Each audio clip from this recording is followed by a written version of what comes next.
Hey, it's your boy DZ, and we're back with some more coverage of the YSL trial. If you think that this trial should be a mistrial, hit the like button, leave a comment. Let me know how y'all feel about the trial. Today, the trial is about to resume, and they're gonna be going over like evidence that they don't want in and evidence that they do want in. And trial should start shortly.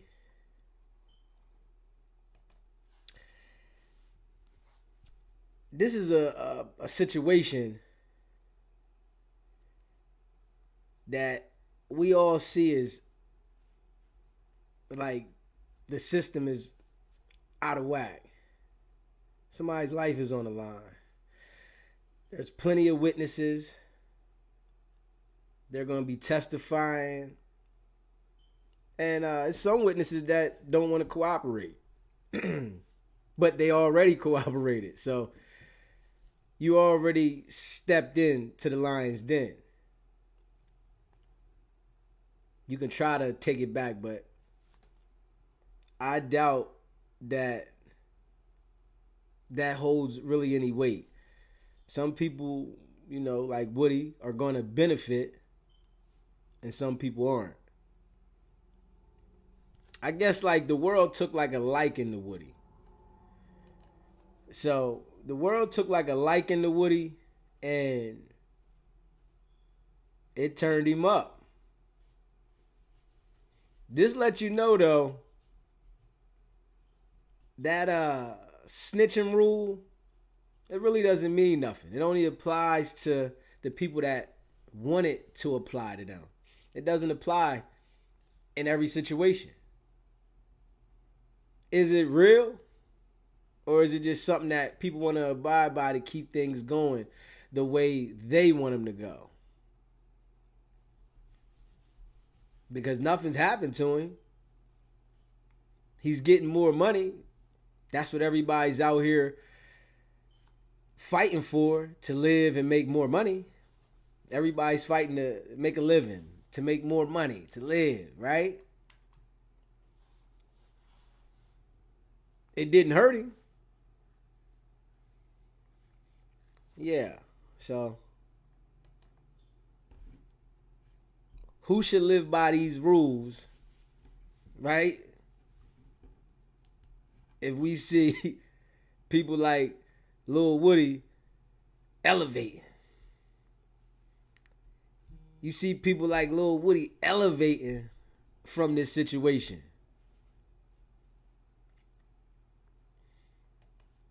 Yeah. But we're going to play this trial today. Let's see what they talking about with the evidence. Yesterday, they had like a lot of evidence from like Instagram, Facebook. When people want to celebrate, you got to be mindful if you out there in that life. Because the celebration of you is going to be evidence to them. When you out there celebrating and you doing you and you feel like the world is in your hands and you want to record your celebration, just know that they're going to use the celebration against you. They're going to paint the picture the way they want the picture to be. They're going to paint the picture to benefit their side. And I'm sure some of the videos and pictures that they took, they really wasn't getting into too much. But what it showed was their association. So they're established an association, and I guess they have like an idea of who killed Nut. And if you listen to the trial that I had on there yesterday, they're saying like it's some of the defendants that they know has something to do with it, but I guess they don't have like a direct source pointing them out, but they know that some of the defendants on trial have something to do with Nutt's murder. So they've been talking a lot about it. And yesterday they was identifying one of the defendants as being at the gas station 6 minutes before Nutt was killed. And he wrote a letter of an alibi. And he wrote the letter of the alibi saying that he was with his girlfriend. And I guess it really doesn't like give a time stamp to exclude him from being at the murder of Donovan Thomas, but he submitted it for his evidence. Yeah, some of the defendants are looked at as being a part of murders. And from other people that have detailed different things, that's how they gathered their information. Because originally, right, it was a lot of people that were telling. But now they see people going back on their statements. That's, I guess, going to be the norm now. Everybody's going to act like nobody told. Everybody's going to act like nobody told because they got on the stand and didn't verify what they said. But they got taped statements. They got taped statements of all their interrogations. Yeah. And the crazy thing is they even said they have a statement from Young Thug. So when you in position, you can't get cocky and think that you can just say what you want, try to talk your way out of situations, and you don't never have nothing to say to the police to try to explain yourself, because anything you say can and will be used against you. And they are going to all the evidence that these guys was posting. They was posting trying to show other guys that we got it, we doing it, but this is what the prosecutors are going to use against them.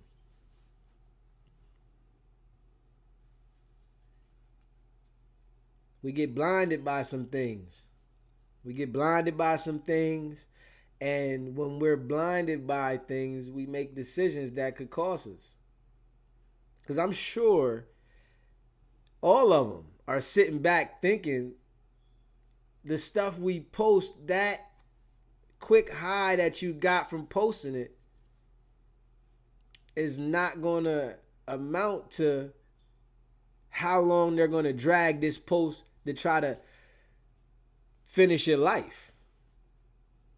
These are things you got to think about now. You got to think about these things. When people out in them streets, they not thinking, they just thinking that I'm getting away. I'm running. I'm doing me. I'm getting money. But we see now they designed it where it can be overwhelming ways to come at you.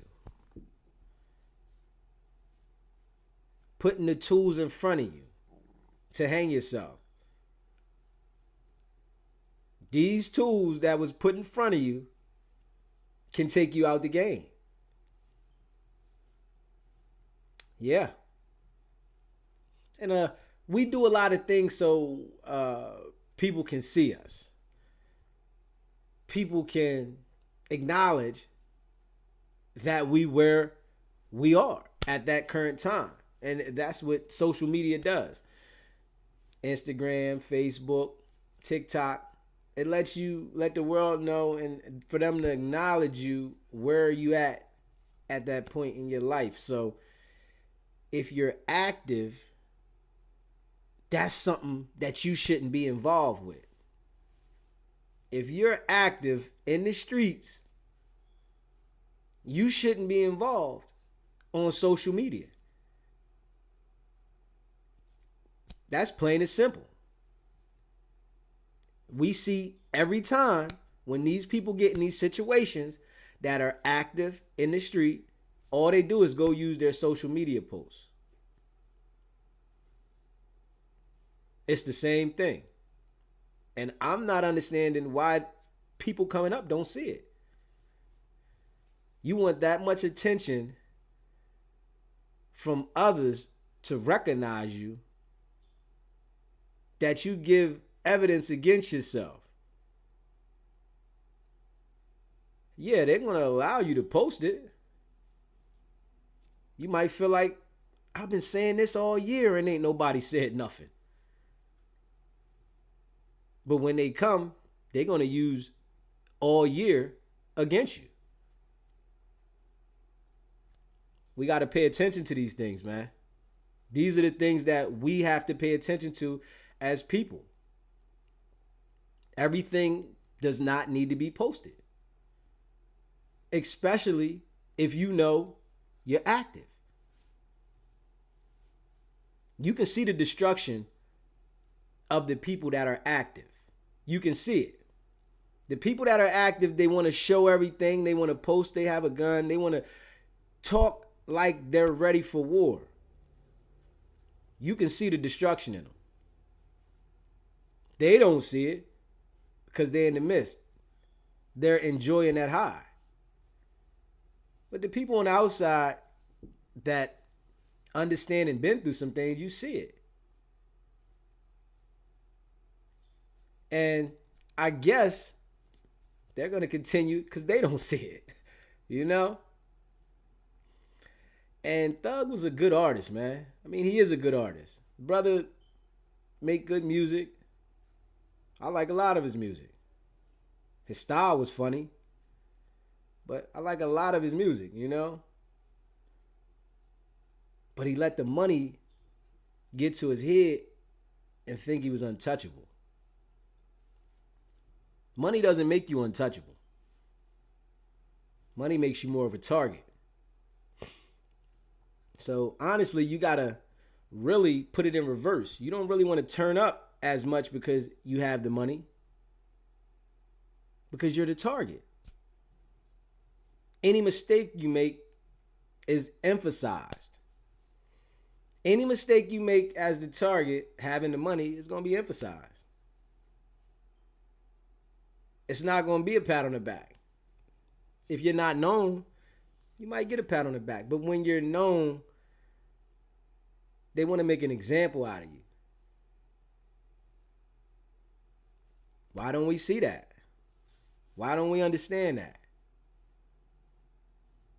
Because we feel the goal is to have all the money and you can't be touched. Nah. Yeah, man.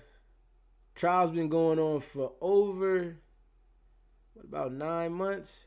About 8 months? It's been about 8 months with this trial. But Thug been locked up for over 2 years.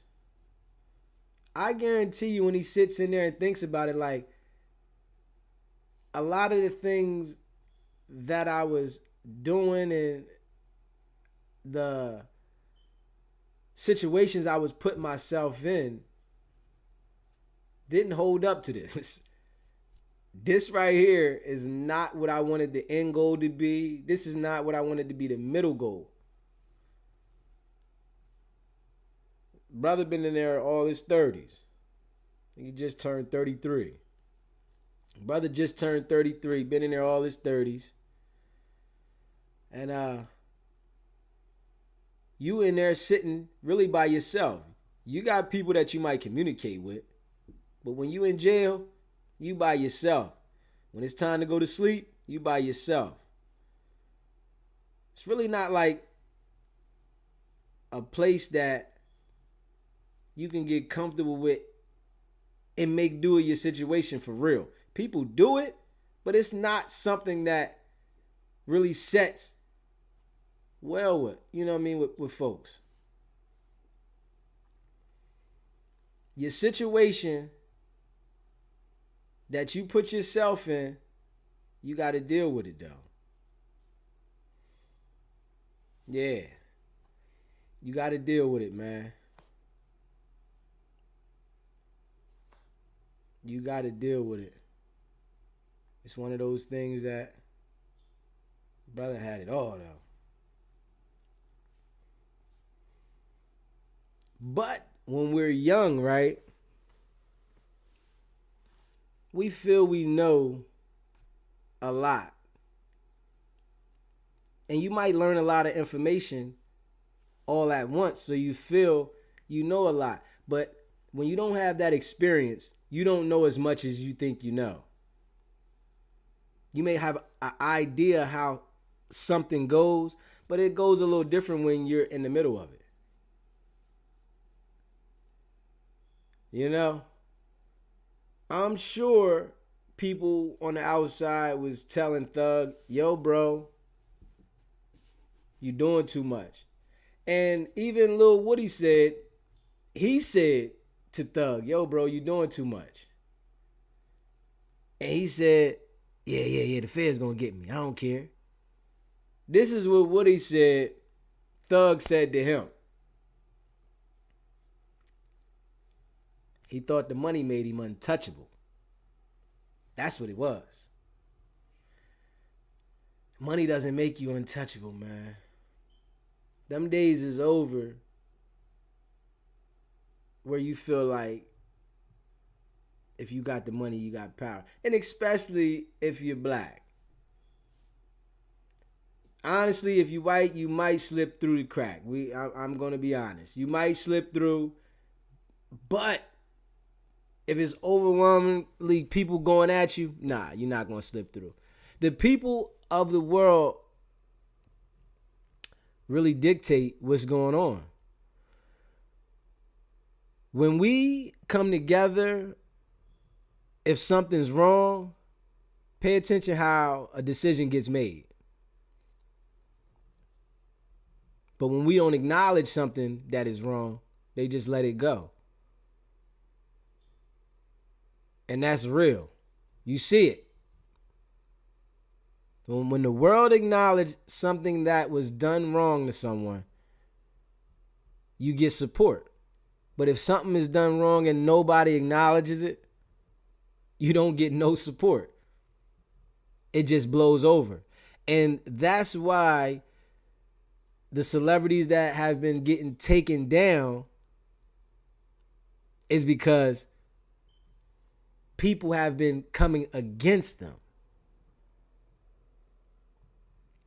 Thug would have been able to keep doing what he was doing. You know what happened? And they really wasn't on him for going against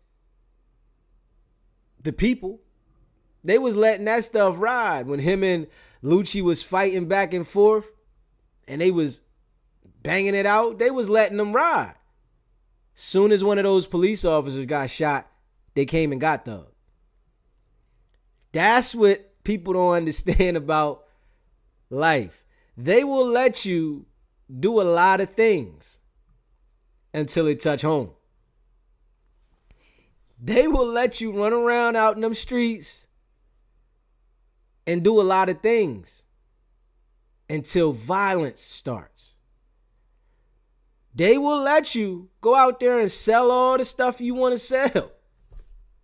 Soon as you bring violence into it,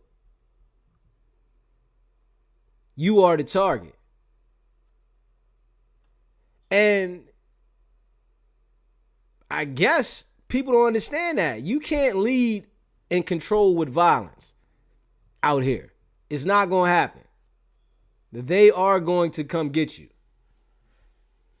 And people think, I guess, because of the movies, that you can lead and bring that violence and think you're going to survive. It's not going to happen. They are going to dismantle whatever you got going on when it starts to take over with violence.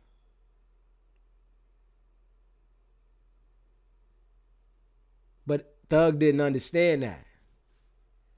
And when you older, older people would tell you, yo, man, don't be doing all that. That's going to bring a lot of heat. Thug was in his 20s.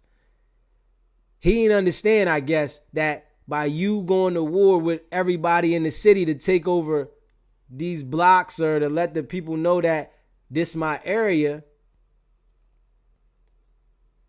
you was going to take yourself down. You was going to destroy yourself. And the thing is, right? Thug was taking it a little further than Lucci. He was taking it a little further than Lucci. Now, Lucci, I see Lucci as being like on a defense.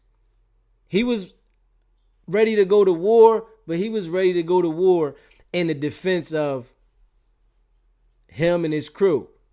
Thug was like, I'm coming at you. His young bulls was ready to, and that got him in this situation. Also, being the one that got all the shooters around you, you didn't even really hear about the people in Lucci's indictment. You heard about everybody in Thug's indictment. You heard Lucci. I don't know if it was any other artist that was locked up in the indictment with Lucci, but you didn't hear nothing. You just heard him. Thug, you got all these other people that are becoming famous now. They're becoming famous for the wrong reasons, but they're becoming famous. And we see Woody done turned it all the way up. I guess life is good for him now. But they say the same thing make you laugh, make you cry. That's always been a saying. Always. Yeah, we sitting there waiting for the trial to come on. And what is it? It's 12:34. I was giving this judge props, right? Because she's been on time. She like Judge Glanville today. Straight up. I was giving her props. She been on time. And one thing I can say about this judge here is seemingly she seems kind of like fair. And I really don't always say that, but the trial race start. Exhibit. So she seems fair. We're working on those. Okay. We won't. We'd rather continue working on those than even attempt to start addressing that part Okay. today.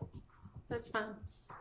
Yes, Your Honor. We're going to wait to file our motion in limine because we are working with the state and we want to make sure we're not wasting the court's time. Okay, I appreciate that. Sure. And I meant to bring this up earlier today. I'm sorry. I have a client that's scheduled for a bond hearing at 2. I have another attorney coming in with the court's permission to sit with Mr. Stillwell briefly for about 15 minutes while I conduct a bond hearing, if that's okay with Your Honor. It's on Zoom. Is it okay with Mr. Stillwell? Mr. Stillwell, he usually works with me. Did he say yes? So it's fine with you if he takes a brief break? Okay.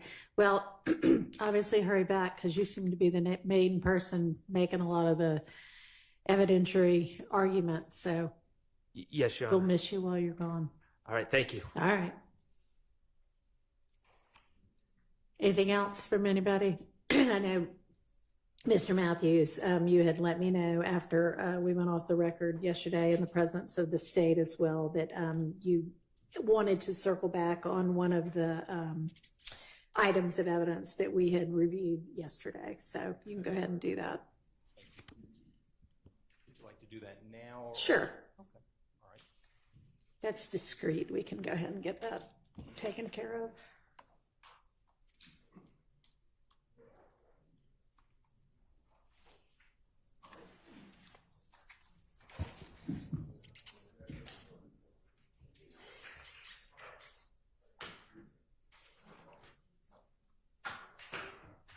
Judge, we're before this court representing Mr. Marquavius Huey on this matter. There's an intrinsic act that was listed in the state's notice to us back in November of last year concerning item 43, which is an intrinsic act that the state is alleging should be coming into this trial. Your Honor, that particular intrinsic act stems from a November 30th, 2021 alleged incident. It's a police chase, Your Honor. In that police chase, the state are presenting to the court that this intrinsic act is somehow connected to this case and should come into evidence. That's the issue before the court. The rule that I'm asking this court to apply in this particular case obviously deals with intrinsic acts and what are the requirements for them to come in. As the court is aware, and I've cited for the court Murphy versus the state, 354 Georgia App 560. It's a 2020 case, and the case stands for the proposition that in order for intrinsic evidence to come in, evidence is admissible as intrinsic evidence when it is an uncharged offense arising from the same transaction or series of transactions as the charged offense. So the charged offense in our case, Your Honor, is stemming from an October 1, 2020 alleged armed robbery of a deceased individual, Gary Holloman, from October 1, 2020. So it is not meeting the threshold of being an uncharged offense that is arising from the same transaction or series of transactions. Number two, for consideration for this court is whether or not this particular alleged evidence is necessary to complete the story of the crime. Again, we're talking about a November 30th, 2021 police chase that is not necessary to complete any story of any alleged armed robbery of Gary Holloman on October 1st, 2020. It's not necessary to have the state provide more information in order for them to complete the context of their story. Number three, for the court's consideration as adopted from the 11th Circuit, is whether or not this particular alleged conduct as an intrinsic act is inextricably intertwined with the evidence regarding the charged offense of the armed robbery from October 1, 2020. According to the court in Murphy, evidence of other acts is inextricably intertwined with the evidence regarding the charged offense if it forms an integral and natural part of the witness's accounts of the circumstances surrounding the offenses for which the defendant was indicted. So it's not inextricably intertwined from the standpoint of the November 30th, 2021 alleged this police chase where they're alleging that Mr. Huey was involved in this police chase. There's nothing about the October 1, 2020 case that involves a particular vehicle that is supposed to be part of this police chase. So there's no connection there. With respect to the police chase itself, the vehicle was not apprehended. That's number one. The chase was ultimately called off. The identity of the driver on that day was never established through any apprehension. The vehicle eluded law enforcement. There were no admissions through any subsequent arrest that was made on Mr. Huey of any admission to even being a part of this police chase, being a driver in this car.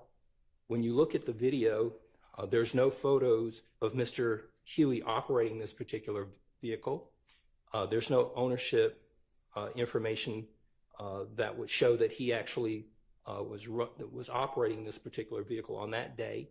And the vehicle is not the subject of having been used in this particular alleged armed robbery on October 1, 2020.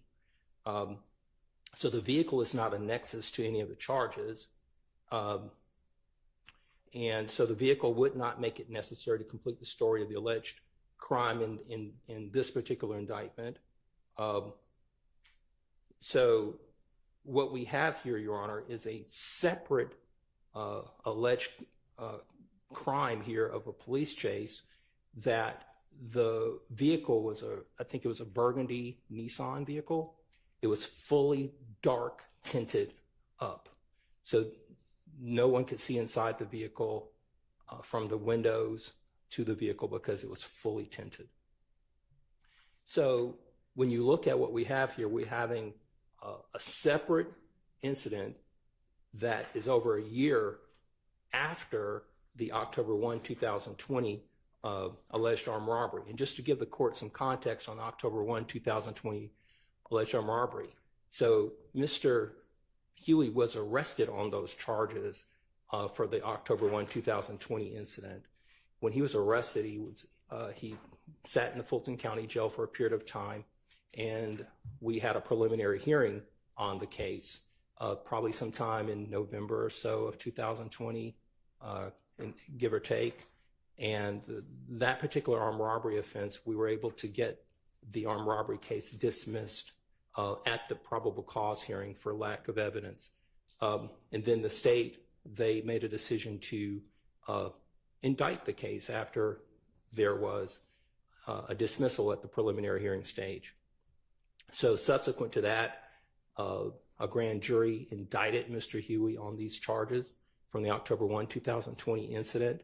And when they indicted Mr. Huey, they added charges, and therefore they put forth a grand jury bench warrant. Mm-hmm. There's no indication that they were able to establish that on November 30th, 2021, when this police chase was involved, that Mr. Huey was somehow running from the police because of he knew that there was a grand jury bench warrant or anything of that nature. In fact, Mr. Huey reported to court before Judge Dunaway on the indicted case and was taken into custody in court. When was that? That would have been in 2000. It was in December of 2021. Okay, so he shows up in the court, and he has been in custody ever since. So as it relates to this intrinsic act, it just doesn't meet the criteria. Then the last step, Your Honor, I'd like to direct the court to Hines versus State. That's going to be 353 Georgia App 710. It's a 2020 case. So after the court does its analysis in terms of whether or not it is an intrinsic act that needs to be part of this case, the court then has to go to the next step of whether or not it survives a 403 analysis. In the Murphy court, the court stated that Murphy has not shown that this alleged deficiency prejudiced him, and that is his lawyer not objecting to certain evidence that was intrinsic coming in. So the Murphy court said, hey, listen, you have to show that you were prejudiced by this coming in. That was an effective assistance claim. That's Sure. a different kind of procedural stance than what you're talking about. Agreed, but I agree. What I'm asking the court to look at is if this court says, hey, look, I think that it is intrinsic. I do think that it somehow meets one of those thresholds. Right. Then the court will go to the next step of whether or not there should be a 403 analysis to determine whether it comes in. So with that being said, in Hines versus the State that I previously cited, there was an intrinsic act, and the intrinsic act was some information that came into to that trial concerning that particular defendant, and In that reference, it stated that this particular defendant, there was a word that was used that she maltreated or injured or harmed her children, and the court believed that that was prejudicial. In this instance, Your Honor, if this court allows this scant piece of evidence that has not been established that it was in fact Mr. Huey that did this conduct, we now have to look at, well, what is going to happen if this comes in? If you review this particular video, Your Honor, this police chase, you will hear in the on the radio inside the police car as they're driving on the radio, they're sending out this information. These are the things that are quoted. He has a history of running, and he has all these warrants. That's in the video. Put some stop stakes in front of him. That's number one. Number two, he's armed and dangerous, known to carry a gun. That's number two. Number three, do you know where he lives at? And then they talk about his address. So these are all prejudicial items that are going to come into evidence if this court allows this particular intrinsic conduct. And that would prejudice Mr. Huey immensely here, because these are things that are going to go to his character. It's going to go to propensity, and it's going to suggest that there's some type of consciousness of guilt. Let me ask you this. Sure. Is it possible that if I determine that this is intrinsic, that that video could be played without the audio? I imagine they could potentially play it without the audio. But there, again, there are a number of hurdles here that I would submit that do not meet the threshold of coming in based upon those three items that are required. Right. So it doesn't meet 1, 2, or 3. It's over a year after the October 1, 2020 alleged armed robbery of Gary Holloman. This police chase occurred on November 30th, 2021. The vehicle was not apprehended. The chase was ultimately called off. The identity of the driver on the day was never established, even by a preponderance of the evidence, which would be, I think, the standard for these evidentiary issues to come in.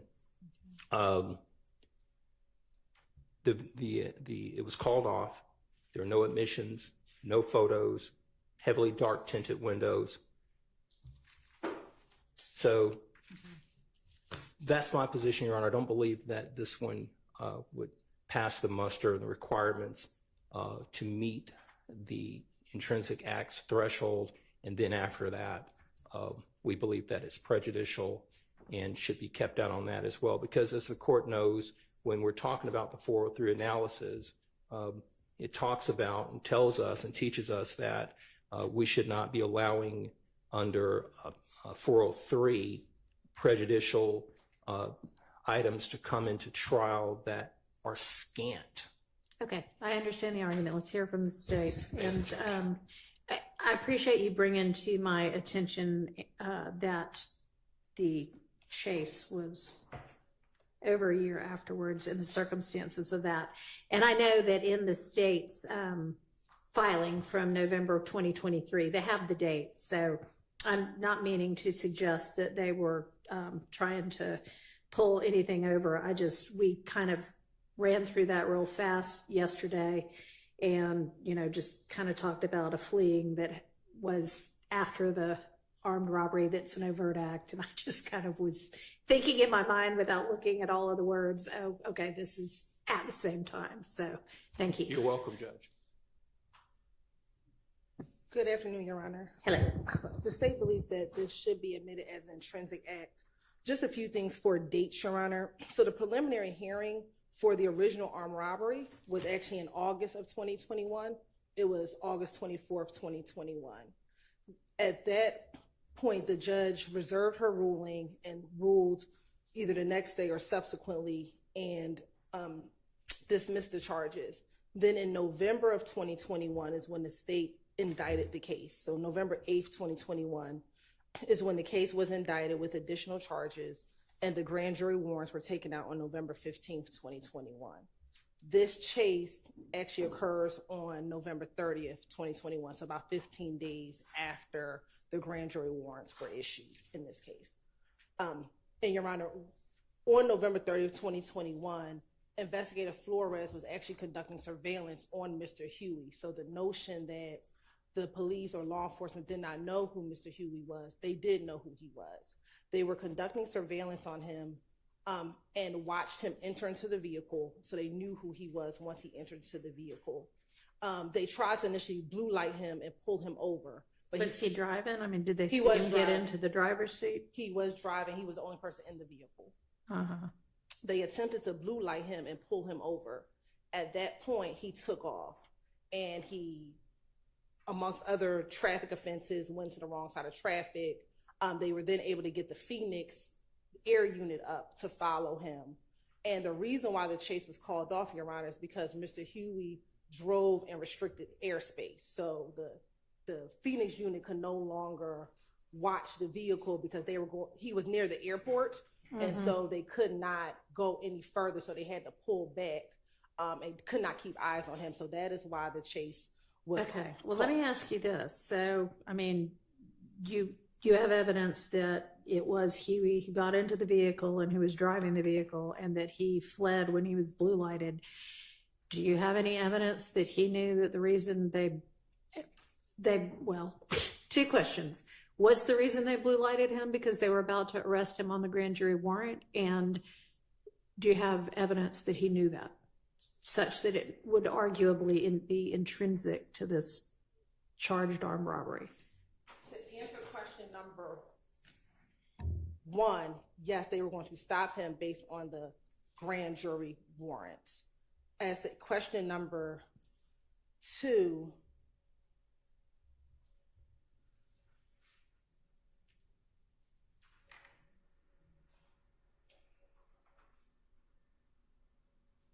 it appears, and I'm looking at text messages from his phone, and I don't know, all I can do is quote what I have, and these are text messages from November 8th of 2021.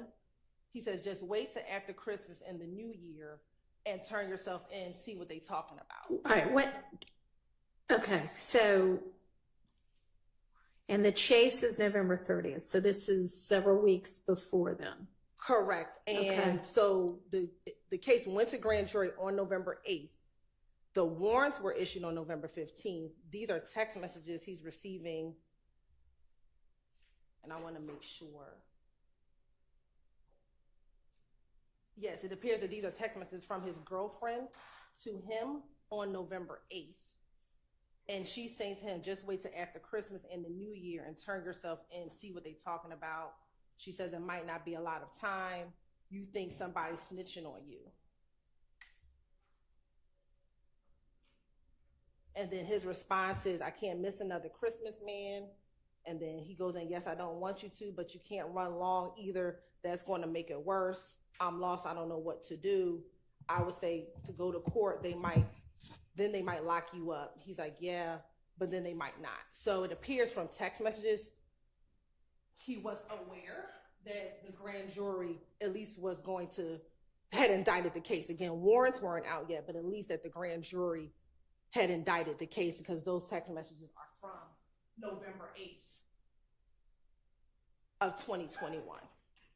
So that's all the evidence that I would have. All right. outside. Well, I mean, given that he says, yeah, they might lock me up, maybe they won't. I don't think that, I mean, it's an argument to be made, but I think we're getting a little far afield of what's charged in this case.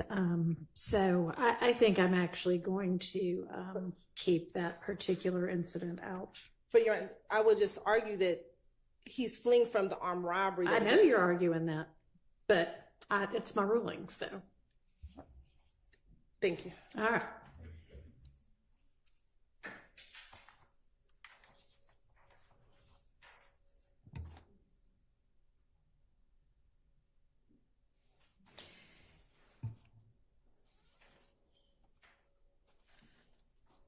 All right, and with regard to the two kind of post-indictment intrinsic acts, or arguably intrinsic acts, the stabbing in the jail and the exchange of the Percocet, I've watched the video now about the Percocet. I mean, I think that state's rendition of what occurred is, pretty much on point. I can't hear what any deputy says, but, I don't think that there was anything particularly off about how they described what happened. I mean, I see what happens on the video.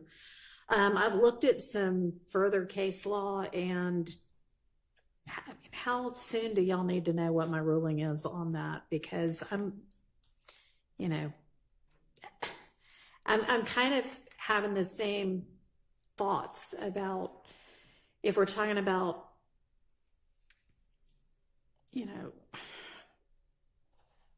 whether these actually meet in any of the three requirements for intrinsic evidence. And then on top of that, 403, I'm just not real certain that these need to come. Made my final ruling yet, but I don't think that either of these is something that the state can't try the case without, which is not the only test, but I don't think they meet that test. So just kind of FYI on that. I'm having some. May we offer some case law that the court? Sure. We'd offer to the court an 11th Circuit case decided June 20th, 2024, United States versus Harding, Harding. The site being 2024 U.S. app, Lexus 14995. Okay, and what does it say? Your Honor, Or if you've got a copy of it, that's fine too, or I can just plug it in here.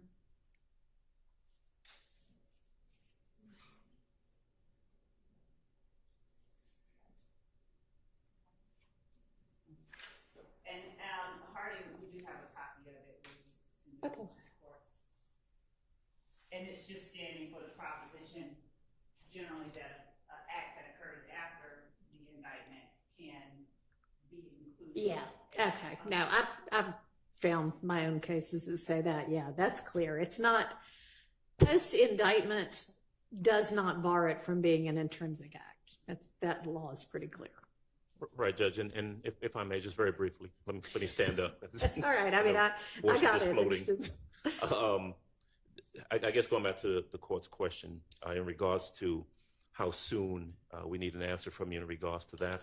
I can't speak for the state. I'm not sure when they planned to try and present that evidence, but I would ask the court to continue giving it its full analysis, and especially in regards to the 403 and the overarching consideration as to whether or not they really need this particular piece of evidence to make out their case in chief. I don't believe that's the case, but I know that the court is wrestling with that. And I'll look at I don't know if I really need to look at the Harding case because we've already kind of established that issue is not really an issue. Right. But I'll be happy to look for some additional case law. Okay, thank you. Appreciate it. Your Honor, you had asked the same. I'm sorry. Your Honor, you had asked the same of me. I have been pulling some case law, trying to put it together in a coherent presentation instead of just a list for Your Honor. Okay, sure. I definitely do want to take a look at this Harding case where it was found that the district court abused its discretion by admitting evidence as being intrinsic. So I certainly would like to take a look at that. Okay. So Your Honor, in terms of other cases that talk about intrinsic evidence, we would just cite the court to Jennings versus the state, 318 Georgia, 579.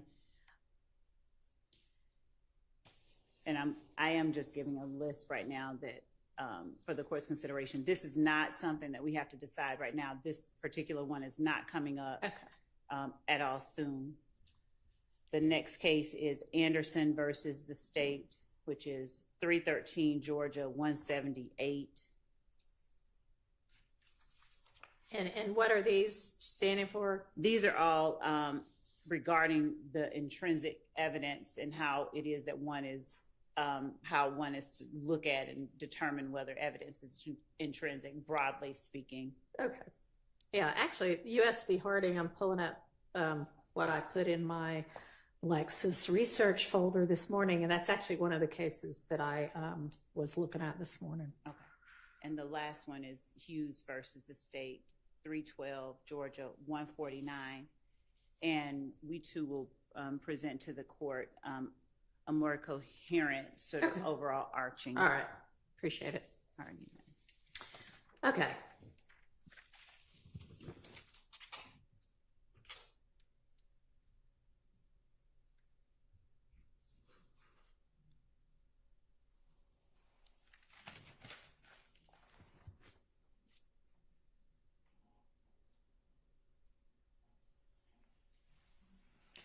All right, so where do we want to turn now? What are y'all ready to talk about?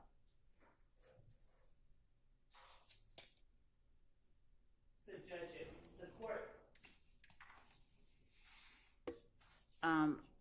likes, we have reviewed we haven't discussed it with Mr. Williams' counsel, but we've reviewed and looked over the Bruton motion redactions. Okay. So I'll let counsel for defendant Williams speak to them, because this is Mr. Kendrick's statement that is already in. There are portions that he is arguing are inadmissible because of Bruton. Mm-hmm. Our position overall is that Bruton specifically requires that that a defendant be directly inculpated, and at these various points, I'll let them explain why they feel like someone is directly inculpated so that I can respond, but we've reviewed them and whenever the courts. All right, so is it the state's position then that none of the identified portions of Mr. Kendrick's statement actually qualify under Bruton? No, there's one enumerated time area. Which one is that? And they have it enumerated as. And has anybody sent me that statement? I think I asked, but I'm not sure that I received it. Mr. Kendrick's statement? The court didn't that's receive? the one at issue right now. Yes. And maybe you did. Obviously, We'll I'm sure. getting lots of emails through Ms. Persifield from all of y'all, but I don't recall seeing it. I'll make sure. Maybe somebody could just send it now, since that's what we'll be discussing. All right, so which is the one that you don't have an issue with? It's the point at which the detectives ask Mr. Kendrick, who do you think did it? And okay, so he's actually broken them down into little Roman numerals. So which Roman numeral are we talking about? I wrote at the bottom my own timestamp. It's at 10004. So that would be.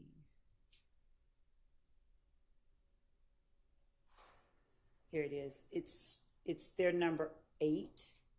Well, they're number 9 really, but they're number 8 specifically. Detective Gaither mentions Mr. Stillwell, the one that is labeled that. Right. Okay. Well, it's labeled, I'm sorry, Mr. Kendrick mentions Mr. Stillwell telling detectives who they say killed. That's 8. But, okay. And you agree that that should be excised? Partially, because what happens is that this is the part that we would ask, that we specifically would argue is not inculpating anyone. Okay. What Mr. Kendrick says is they say our crew. And he's, in saying our crew, he's acknowledging that there is a crew. He said, because we're the ones beefing. And then they specifically say, who within your crew?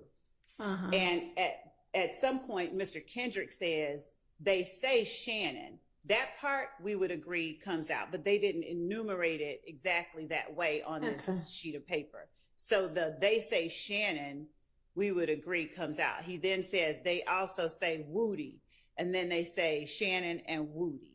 So the part where he's naming people that they say did it beyond our crew, or people that Mr. Kendrick identifies as his crew, or, you know, in acknowledging that there's a crew, we would argue that part, we would agree, concede that part definitely comes out. Okay, so you're saying that they say our crew isn't Bruton, but when it goes further to say they say, whoever the they is, but they say Shannon, they say Woody, that part you agree? Yes, Can be I would say redacted. that specifically Okay. Shannon comes Shannon. out. They Yes. Okay. All right, and every other one we're going to need to look at. And yes, I believe we should look Okay. at the rest of them. And has anybody come up with any case law about kind of the interplay between Bruton and a RICO or gang kind of charge? Okay. Okay, that's fine, as long as you're getting me something. They're two separate, well, not entirely separate, but I think we can do this without knowing the answer to that. Can I ask a question? Uh-huh. If the state, if I heard correctly, if the state is not, over objection, by the way, intending to play the actual recording, then it's just question and answer. So I assume they're going to advise the witness, whomever the witness is, don't mention Mr. Williams, or if you're going to mention Mr. Williams, what are the specifics? Because otherwise we're just going through something that they may not ask the question. Your Honor, if I may respond to that, I'm glad Mr. Steele brought that up, because as we were going through these last night, there are portions that I needed to bring to the court's attention that I need the jury to hear Mr. Kendrick say. So we don't intend to play the video In toto. right. Okay. But there are portions that we would be introducing to have so that the jury hears him. And Okay. generally speaking, the overall method of introducing the majority of his statements would be through questions to avoid any implication of Bruton. Okay. All right. Well, if there are particular portions that you know you intend to actually have the jury watch and listen to, if you can let the defense know which those are, that'll probably be helpful. Okay. That's easier, because if it's question and answer, it's easy to deal with. Yeah, sure. So just let them know which of the portions. But okay, let's go through all of these if we need to, which it sounds like we need to. Did you send it to me? So do you want me to be, is there a transcript for this statement, or do I need to be listening to the audio? We don't have a transcript of this statement. Okay. But we can.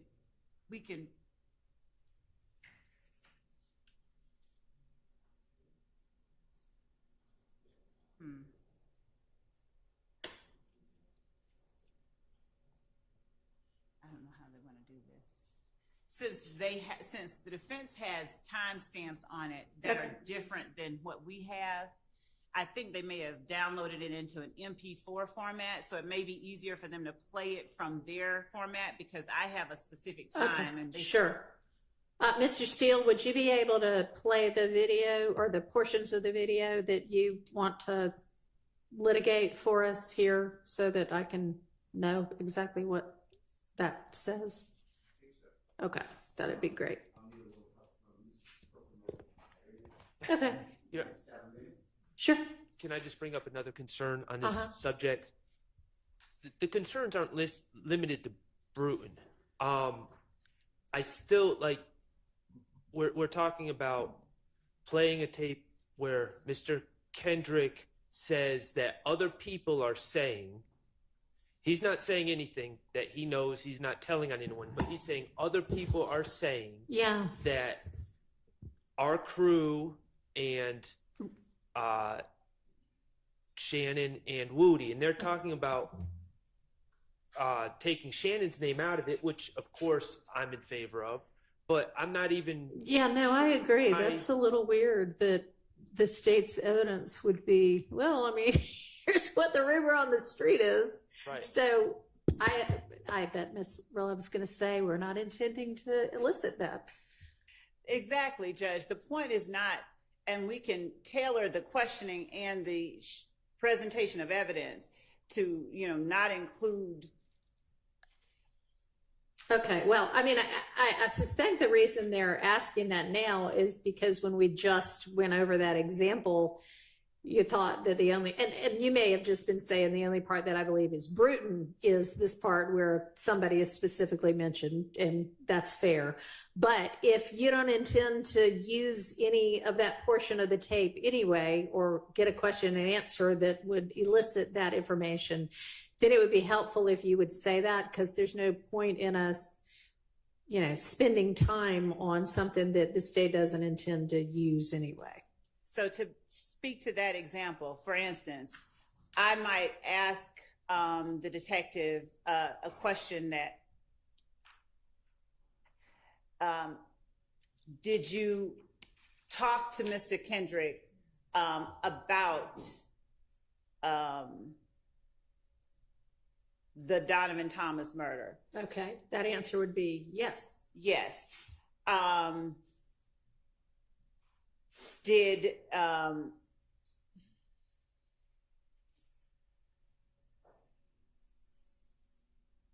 generally speaking, you know, what?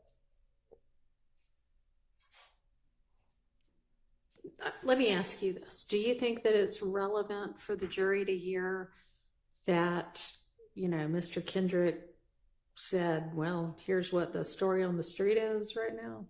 No, that part I don't. I don't think that part about, you know, the people on the street think XYZ is relevant. The relevant part is his acknowledgement that our crew was beefing with them. Okay. There was a us and a them that was in conflict.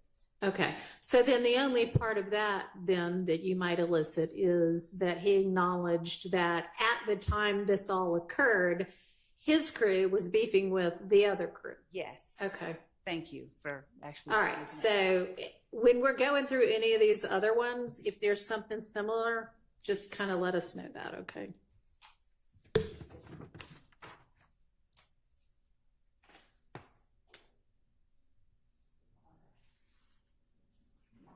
And Judge, we've just now sent to the court.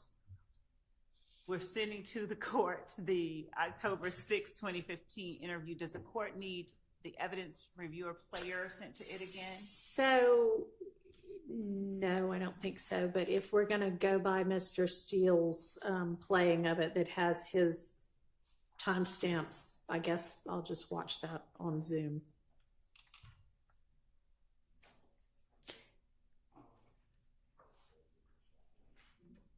Are we close, Mr. Steele? I think that the answer is yes, I believe. Okay. I'm not doing Okay. so I guess for me, yes.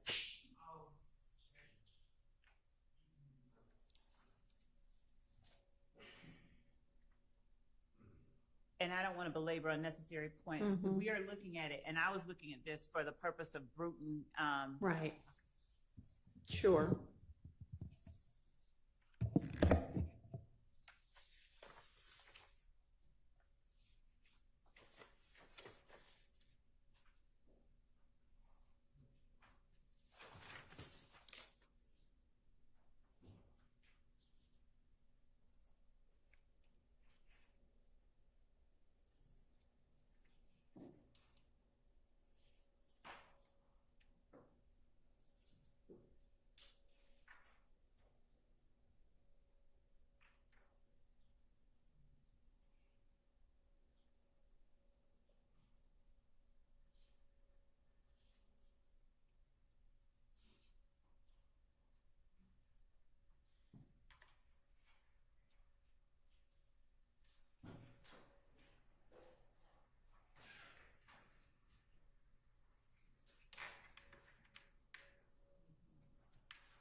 Any other little discrete items we can deal with while we're waiting?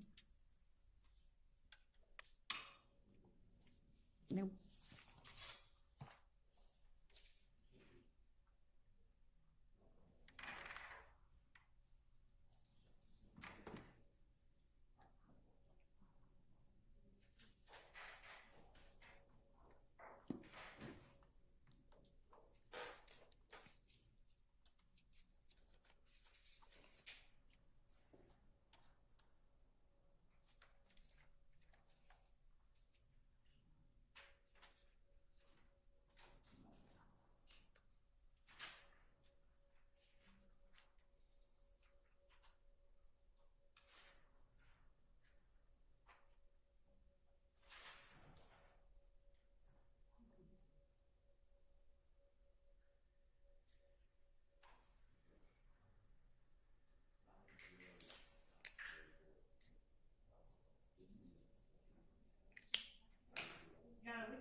I mean, we're certainly going to have to do that. I guess we can get started on that.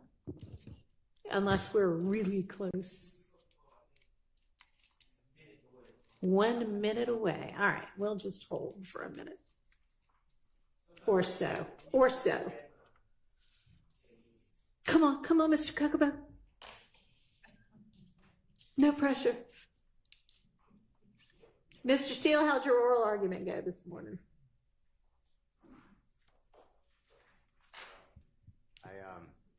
The argument was good, but you know, no one remembers the argument, so we'll see what the opinion is.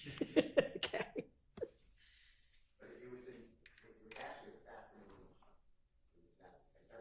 Yeah, sure. I mean, we might as well fill our time some way. So it's in this courthouse. It says indictment on the cover. Second page has, you know, typical indictment things, waives formal reading, etc. Third page has the grand jurors in Fulton County names. Then count 1 through count 6. Former district attorney Paul Howard does hereby charge the appellee with murder. Goes like that. So I didn't try the case. I did the appeal. The Honorable Judge Newkirk granted the motion for new trial, finding no jurisdiction because it was an accusation. So the Supreme Court was very lively. Interesting. It was an interesting case. And then it got so narrow. I was being asked, well, this is a novel issue. How would a lawyer know? You're saying it's deficient performance. How would a lawyer know? Yeah, I'm like, well, if I know, then anybody could know because I'm not that deep. So Yeah. that's what I said. But it was fascinating. It was intellectually stimulating. Interesting. And thank you for letting me attend. Absolutely.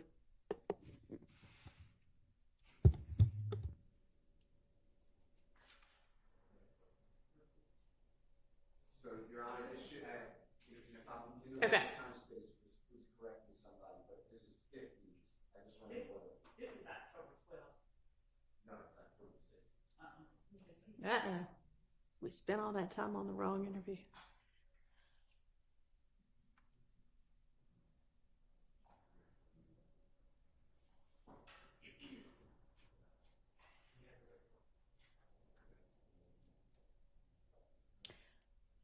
All right, well, maybe we can turn to the PowerPoint issue and at least start making our way through that unless, are we ready now on the right one? Okay.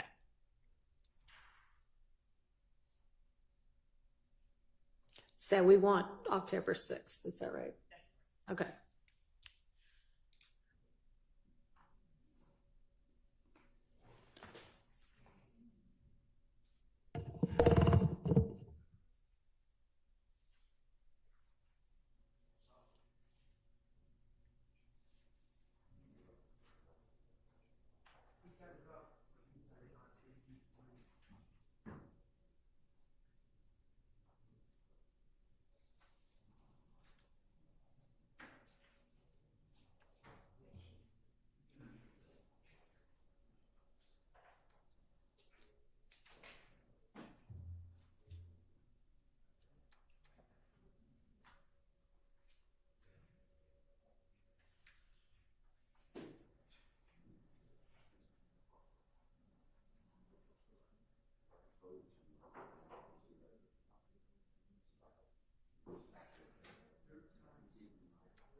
Lawyers and tech, they just don't mix.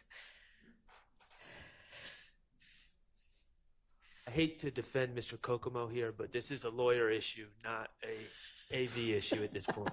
Okay.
So, Ms. Love, I know you said the state's timestamps were somewhat off, but can you get close?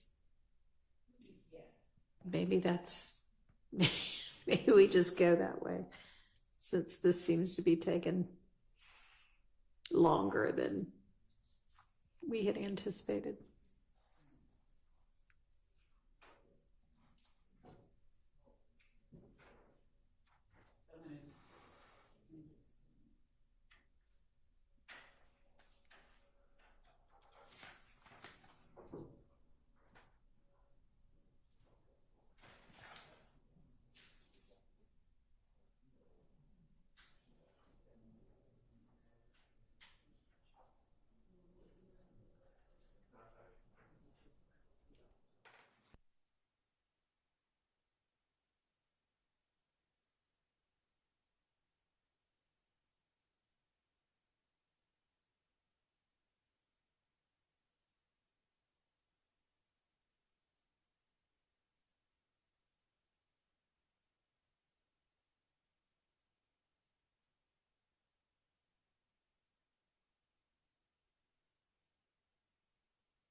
The defense thinks they've got it and the state thinks they've got it. So the defense has got it. All right, let's do it. Yes. Just to avoid the inevitable confusion, the numbers, the times that we are giving is based on the MP4 that was made from the evidence reviewer. Okay. So, and we can figure out how to convert that. But the 50 minutes, for instance, is not going to be 50 minutes on evidence reviewer. Okay. Correct? All right. Well, thankfully, we've got the kind of general subject matter listed as well, so that'll help us. We want this marked. I assume we have to have this marked somehow. We can put it on a thumb drive. What we're playing now? Yeah, but in case God forbid there's an appeal, do you want just to know what we were looking at since we were saying 50, and we could do that?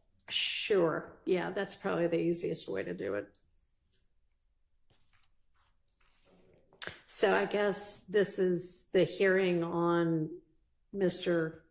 Williams' Bruton motion. Can we call the exhibit that? Yeah. We'll give it to Ms. Winfrey if the state wants to see it. That exhibit, Yes. So this will just be Defense Exhibit 1 to the Williams Bruton motion concerning Mr. Kendrick's statements. And we'll have that thumb drive today. Thank you. No, thank you.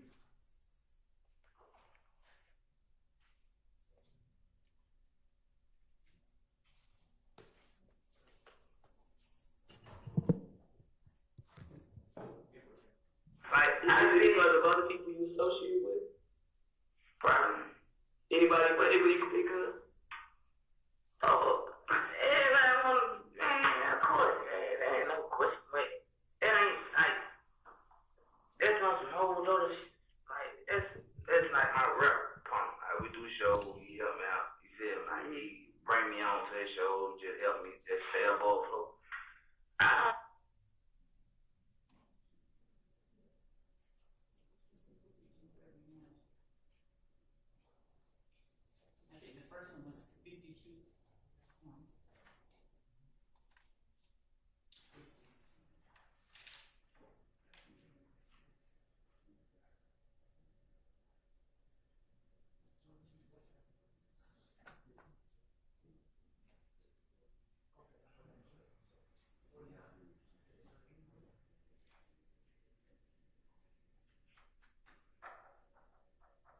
Your Honor, we're going to start at 49 minutes. Okay. And it should be Detective Gaither saying,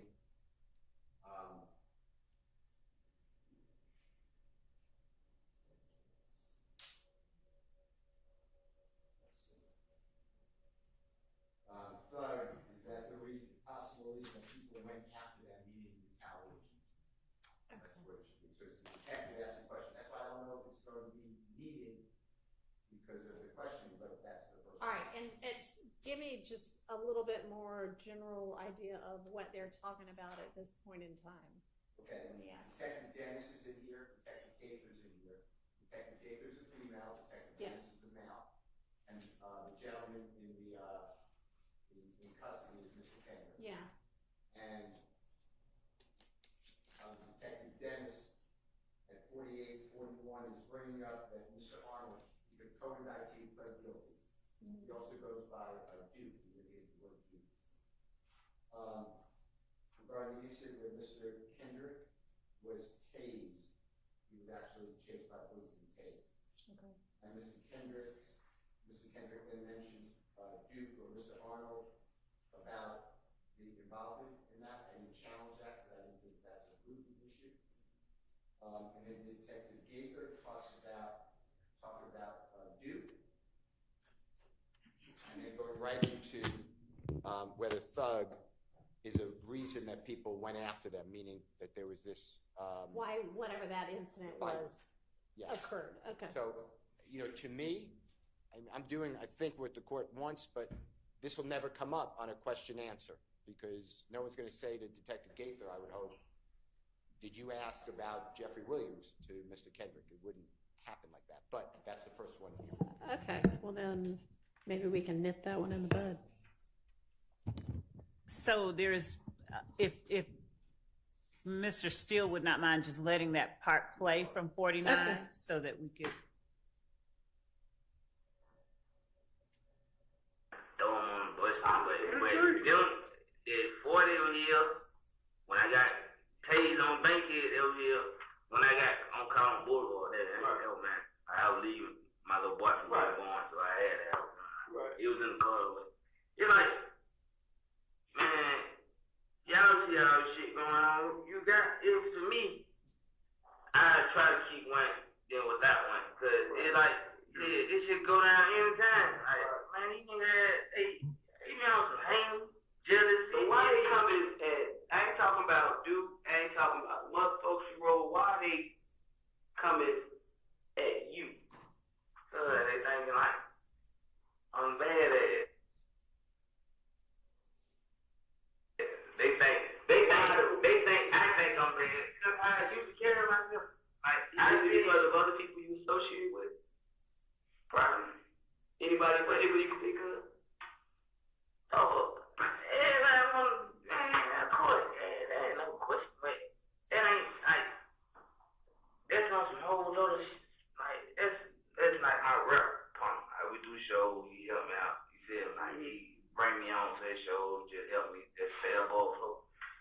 I don't know why Coin, would you feel like I took your part, your spot? A lot of people feel like Bloody J. A lot of people feel like I took their spot. You know what I'm saying? But it's not. I don't get around on niggas try to take no niggas. I'm a grown man. I got whatever I got going on. We was just spot. Yeah. He was grown, bro. Got spot.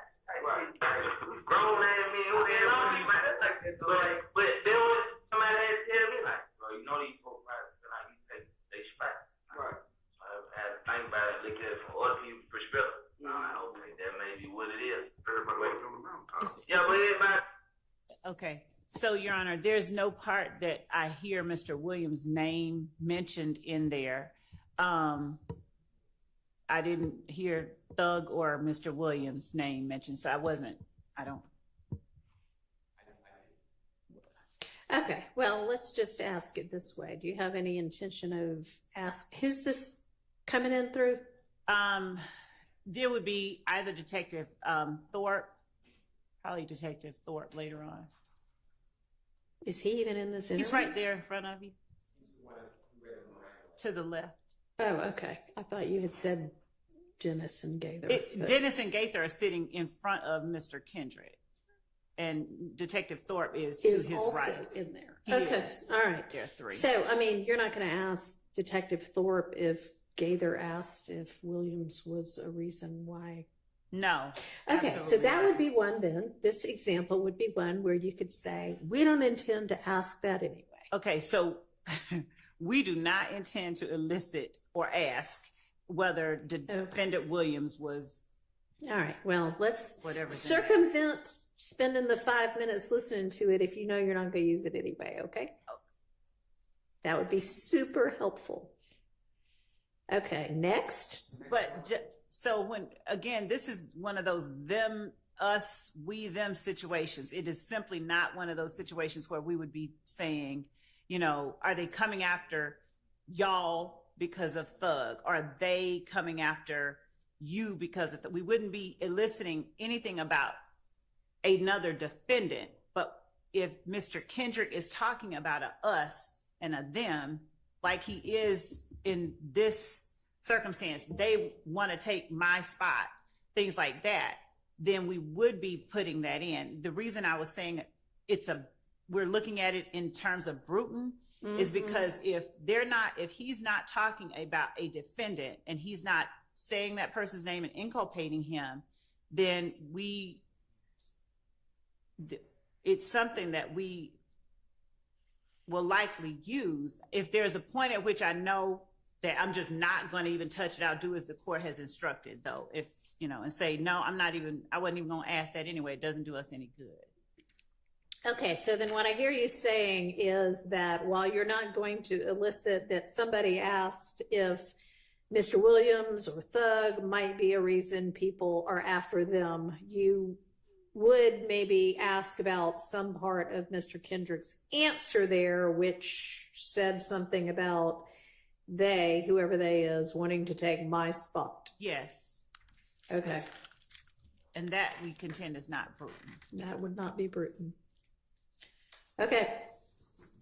Next. 5239, and it should be Detective Dennis speaking. And he talks about Mr. Shannon Stillwell. He calls him Shannon. Okay. And then you know you wouldn't be able to mention Mr. Stillwell. Is there some part of this little bit? Go ahead. I'm sorry. Go ahead. So he does not say that Mr. Stillwell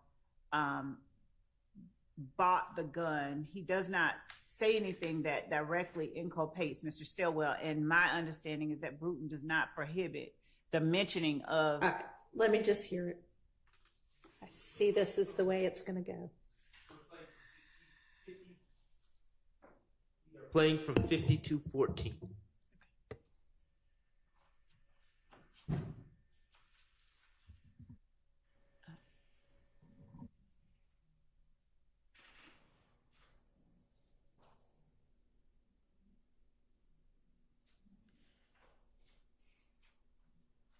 And this is before buying the gun for what? What are we talking about here?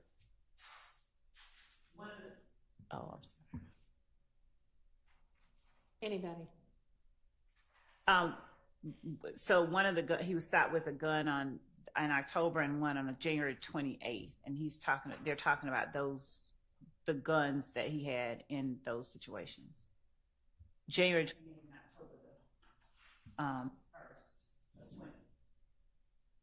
of 2015. All right, and these are overt acts, or are they? Yes. One is in transit, January 28th. Okay. All right, go ahead. Why don't you bring it? True. But I be like, my first mind like, fuck these big ass guns. But the second mind like, I got to ride with something that's gonna protect myself. You feel like, right? How long have you had it? Like a couple days. Yeah. Did you buy it after you spoke with Shannon? I bought like before all this stuff happened. I don't think you can stop it. That seems pretty inculpatory of another defendant.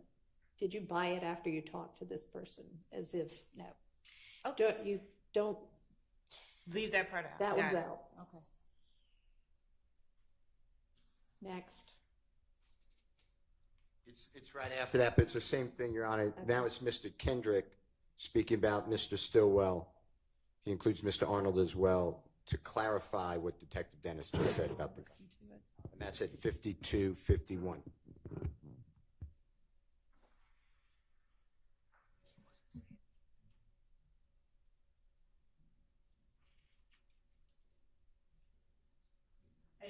Just to go back just a bit, he wasn't saying that Shannon told him to buy the gun. He was orienting Mr. Kendrick as to a conversation with Shannon. It wasn't saying that Shannon tell you to buy the gun.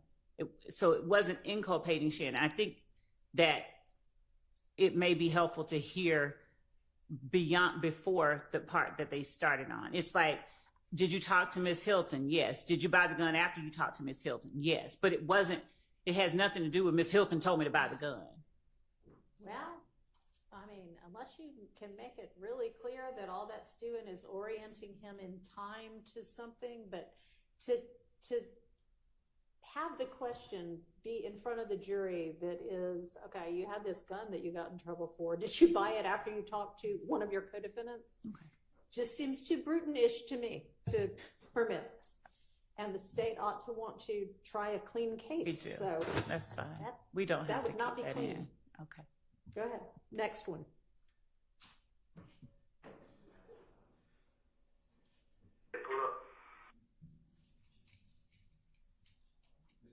This is 5250.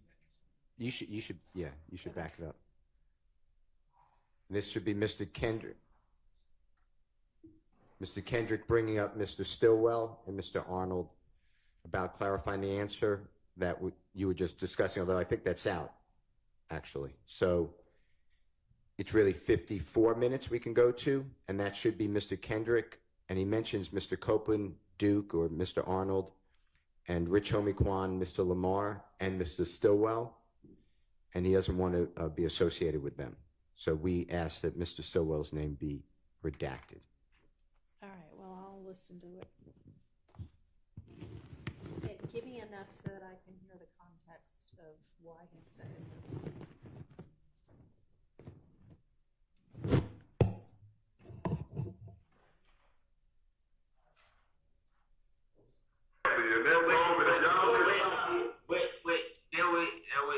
See, that's why I be a man today. That's why I fucked up it. I be on more of a defense. It's like, if I wouldn't got that call, I would stay asleep. Right. It show you that though, like I'm so much of a good partner and friend, that way it hurt me. You know what I'm saying? Yeah. Well, I mean shit. This is like it. And he get to go with his life, he get out there before me and all that and this shit. Yes. So it's like, God damn, bro. Like it made me look at my loyalty and my friendship like you can't be bending your backward for a lot of these niggas. And that's why I feel back from the people y'all just saying. Right. Which was my original crew member, like the people I was rocking with. That's why I feel back. So it's like I ain't get 100% from none of them. So it's like y'all ain't gonna be getting my 100%. Who are you speaking of when you said that? From Shannon Wood, whoever. Dude, it's just everybody period. Going, like everybody, cause all of them have been together at once. Like all of them rock, joke on all of them. So it's like once I figured out, and it was like, I don't want no part of it. You feel like? So it's like, what are you gonna? All right, I mean, he says something about being regular crew members and not getting 100% from them and then saying them by name. I think that's a brutal issue. So,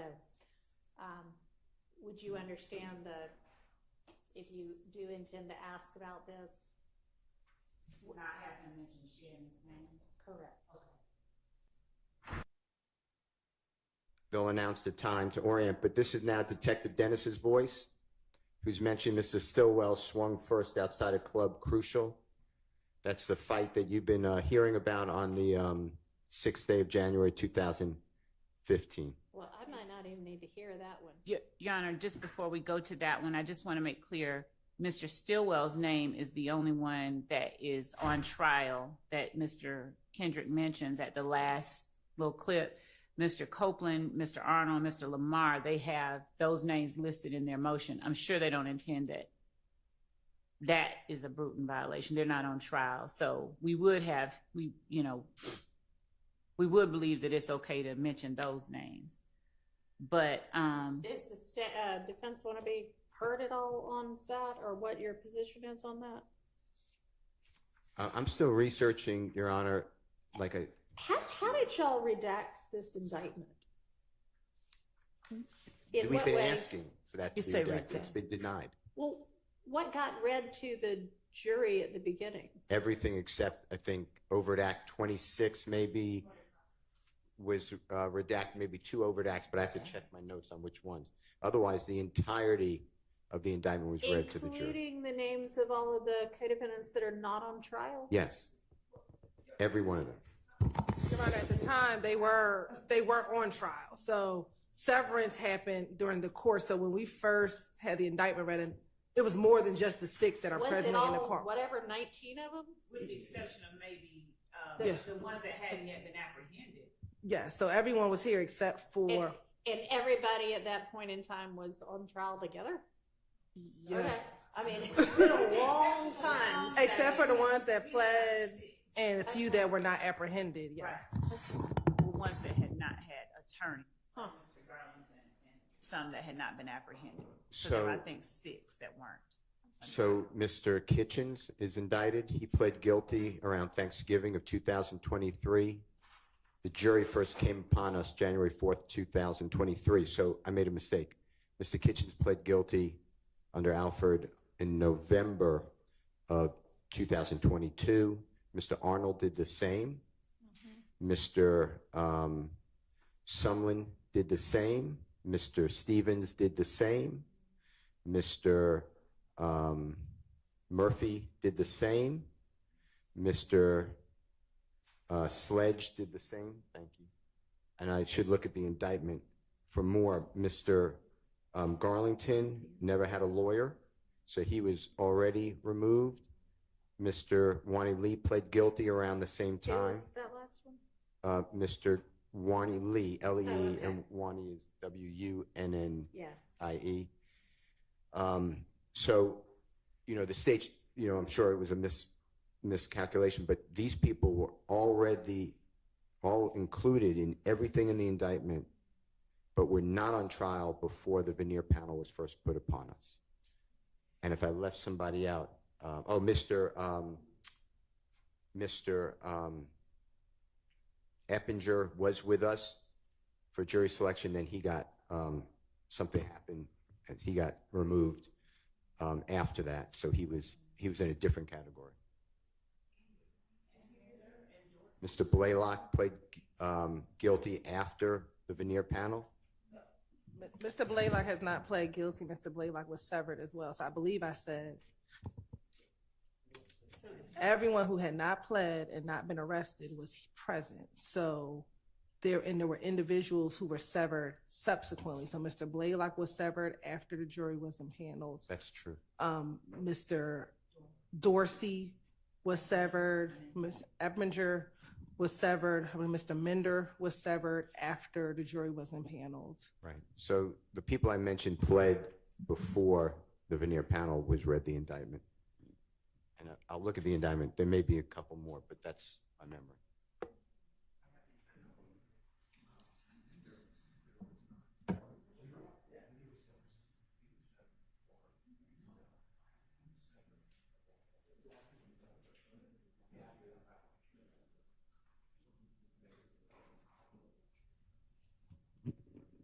Mr. Winfrey was severed before we did. He was apprehended, I think, afterwards. So name was read to the jury, but he was never with us. So if they had not pled and they had been arrested, they were all on trial. And so obviously those names were read. Were the names of the people who hadn't been arrested and hadn't pled been read? Were they read? So everybody's name was read. Okay.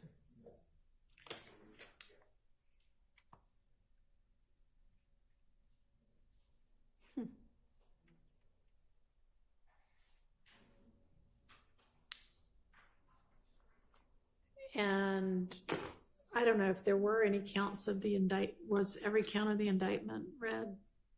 Even if it was only against somebody who had already pled? Yes, Your Honor, because I think it was pre-recorded, and so everything was read. To answer your question, yes. Okay. Was there any objection to that? Okay. When the court says objection to that and there's a yes, to get clarity, because on the yes. I mean, honestly, at this point, that'll be a motion for new trial issue if it gets to that stage. I'm just trying to figure out what this jury has heard. Y'all would not intend to send out an unredacted indictment if we get to deliberation, right?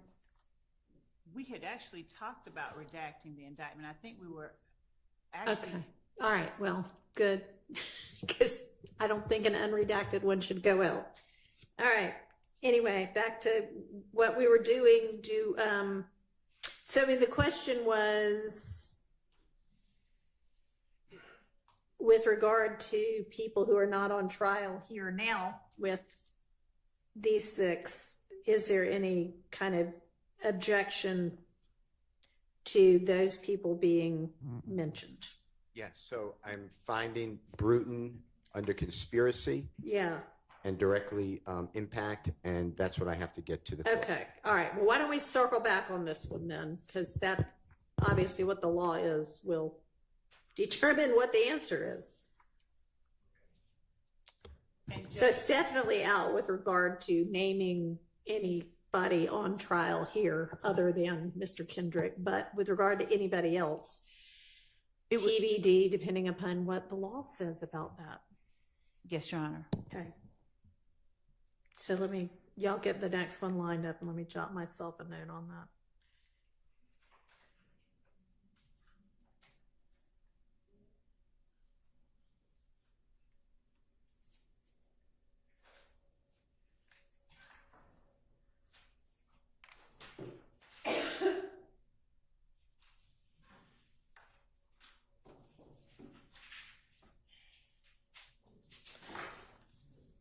Okay, I'm ready for the next one.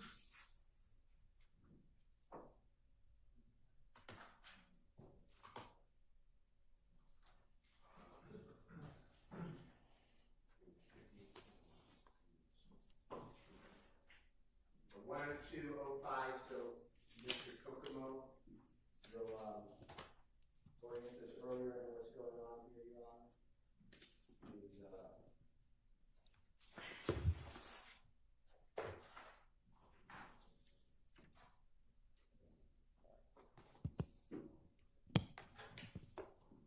Detective Gaither is asking, this is at 10055. So then after Woody got jumped, you know who Woody is? Who shot up the studio TIG? Mr. Kendrick states, I don't know. Mr. Gaither said, I heard your crew shot up TIG after Woody got jumped on.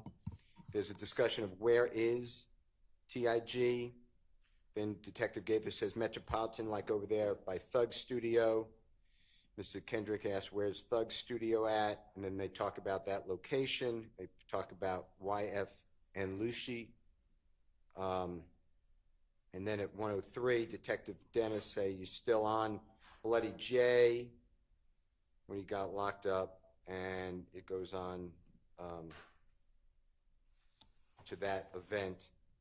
And so is this just because Mr. Williams' studio is mentioned to orient people to where things are? Well, at 102, it's just about the studio, but I was targeting the RICO conspiracy. So I was targeting the,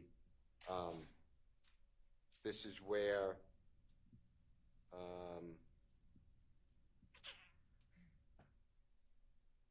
actually, I'll withdraw that because it does not mention, I apologize. All right, no problem. All right, number 105:19, 1:05:19, Detective Dennis mentions Mr. Williams' quote-unquote girl regarding a shooting, supposed shooting of that event.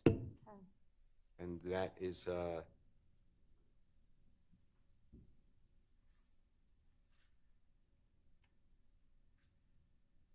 it's 104:32.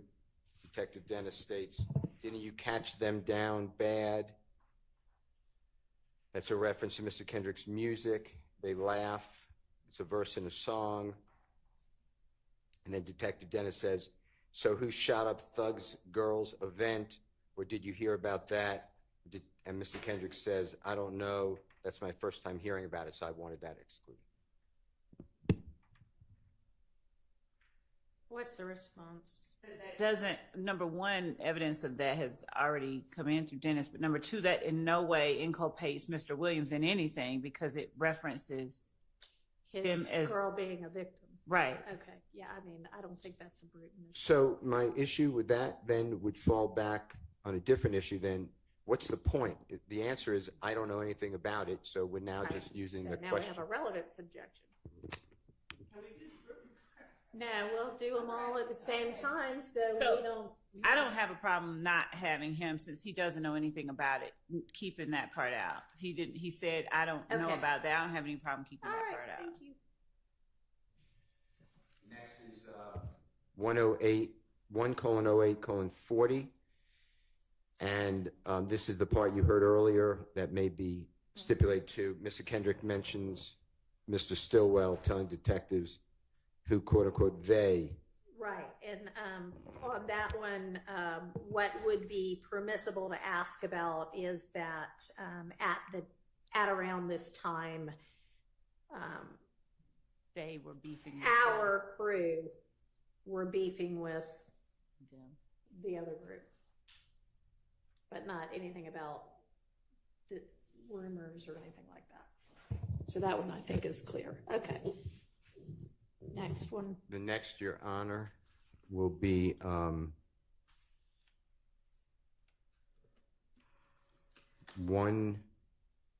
it's really the same flow, but it's 1:08:51, so it's only 11 seconds later.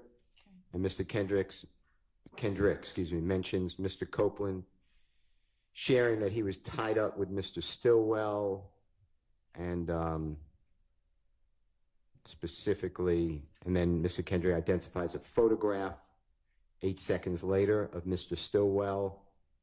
Then Detective Thorpe mentions Mr. Stillwell and clarifies that the word is that Mr. Stillwell and Mr. Copeland killed Mr. Thomas. And Mr. Kendrick speaks to that. We don't have any intent to bring that out. Any of that? Right. Okay. Okay. The next is 1:11:30. And it's Detective Gaither mentioning that Mr. Stillwell is the person that everyone, whoever everyone is, brings up related to the murder of Mr. Thomas.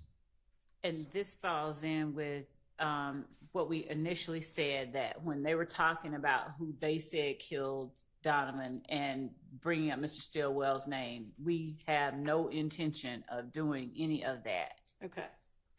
Okay. The next one is 1:13:44. And it's Detective Thorpe, I believe. All right. And he says, people talk to you in the city, all put you four involved in the murder of some kind. Mr. Kendrick denies it, says they are lying. Detective Gaither says, you think anybody going to tell the same story? Mr. Kendrick asked, what did they tell? Detective Gaither said, I heard you was in the car. Mr. Kendrick said, what car? Detective Gaither said, the Infinity rental from Thug. And then Mr. Kendrick said, no, I wasn't. Check whatever, my phone, whatever you want to check. And then Detective Gaither says, we did. It was said a whole lot. And then they go off on that. So I was objecting to Mr. Williams or Thug being mentioned. Your Honor, that whole, all of that colloquy is part and parcel of them talking about who people said killed Donovan Thomas. Anytime we're talking about any of these defendants being rumored to have killed Donovan Thomas, the state has no plans to get near that part.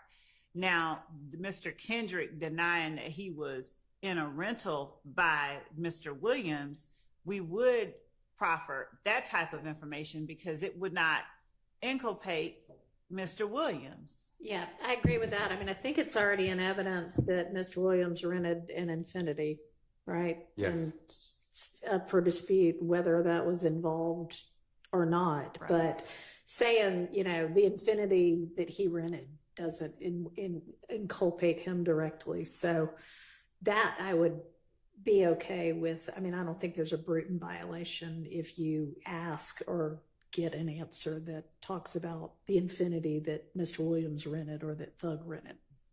Okay. The next, and I'm skipping based upon what the state just said about that whole colloquy. Okay. So it would go to 1:18:31, and that's after 1:17:35. Mr. Kendrick reaffirms he has nothing to do with the murder of Mr. Thomas, and then at 1:18:25, Detective Gaither asks about NARD, NARD, and DUWOP, DUWOP, where they are now, and Mr. Kendrick explains he's almost questionably locked up. And then the target event, Your Honor, is Detective Gaither asked from January 10th until today, how many times do you think Shannon been locked up? We'd like that redacted. My apologies for leaving that out. I would not put that in. Okay. Okay. The next one. The part about Mr. Stillwell being locked up. The other Right. part, yeah. Yeah. The next one is 1:21:25, Your Honor. And at that point, Mr. Kendrick had shared with the detectives that he went to Miami after January 10th. Detective Dennis asked who all went. The answer by Mr. Kendrick is everybody. Detective Gaither said, who is everybody?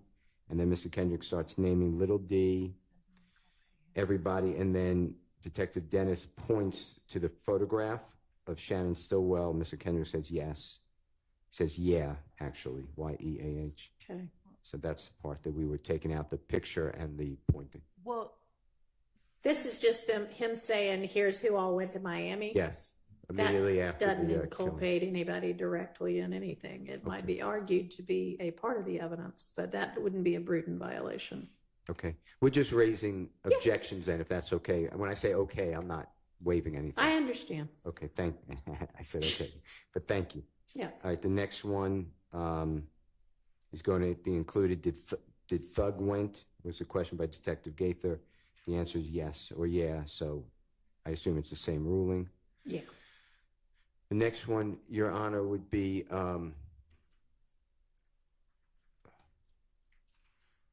and I assume it's covered by your ruling. Detective Gaither asked Mr. Kendrick, how long did Mr. Williams stay in Miami? So I'm assuming it's the same ruling. So I'm moving on from that one. Okay. So the one about before that 1.23.06 about Mr. Stillwell getting calls. Yes, I should have included. I skipped that one accidentally. And what'd you say, Ms. Love?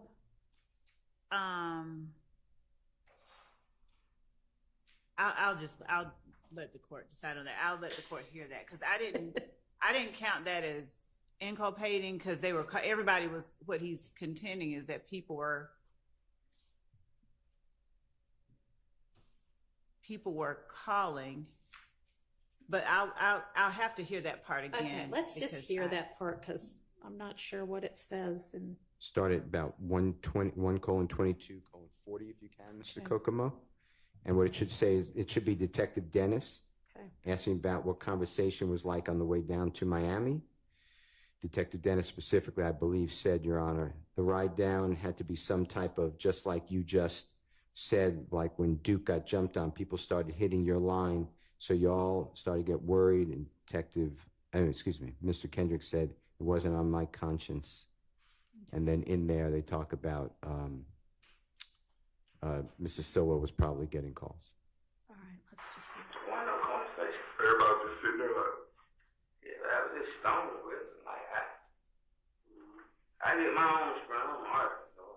right. But what I'm saying is, the ride down had to be some type of, I don't know. I ain't because anything. just like you just said, when Duke got jumped on, people started hitting your line. Yeah. What's going down? So y'all had to start getting word that these names are out there. As nut just got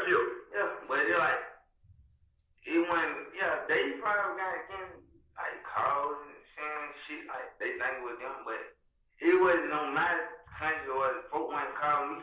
Like, yeah, you know what I'm saying? They want. But if they your people, it's almost like you guilty by association to an extent where if this time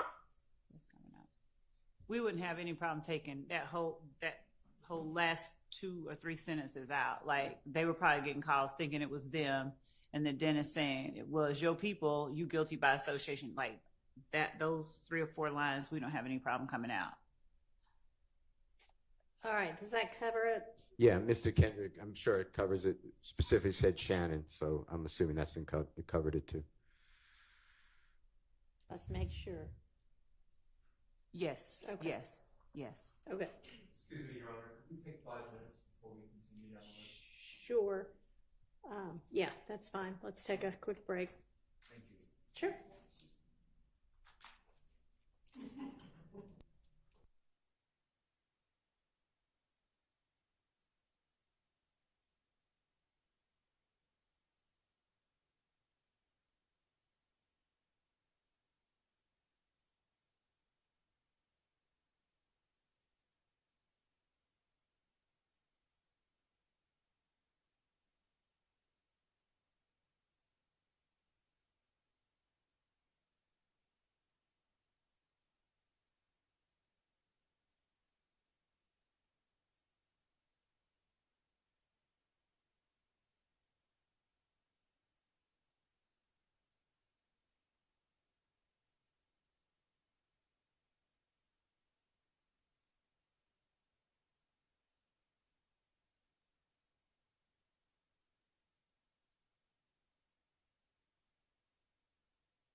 The next one, Your Honor, we are going to, I believe it's included in your Honorable Court's ruling. It's approximately 1:2539. Detective Gaither asked Mr. Kendrick how long Mr. Williams was in Miami, and he answers a couple of weeks. So I assume that your court said that that's not inculpatory, so I'm moving on. All right. The next one is, it's a visual. So if they're Okay. not showing the video at this, it won't matter. All right. But Detective Dennis points to the photograph of Mr. Stillwell and says he's all about that action, and they're talking about shooting people. They're talking about violence. So you may have to hear that, but and see it, but that's, we would object to that. You're not going to use that. All right. States agrees. Well, they don't agree it's Bruton, but they're not going to be using it. Okay. The next one is Detective Thorpe. It's at 1:33:55. Mentions Mr. Williams and how Detective Thorpe heard that people went to Mr. Williams' home after the killing of Donovan Thomas. You may have ruled because of the way you treated the rental car that that's not Bruton, but that's what I've flagged. All right. Do you think I need to hear it, or is it pretty much? That's pretty much it. Okay. Yep. That would not be Bruton. The next one is at approximately 1:43:20. And I'm not so sure this is covered by Bruton, but Detective Gaither asked Mr. Stillwell if he drives a Volkswagen, but I flagged it. But if that's not directly inculpatory, I understand that, but that's what is said. Okay. And this is just, does Mr. Stillwell or his nickname drive a Volkswagen? Yeah. Yes. The next one is 1:47:18. Detective Gaither asks what was in its, I say Mr. Williams, but Thug's demeanor when he pulled up to the McDonald's, and Mr. Kendrick says he cannot speak on that, so I assume that that's not under this court's, Honorable Court's ruling. Anything we deal with Bruton, so I'm moving on. Okay. And if I'm waiving something, No, you say no. You are correct Okay. in your assumption. And then the next one is 1:48:07. Detective Gaither asks, so that night, meaning the killing, you didn't meet up with Mr. Williams, and then asks the same for Mr. Stillwell based upon your Honorable Court's ruling. I believe that then we're going to skip, and if I'm wrong, please tell me I'm wrong, but Does, what's the state's intention with regard to anything you might ask about that? Given his alibi, we would, well, I don't know what, we would probably be Asking that? Okay. Well, yeah. I mean, I think that would be okay. and then the next one is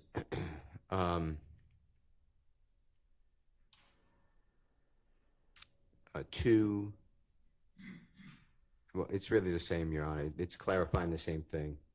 It didn't meet up with Mr. Williams or Thug and Mr. Stillwell, so Okay. that's it. Yeah, That would same. cover the entirety. Now, that's just for Bruton, but again, I will send to this Honorable Court, and there are cases on a RICO conspiracy, a conspiracy, and Bruton. Okay. I'll be on the lookout for that and the state's position on that also.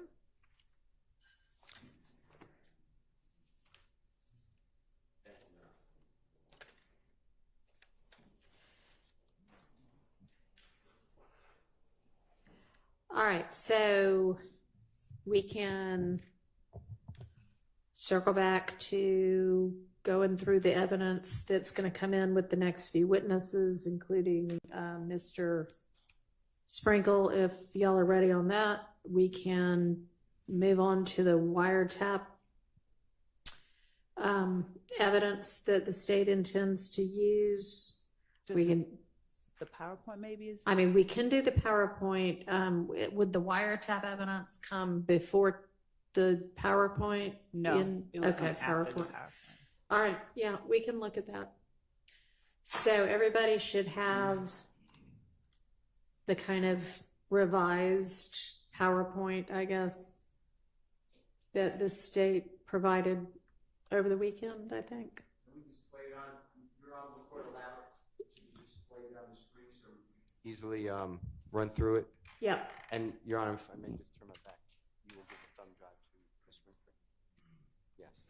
And so what the state sent over at this point would be, y'all have taken out everything that you don't intend to use. So the hope is for y'all that all of what you provided is usable, and we'll sort that out. All right. Yeah, so if somebody wouldn't mind, I guess, just giving us kind of a slide by slide.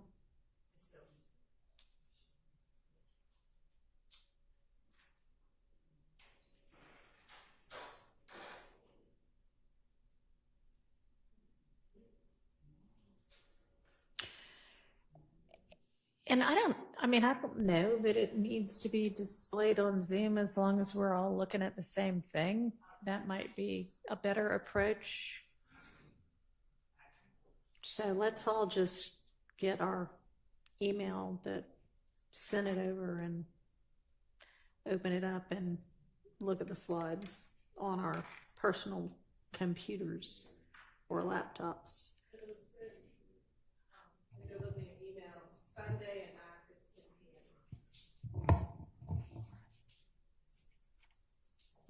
p.m. It was sent Sunday at 9:15. All right. And was it a Dropbox link or was it an attachment? Right. It was an attachment with a PDF. Okay, right.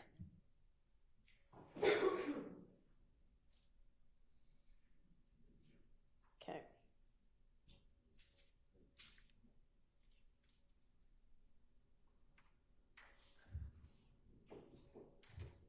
All right, is everybody ready? Everybody got it up?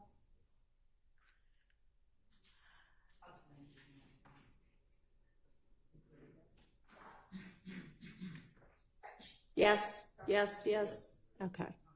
All right. Slide 1, I don't see how the state could possibly need that slide.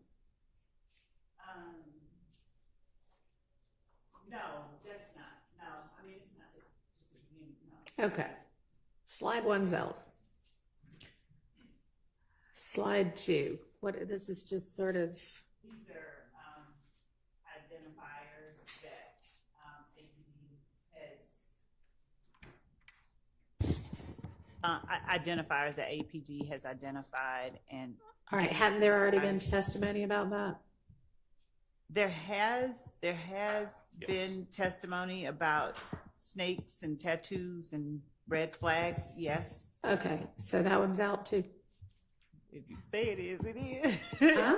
I mean, just to make sure we're all on the same page. What you're referring to as slide number 2 is the picture that has an arm with a tattoo. Yeah. Okay. Yeah. Which also, coincidentally, is the second slide in the attachment. That's what I'm going by. All right. Just didn't want to make sure you weren't All looking right. at the title page. And then Okay. We're on the same page. All right. Literally. Okay, good. All right. Slide number 3. What's y'all's argument for needing that? Okay, we can. Because we've still got some language on all of this too. So we can take out, we can take out all the language. Mm-hmm. We can take out all the language. Okay. Yep. Can you take that outside? John, may we be allowed to remove the Mondo board, the IT department? Yes, that would be wonderful. We're not going to use it, so out it goes. So y'all go ahead and, yeah. Not right now. Okay. What about these 5 pictures?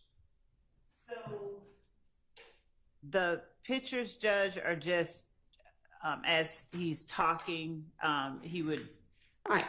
So who are I see we've got Defendant Williams, Mr. Williams, Rich Homie Kwan.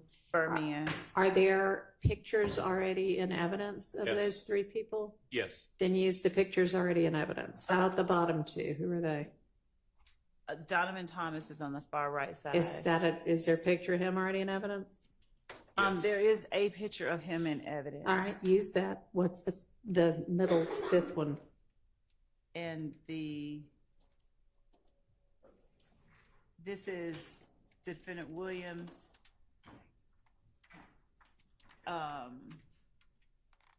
And There, the gang pre the dispute, the war. Okay. I mean, is there a picture similar to that if he needs to identify people or a group of people he could use? Yes. Numerous. Hold on one second, Your Honor.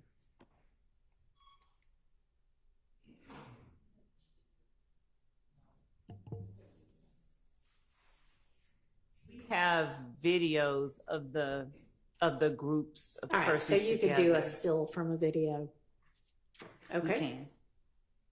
All right. How about slide 4?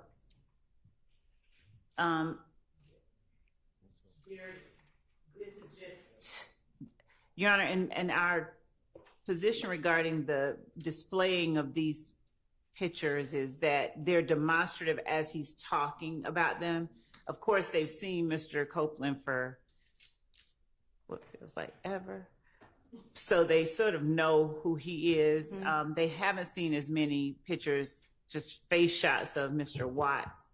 So they're not, we would just put forth that there's. Is there a picture of Mr. Watts in evidence? Yes, But there they're is. demonstrative. Look kind of similar to this? So the reason that we would ask that the PowerPoint photos be allowed to be kept in is they're demonstrative. These are clear face shots of who they are talking about.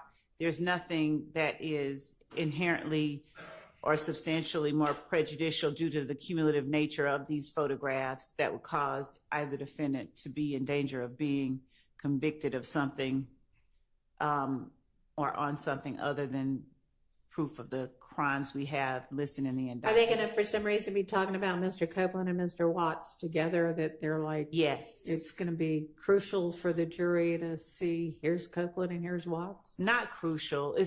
But he will be talking about a specific interaction, specific. Okay, well, he can antagonist. talk about that without this. And if you need to, like, have the jury reminded, oh, this is what Mr. Watts looks like or something, just use something already in evidence. All right, what's this picture of some fence? The gambling house that. Do we have pictures already in evidence of that? No. Okay, then this one's fine. Slide 6. With the stack of money and obscene gesture. Hold on. Well, that's Mr. Copeland, and it was that stack of money and that flashing of it at a club that led to the conflict between him and Mr. Watts. So okay. We've also got video of him doing exactly the same thing. We don't have that video. Yes, we do. We've had a video and All chase right, of well, him. don't talk over each other. Do you know what exhibit number that is? Your Honor, we initially entered the video in June. However, that was after 3 o'clock. And so we did not enter it again this time around. So I do not believe the video is in evidence. I'll double check, but I believe that was after 3 o'clock.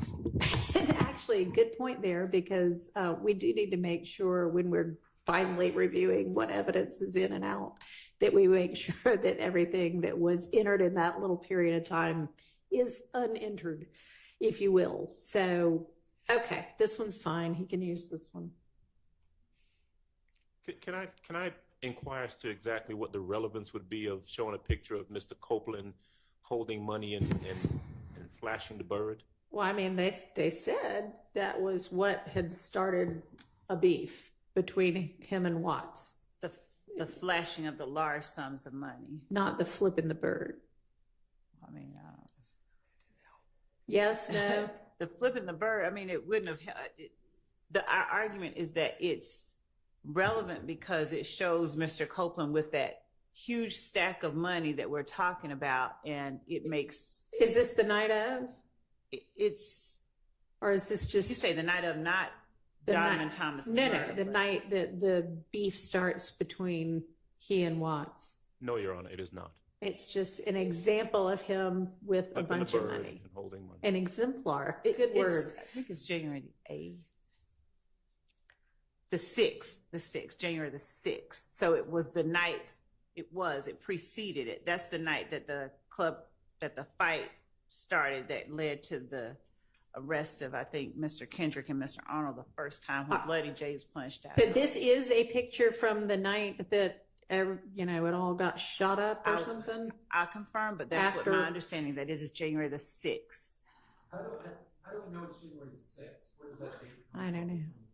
I don't know. Maybe they know what he was wearing to the club The that night. detective that gave it to us, so.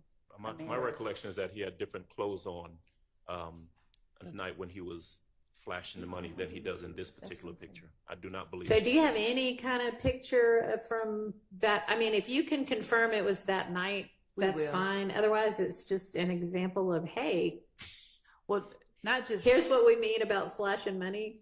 No, the large amounts of money. Right. I think during the course of the interviews that the jury has heard, you hear them talking about a very, very large sum of money. Right. And, you know, one might argue or wonder, you know, what kind of money, how much money did he have access to that kind of money?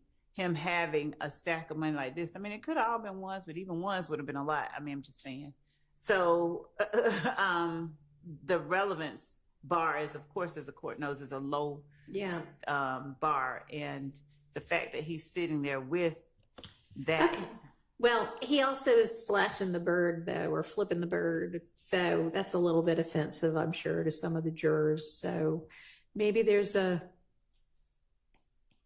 Why don't you find out whether A, this is that night, and B, if there's some other photo already in evidence with him with large stacks of money, okay?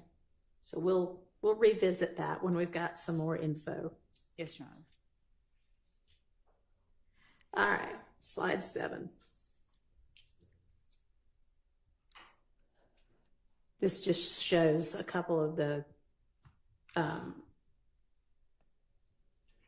mean, the Metro, but y'all, there's been testimony about the Metropolitan, right? TIG studios that Right. Mr. Copeland is alleged to have shot up, or believed to have shot up. We've had a number of crime scene photos entered of the Metropolitan, so there are a number of photos of that in already. So it doesn't. There's nothing. If Detective Dennis is talking about this, putting it up doesn't take extra time. It just orients the jury as to what he's talking about. So it's a demonstrative aid that orients the jury, that is helpful to the jury, that is substantially similar to what that is exactly what he's talking about. So there's nothing that should preclude him from showing it to the jury. TIG is who's? Think It's a Game, Right, is the company that Rich Homie Quan was under. That Think It's a Game Studios is inside that building right there. This one's fine. All right. Moving on to slide 8. So this is several pictures of Mr. Thomas. We definitely do not need the Club Crucial Will Always Remember You part of that. Okay. And, you know, the language about whether he's a high-ranking member of a rival gang, I mean, it can come out. Thank you. But I know it's asserted that he is, but this sets it forth like fact, and that's for the jury to determine. Yes, John. I'm just trying to X over everything. Okay, so Did you have something? I mean,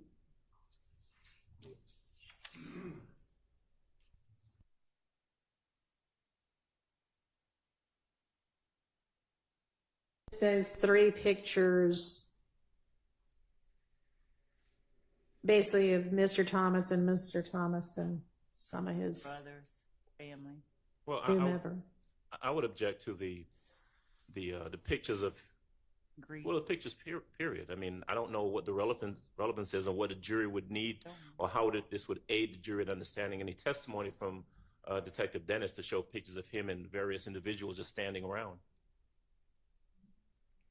So, do you want to elucidate us on that? Yes, we can take. Okay. So they won't use that one.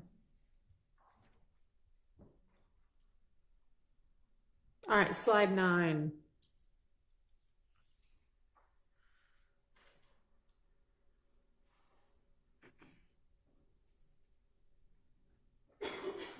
So slide 9 shows just the type of. Are these actual posts already in evidence?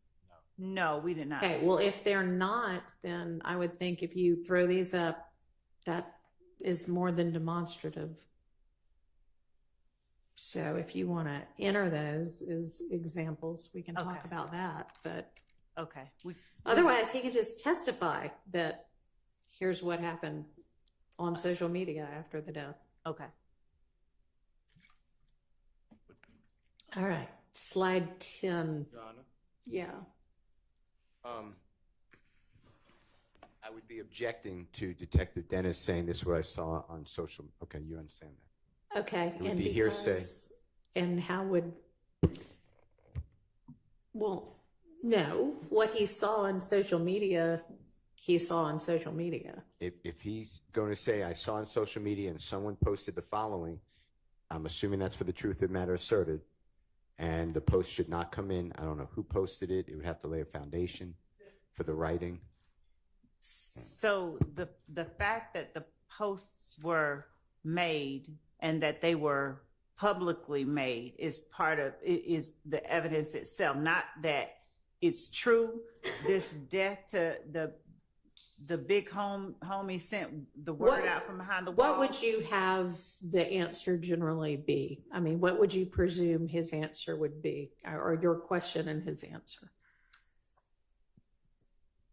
Were there threats made against YSL in the moments, hours, days following Donovan Thomas's murder? Yes.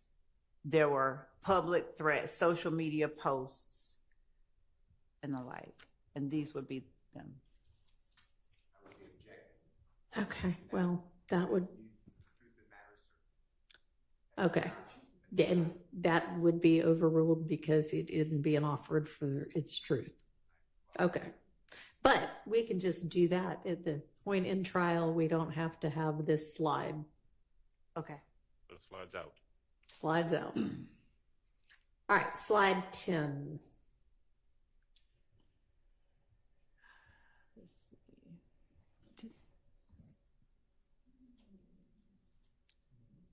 Tell me, I guess, what I'm looking at and why he's going to be using this.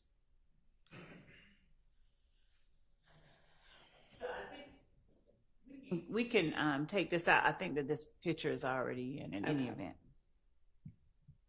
All right.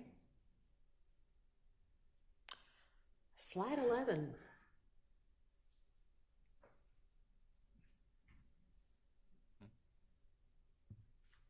There's a lot going on this slide. There he is. He can testify about that. It's Mr. It's the services of the victim in this case. So he can testify about it. It's a good question. Victim impact. What would be the relevance of how, many people were moved by his death?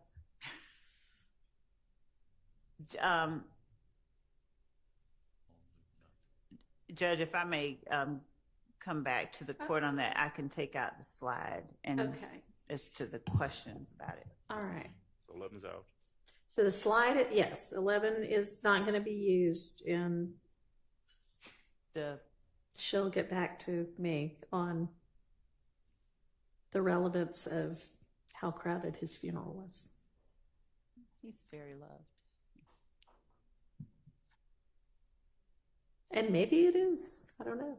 But all right. Slide 12. So how about slide 12? We can take out that. It's a similar one as the one earlier, so we can take out we can take that out in the same way and introduce it if we need to. Okay. Thank you.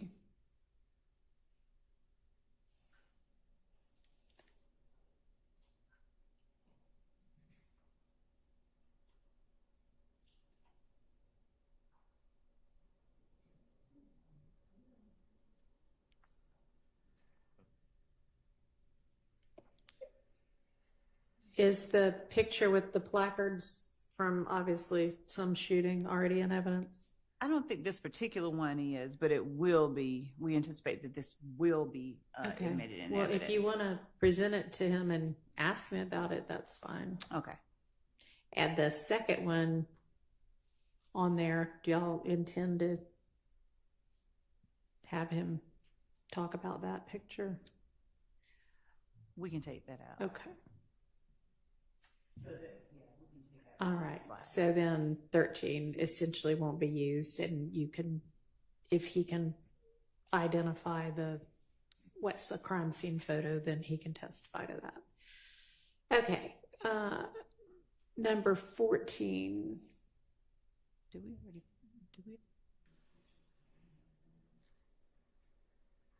So, Judge, we don't have to, with number 14, we would need to introduce, I think, the photographs versus putting it up. Okay. We would, as opposed to using it as a demonstrative. Okay. And I mean, if they're already in, then obviously if he needs to testify to them, he can. And if they're not in, he'd need to be able to, obviously you'd need to be able to lay the foundation. Right. And we may just get, some of the ones that are, as the court has already pointed out, some of the ones that are already in, and put them on, just to use those as our exhibits with him.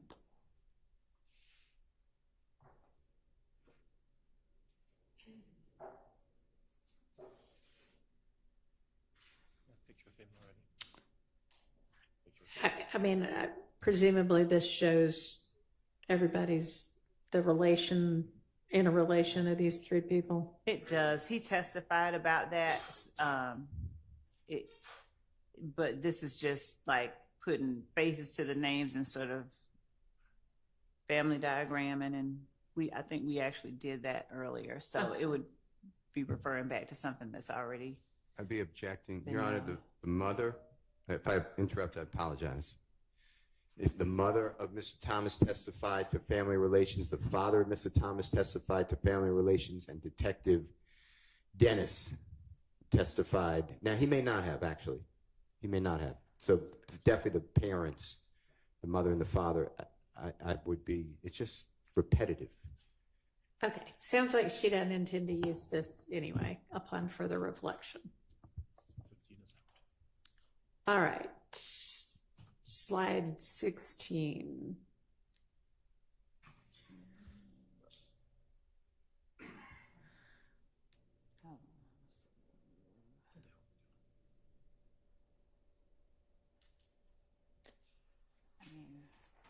We still have a current intent to use this slide. We cannot use 16. Okay. Okay, 17. 17.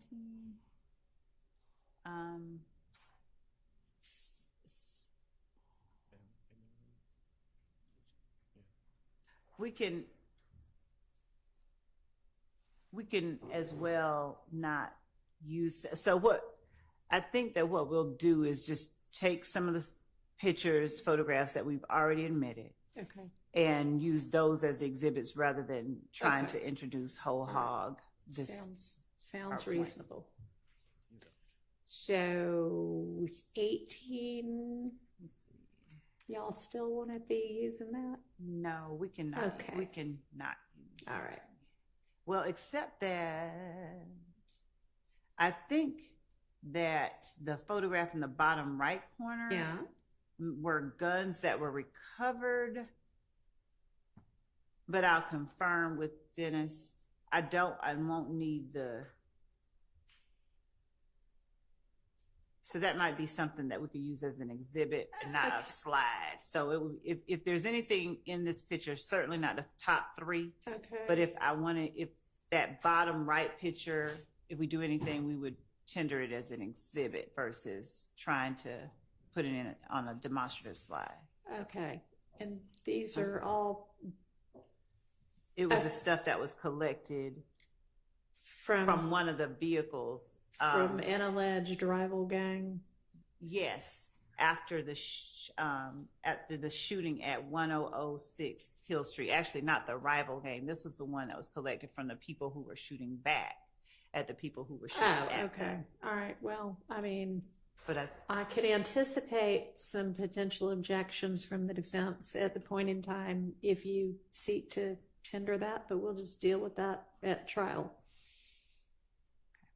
But don't be surprised, because I certainly think if I were the defense attorney, I might have an objection to it. I think they wanted this part in because this is from the we'll other see. side. This is We'll the see guns what the from strategy is. from the other side. We'll see. Okay. Okay. That's what makes trials interesting. So 18 is out. 18 is out. 19. 19, we have not yet introduced that photograph, but I think that we've. The one on the bottom, or? Yes, Okay. the one on the bottom. Part of that photograph is part of what was talked about in the interview with Mr. Copeland that has been shown to the jury so far. So we could definitely take out the words. We'll do whatever the court instructs, but that photograph, we can introduce it as an exhibit if it has not already been admitted, and we cannot publish the PowerPoint slide. Okay. And in that vein, Judge, with respect to, since we're going through it like that, rather than introducing, no, I think maybe we should. I was going to say, rather than introducing the whole thing as just, here's his demonstrator that he's using, since we're cutting it up and using parts of it, rather than saying, okay, we're going to use this, we won't use the PowerPoint. Right. We'll use exhibits that either have been admitted or that we tender through him. All right. And so that'll be true for the rest of this. Yes. Okay. So the whole PowerPoint's out. Well, am I hearing that correctly? We won't use the PowerPoint. Yes. So she's just saying it's going to be easier not to. Because, I mean, I would imagine he's probably kind of like, press play and he's like, here's what happens in slide 1 and slide 2. And if he's not doing that, then it might be easier to do it another way. Right. Okay. All right. So then I guess as for the rest of it, we can keep going through with regard to the pictures themselves, or you can just, if there are some pictures depicted within the slides that the defense thinks are particularly egregious or objectionable that you want to go ahead and alert me to, that's fine. Otherwise, I guess we'll just see what happens at trial. Your Honor? Yeah.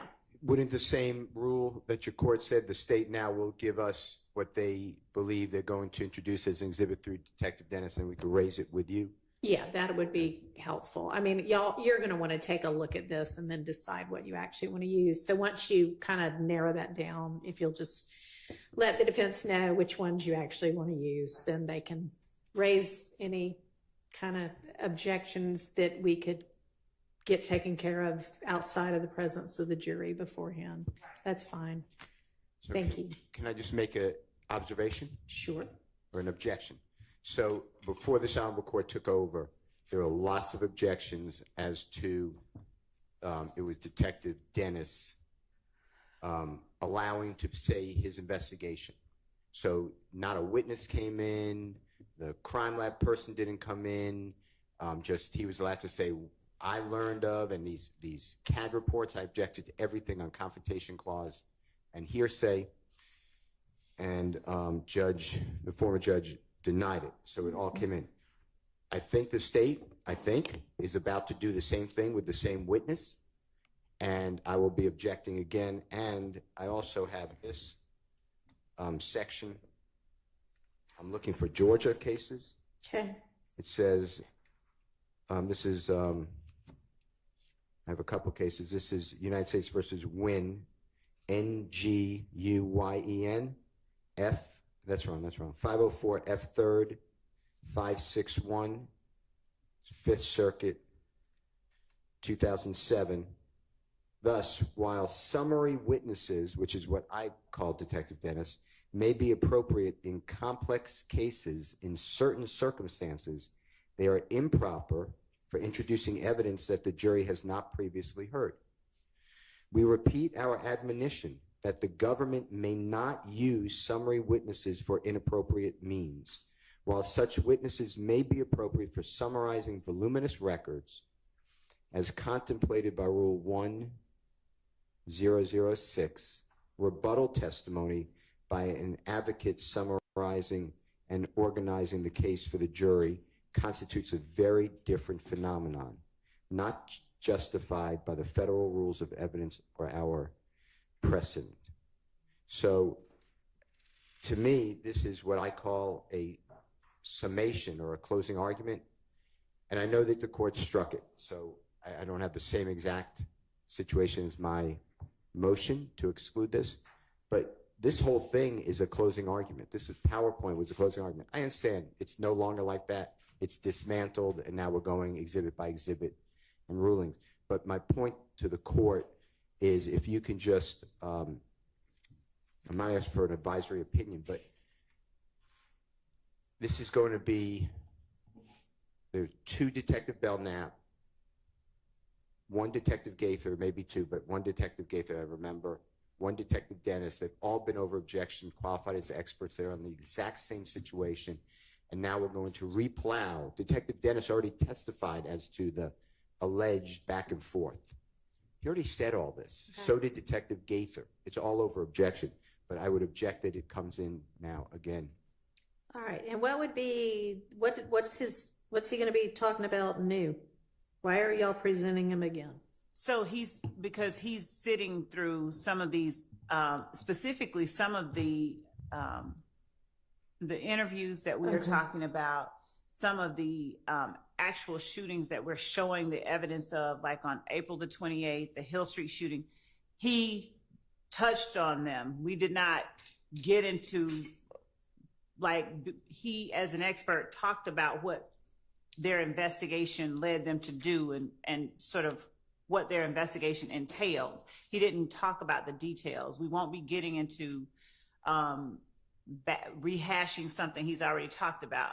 The stuff that he's going to deal with now is going to deal with specifically the interviews that he conducted, depending on what the witnesses say. If there are some instances where, you know, we don't need to play the interview because they say exactly what they said, then we won't do that. But we're at a different part. He is a fact witness, and he's still he has still been qualified as an expert by the court. So we won't be rehashing stuff that he's done, and we won't be using, I'm not certain when Mr. Steele says, you know, he objects to summaries. As experts, they're allowed to talk about how they arrive at certain conclusions. Yeah, I think there were maybe like a couple of different objections in there, but it sounds like one of the objections or potential objections would be if he's going to get up and basically rehash the same thing he already testified to about how, you know, the theory is that all of this came about because it was the culmination of, you know, some gang wars, basically. We've already that's already been covered, so he should not be testifying to that again. Right. We don't need to, but specific, like the April 28th shooting, the Hill, like we haven't put up all the evidence in some Okay. way. Nobody in here is being charged with that shooting, right? That's part of the story of some of the crimes that are charged in the indictment, right? I think the court is saying that they are overacts. Some of them are overacts that are listed in the indictment. If that's what the court is saying, the answer is yes. Okay. So I may be thinking of the Hill Street shooting as something other than what it really is. The Hill Street is not. The Hill Street is not. Right. That's when Woody and his girlfriend get shot at, right? Or no? Okay. All right. Sorry. There are a lot of shootings that I haven't been in this case the whole time. So, all right. So, but I guess, so let's take, for example, that one. I mean, we're not going to need to get into the nitty gritty of that one because that one, all that we need all for the jury to know for that is it happened. Some people believed it was a rival gang. It, made the beef worse. We don't need all the details about how many bullets were found, right? That was Frida Reed. That was Lucci's mom. And so that was another one. But so the overt acts connect that shooting with the ballistics from that shooting. Okay, so for that reason, that might be relevant. And Lucci's a central sort of opposition figure in the whole. Well, I guess I'll just have to take them as they come. But we do not need a whole entire crime lab. Here is what you would put in if you were the state prosecuting that shooting, when that is not an overt act and it is just something that happened along the way that's part of the story. I don't want us to be having a mini trial about that. And we've scaled back everything in the indictment, even like we were saying yesterday with the Rodelius Ryan murder. We've scaled everything down like that, so it's not to. So are there other objections encompassed within what you just said, Mr. Steele, that I need to be addressing? I don't see why Detective Dennis, through his investigation, is allowed to say, oh, there was a Hill Street shooting and this was gang related, or this was done by this gang in retaliation of this. And we linked up later through the GBI crime lab a weapon that was used in this shooting and another shooting. To me, that's all confrontation clause. And the investigation doesn't matter. They could have done the greatest investigation. What matters is that the state put up competent evidence before this jury to determine the charges and the elements in the indictment. So to me, it doesn't matter what their investigation was. Now, I have challenged the investigation that they did not verify or corroborate. I have no problem with that, saying, well, I did verify and bringing in the witness, or who the witness was that they spoke with. Maybe not what they said, but what happened last time with the predecessor judge was, over objection, Detective Dennis and Detective Gaither was able to say, oh, we verified that this happened in relation to this, and this happened because of this, and this started a chain with this. And this whole thing started in the fall. By September 2014, there were no witnesses here. Okay, well, I mean, that's the subject for cross-examination then. It's hard to cross when I have no reports. I have no expert report. I don't know who to interview to say, no, that's not true. I never told them that. In fact, I told them something different. This is all, to me, like I have a bag over my head and I'm getting smashed with a baseball bat and I have no idea where to hit because I don't have anything. And I've asked for reports. Judge Glanville told the state to produce it to writing. This is all confrontation clause, and it's all coming in as a conduit through some, quote, expert. And it comes through with many experts. And to me, it's just like not having a trial. Okay, well, I'm sure you'll be able to undertake an effective cross-examination of this and every other expert witness. I have been told since I've been in the case in front of y'all in court that there aren't expert reports. Does that continue? And y'all were going to circle back and ask whomever over at APD to do an exhaustive search, even if people were retired. What happened from that? Has that been conducted? For police reports, yes. We were actually, I think the court told us to do it for a specific act, and I can't recall which one it was, and we did, and there wasn't. But we have done that. We have provided the police reports for these acts that are shown, that we're showing evidence for, and that we are asserting in the indictment. All right. So okay, you recall that I did tell y'all to go back once again and say, we don't care if people are retired. We really need you to find this and make sure there's no reports in it, right? Yes. Y'all did that? Yes. And that produced nothing? No, we have nothing that we haven't turned over, because what the court required us to do was, it was for a specific one. I don't think it was. Hold on. I mean, it may have been for a specific one and then everything else. But anyway, if it wasn't done for everything else, do it for everything else right now. Your Honor, could we take a very brief restroom recess? We just had one less than an hour ago. So, no. I'm sorry. Okay, I apologize. Mr. Atkins is reminding me that you're talking about gang expert reports and things like that. Yeah. And yes, we don't have anything extra. We will go back again because I've gone over and asked homicide. I've asked gang. I've physically gone over to the gang unit, physically pull out boxes of stuff. I will continue to inquire. All right. Well, I don't know that, the best use of your time is to pull in boxes and look through them. That ought to be what the police are doing, but you need to direct them to do that. Yeah. And so with regard to the gang experts, did y'all go back and say to somebody over at APD and in gangs, hey, we need anything there is, even if these detectives are now retired? Well, we had done that before the court ordered us to. I know, but then I ordered you to, so did you do it again? Okay, so. Because I ordered you to. We have not inquired a second time, and I apologize to the court. We're going to do it again. I will do it. I pretty personally. clearly told you to do it again. That's what he's reminding me. Yeah. Well, Mr. Atkins, you could have done it. Well, yes, Your Honor. I'll go make a phone call now. Okay. And can I mention something? It came out during trial, during a motions hearing, that there is what I'm going to call a black book. And it's all the gang information. Yeah. And okay, you seem like you know about it. I've heard about this before. Okay, well, I don't know about it. And we were given the Heisman. We were told that we're not getting that. Detective Dennis said he no longer works at APD, so he has no access. Detective Gaither said the same. Detective Belknap, who continues work there, says that's not for public information. Well, I would imagine it is not. However, if such a thing exists, do y'all know what Mr. Steele's referencing?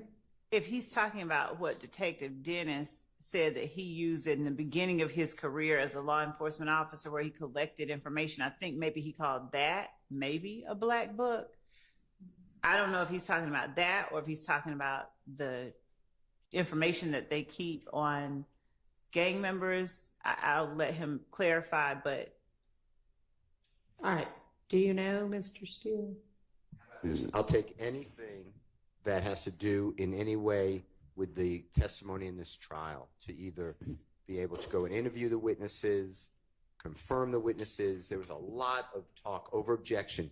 The policy of APD, how they qualify somebody as a gang member. It's self-admission. It's somebody else who's reliable, which say that they're in a gang. Okay. They hang out with somebody. All that's in this supposed book. I don't. Okay, that's entirely different. Okay, so you now do know what he's talking about? No, that's entirely different. Detective Dennis talked about, and Detective Belknap talked about how they identify gang members and what criteria they use. All right, is that something that is in something writing? in a black book? Well, whatever. Is it something in writing? I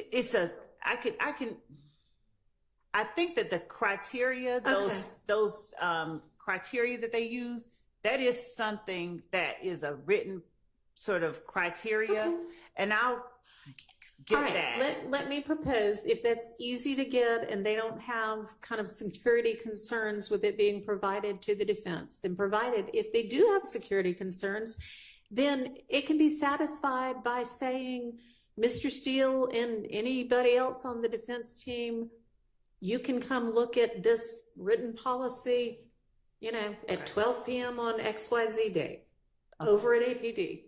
That satisfies it also. So in some way or another, if there is a written something that is how they classify, then give them access to it in one of those ways, okay?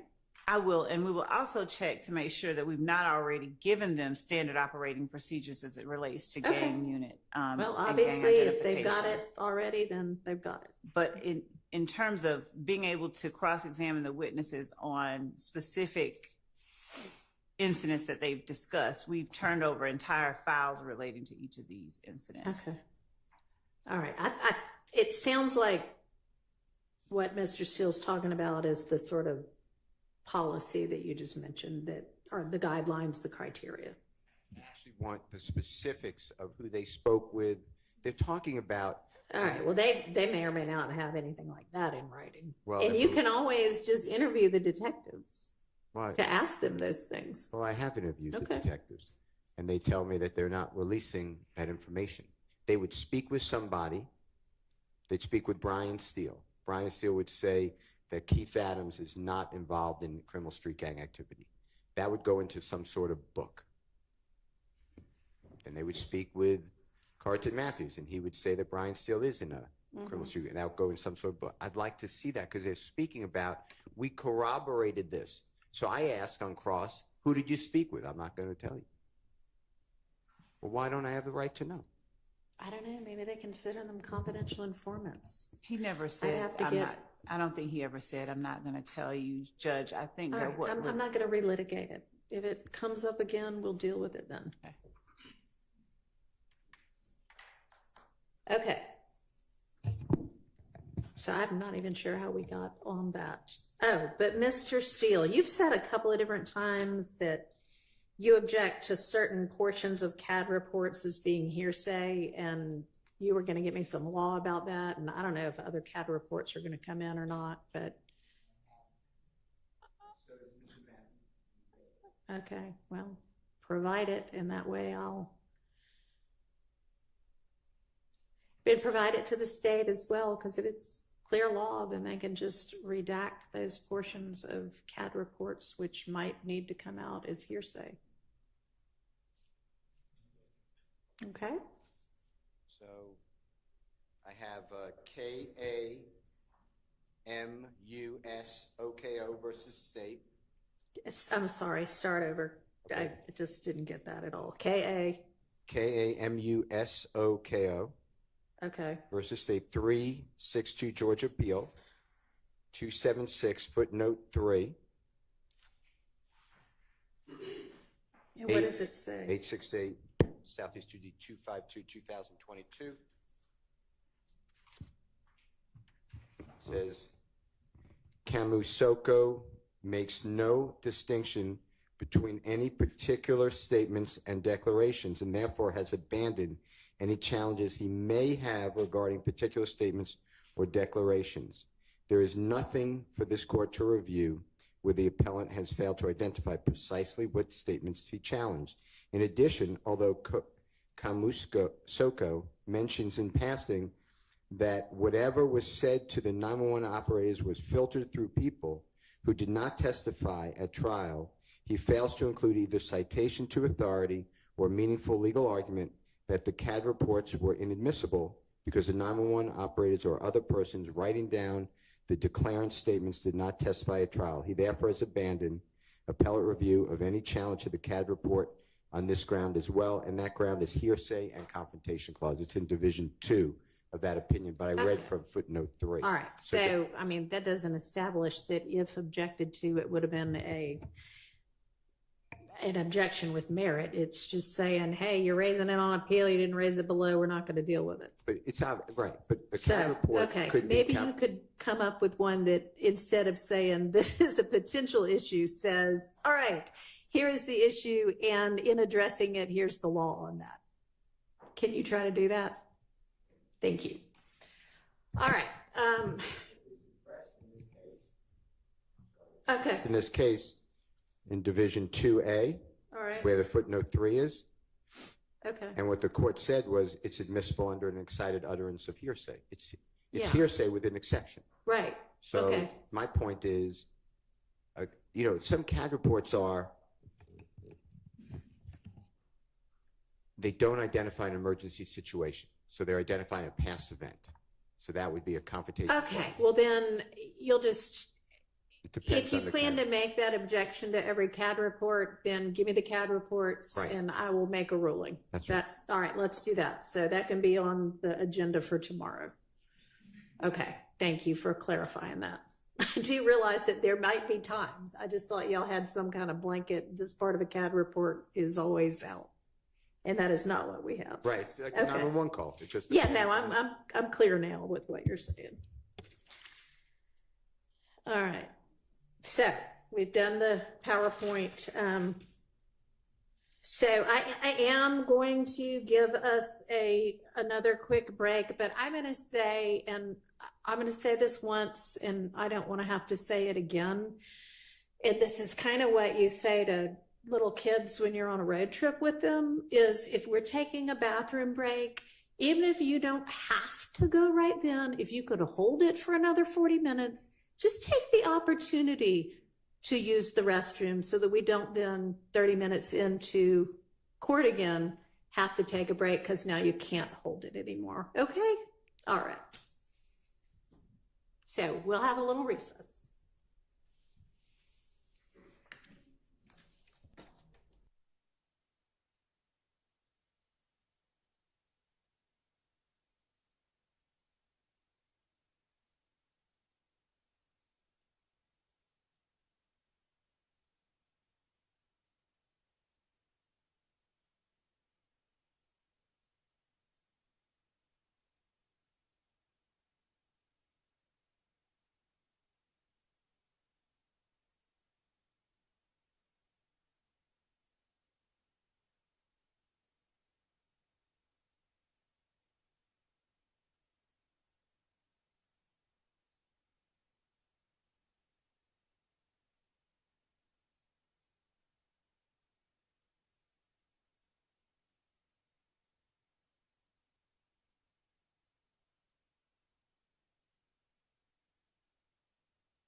I think we can move on to another task on our task list.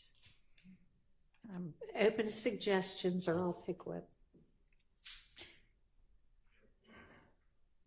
I know we still have to do the excerpts from the wiretap evidence, so that might be a good thing to turn to next. Yeah. I meant to bring this up yesterday. We've been labeling the excerpts from the wiretap as potentially co-conspirator statements. Right. And I think the state announced that those wouldn't be coming in until investigator Viverito testified. What I meant to inquire about the other day was, I know that they've suggested that there are additional co-conspirator statements. I'm just wondering if any of those are linked with witnesses coming up soon. Hang on just a second. Nobody say anything because our court reporter needs to plug in back up.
Our court reporter's still rebooting, so I thought you might have something that was not something we needed to take down.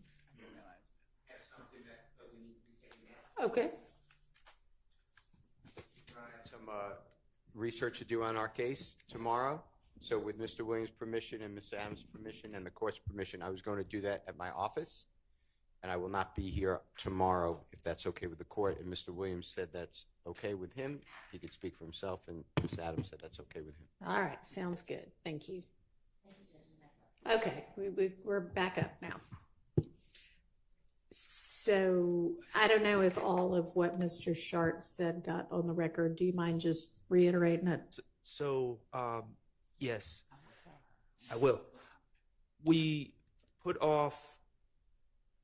We suggested that the wiretap co-conspirator statements are going to come in through investigator Viverito, which would be later on in the trial. But I believe that the state has also stated that there are additional co-conspirator statements, or alleged co-conspirator statements, that are not part of the wiretap. And I was just suggesting if those involve witnesses that are coming up sooner, that might be something that we need to address. Okay. Do we have other co-conspirator statements that are not the ones from the wiretaps coming in through to investigator Viverito? So, since we won't be getting to the wiretaps until she's number 91, witness 91, in terms of,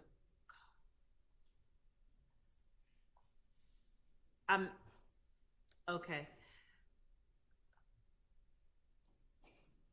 My question to the court is, would the court allow us just to go in order of the witnesses that are coming up and deal with the buckets of exhibits. Yeah, that's fine. And I think that's kind of what the defense might be trying to figure out is, do we have some co-conspirator statements that are going to be coming up soon? And I'm fine if it's easier to just say, okay, we're talking about co-conspirator statements now and tackle the ones that are coming up soon. That's great. Or if we want to go witness by witness through, here's the evidence that's going to come in with this witness. I think either way makes sense.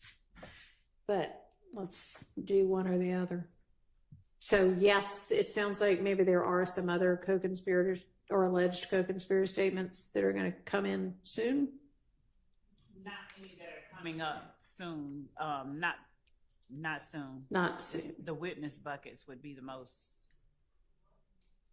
The next, Jamari Holmes is the next time that we'll have co-conspirator. Can y'all all hear her? I'm sorry, I'll get closer to the mic. Okay. Jamari Holmes's murder is the next time that we'll have that issue, and that's the one that we were discussing at the beginning of court with Your Honor and Mr. Williams and Ms. Abbasi. Okay. So the co-conspirator. That's a little ways away. Yes. Does that answer your question? I'm fine with that answer. As long as nothing sprung on us at the last second with these witnesses coming up, I'm fine with that answer. Okay, so they do have what those co-conspirator statements are, right? We don't need to litigate it right now. I'm sorry, I missed what the court. Do they have whatever the co-conspirator statements are, whether they're from the wiretap or a different source? Do they have them all? Yes. And have they been identified as potential co-conspirator statements? Yes, Your Honor, for the most part. Just 1 second, I'm going to confirm one thing. Okay.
Sprinkles folder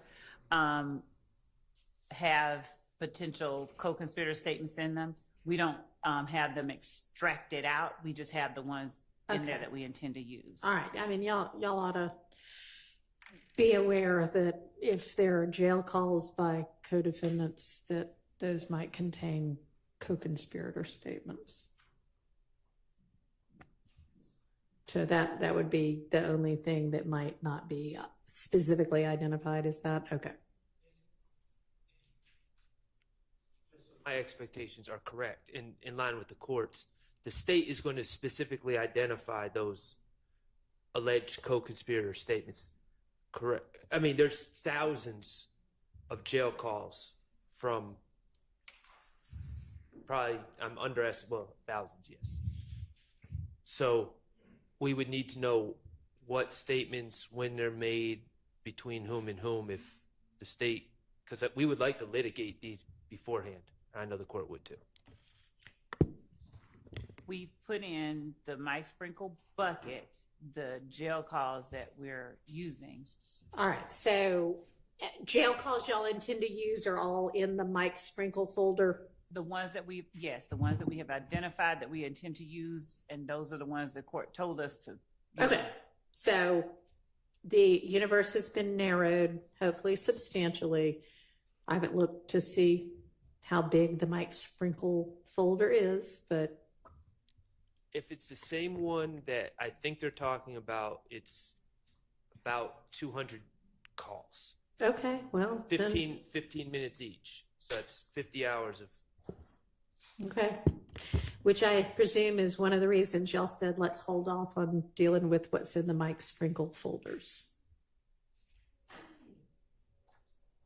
So as the state, look here, as the state is itself going through the Mike Sprinkle bucket in further detail and identifies for itself the specific co-conspirator statements that it intends to introduce, please identify those as well to the defense. As soon as you know, let them know. So we have 14 in the Shannon Stillwell folder. We could start there since that is his client, Mr.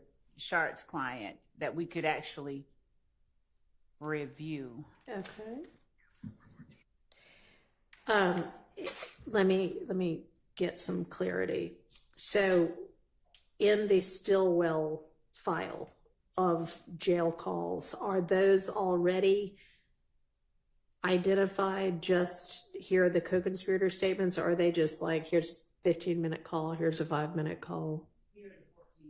All right, and do you know what portions of those calls you?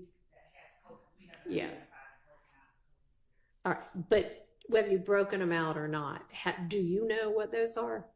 Yes, that's why we put those 14 in there. Okay, so if you can, if that's what I'm saying, is once you know, here's call from January 2nd, that is 15 minutes. I'm going to use minute 2.5 to 2.9.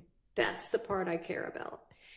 When you know that, let the defense know that. Okay, so if you know that already, instead of us sorting it out here live, give that one of y'all sit there and type it up and send it over. They can look at it tonight. We can deal with it tomorrow. Okay. And similarly, do that for everything else. All right. Okay.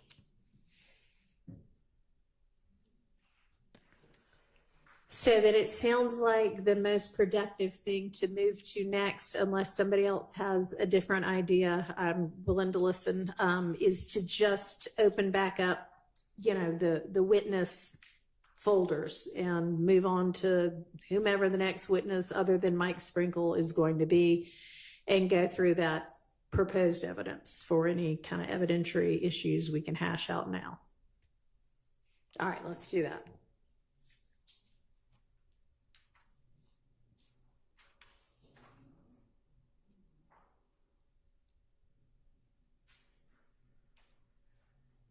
Why do I hear something?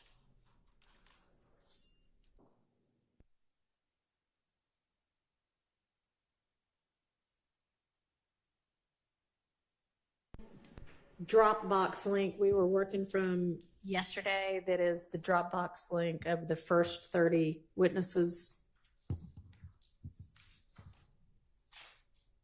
So if everybody can find that again.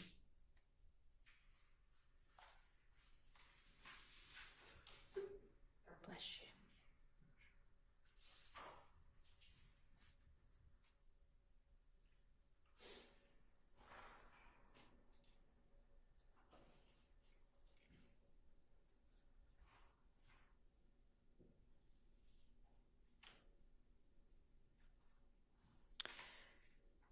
It's not easy to find it because sometimes instead of y'all giving each a new reline to your email, you just tag on to one that already existed.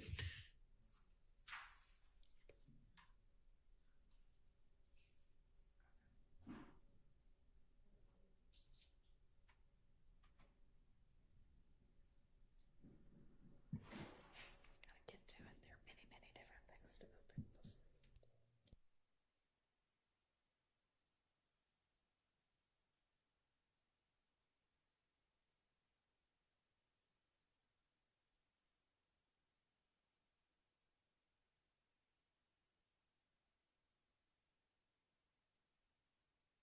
8th, 2024 email from Mr. Atkins. I'm pretty sure that's right, right?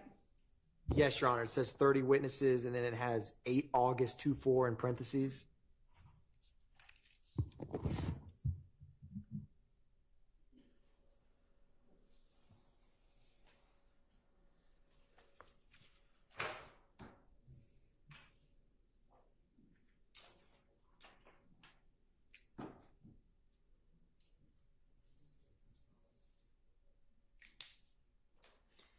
All right, y'all let me know when everybody's there.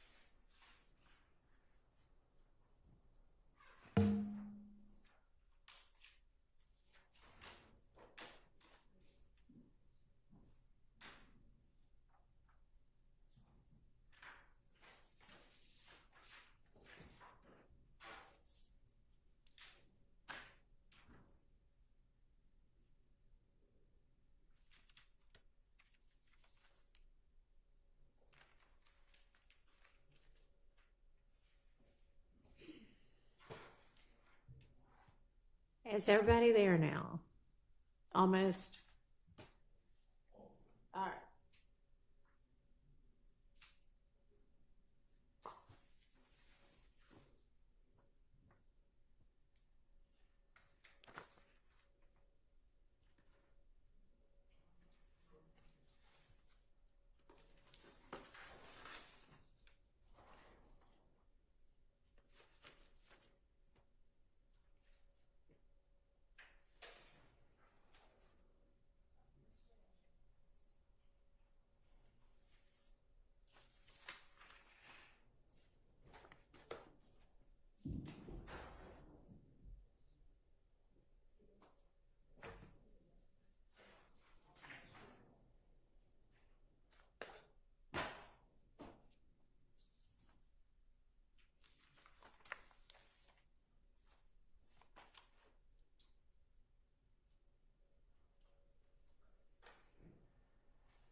I'm waiting on y'all to tell me if you're there.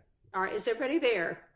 Has everybody got the 1 through 30 Dropbox link up?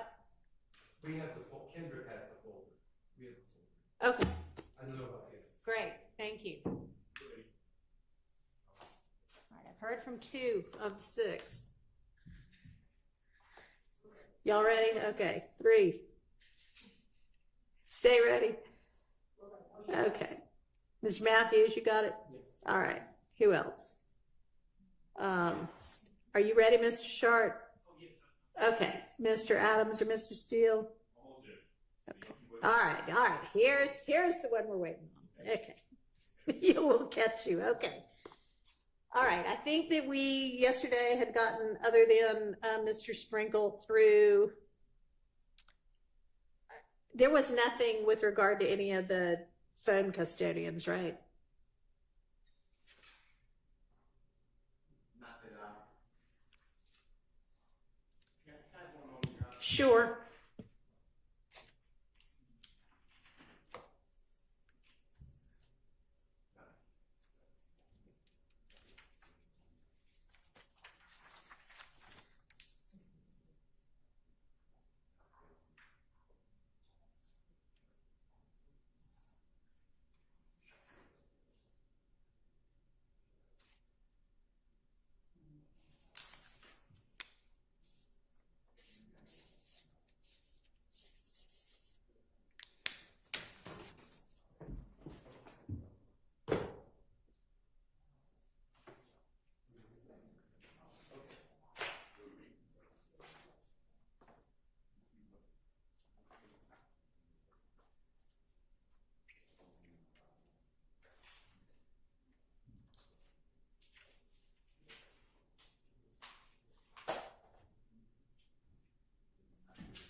right, so the question on the floor was whether there's anything we need to look at with regard to any of those three cell company custodians.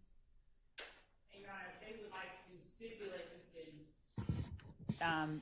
as to those records, we can just bring in the records themselves and save that time, but. That would be nice.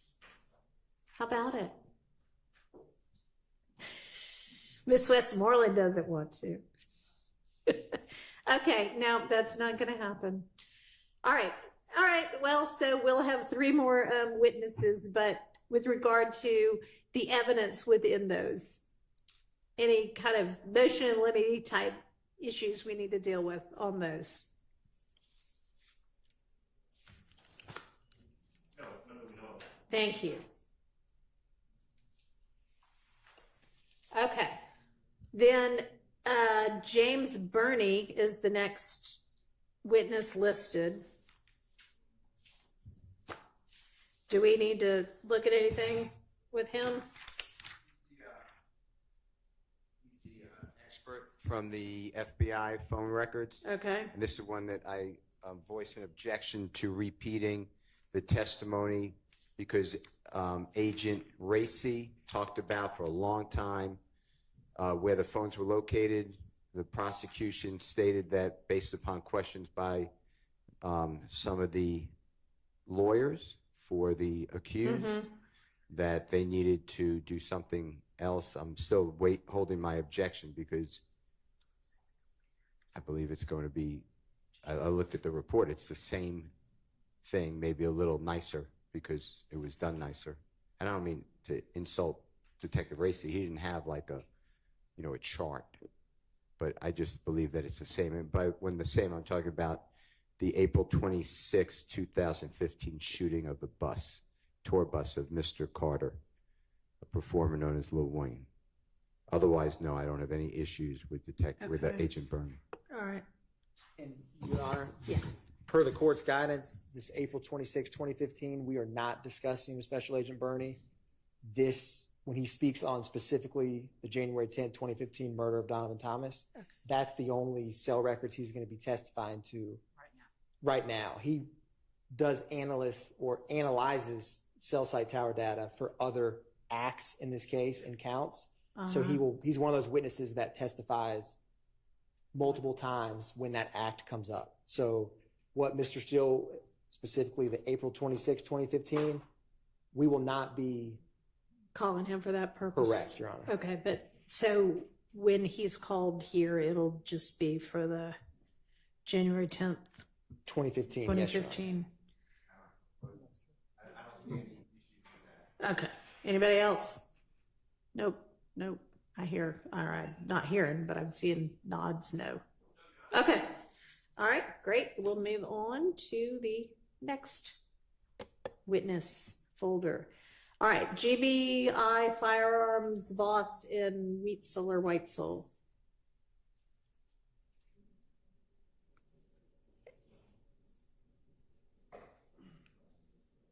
Any issues on those?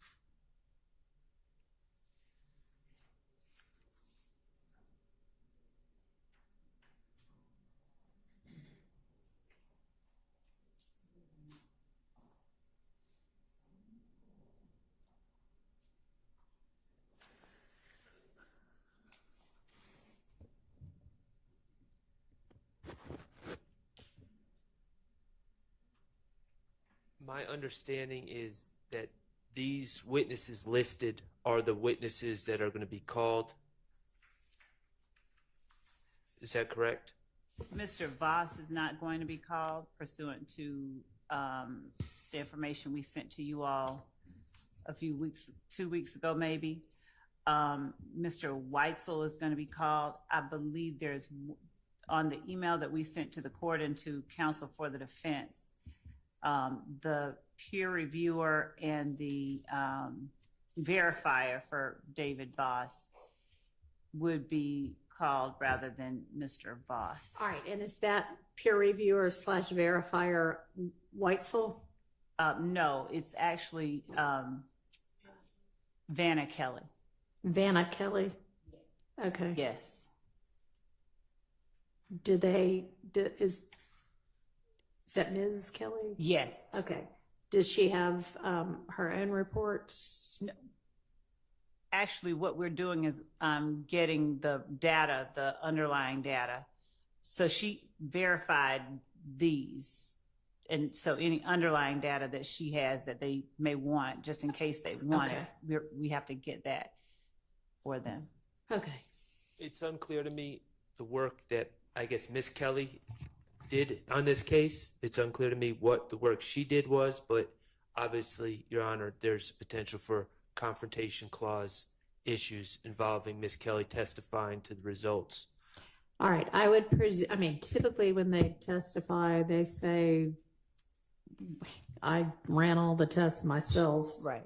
And obviously, if they didn't, then that's going to be problematic. Right, it would be. She looked at the evidence under the microscope herself and came to the same conclusion. So she will be testifying to her own conclusions, not to his conclusions. Right. Hers match his, and he was the one that put out the report. She verified his by going through and looking at that physical evidence under the microscope. Okay, but her conclusions will be based upon her own correct testing and observations. And to my understanding, we don't have a report from Miss Kelly. Maybe she's not writing a report, I don't know, but I'm bringing it to the court's attention and state's attention that my understanding is we don't have a report from Miss Kelly. So if one was generated, we need that report. That's what I was just saying. She did not generate a report, but her underlying notes and data, that is what we said we would get for them, because her conclusions. Okay. She doesn't have a separate report, but she's got notes and data, and y'all will be provided that when? Did y'all have that yet from her? No, I spoke with the GBI last week, and I'll follow up this week. Okay. Let them know that this is an ongoing trial, and they need to provide it ASAP, and then provide that over ASAP to the defense. Okay. Also, with respect to Agent Bernie, if we could swing back to that. Sure. He will likely not be testifying until the end of September, in which case any time needed, we believe, for the defense to review his analysis of the April 26th incident would have, we believe, that rather than having him testify 2 different dates for those for the incident here and the incident in April would be obviated by the fact that he's gonna not be testifying until the end of September, as opposed to having him testify at the end of September and then come back 2 weeks into October. So I guess we're asking for clarification on whether or not he can just be brought in, whether that is not enough time for them to look at the additional reports that they were given last week, or was it last week? Week before? Week before last, right. Okay, let's find out. The issue isn't the amount of time that we had to review Agent Bernie's report about the April 28th incident. The issue is that Detective Racy already testified concerning the movements of cell phones. And and the state seems to be justifying this on some sort of cross-examination. Really, the allegation is that Mr. Winfrey was moving with the bus, and the allegation, which I strenuously deny, is that Mr. Stillwell was moving with the bus. Mr. Stillwell didn't have a cell phone, so I'm not sure what the point of any of this is in the first place, much less hearing it for a second time. Okay.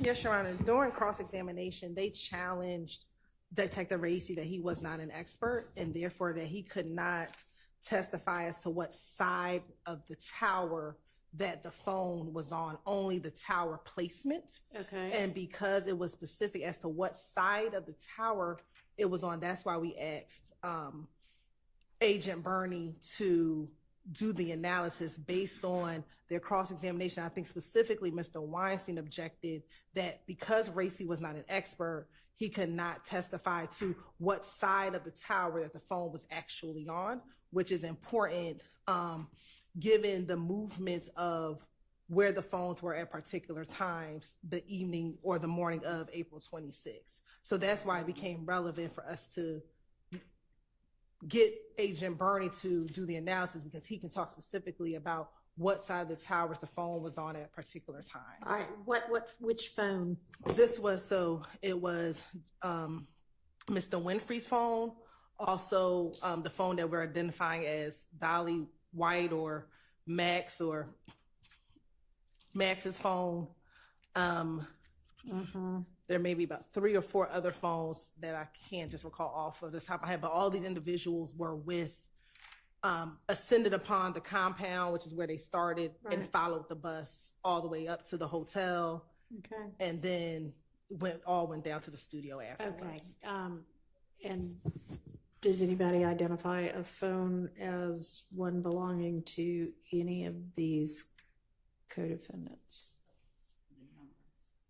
Not.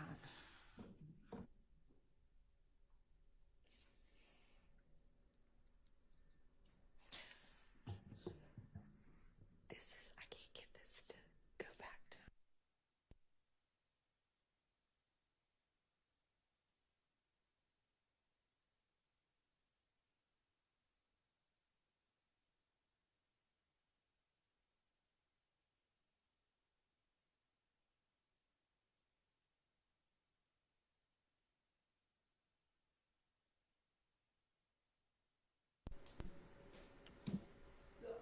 Hang on. Oh, sorry.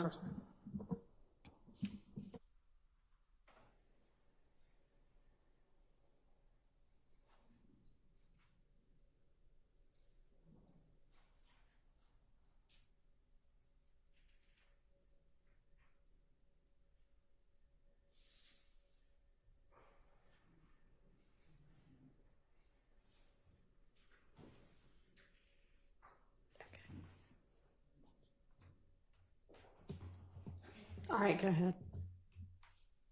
Only phone that he analyzed from these defendants here will be Mr. Williams' phone, because Mr. Williams' phone, we had that plotted that he was in Baton Rouge at the time of this, which was consistent with some of the testimony.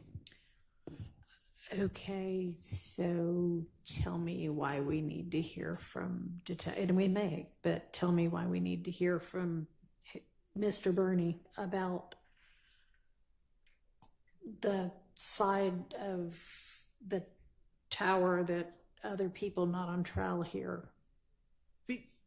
Because it's a part of the conspiracy, and it corroborates what other people said about the movement and where everyone was at the time, and because they challenged it so much that we can only say that this is where the tower was, but with no more information.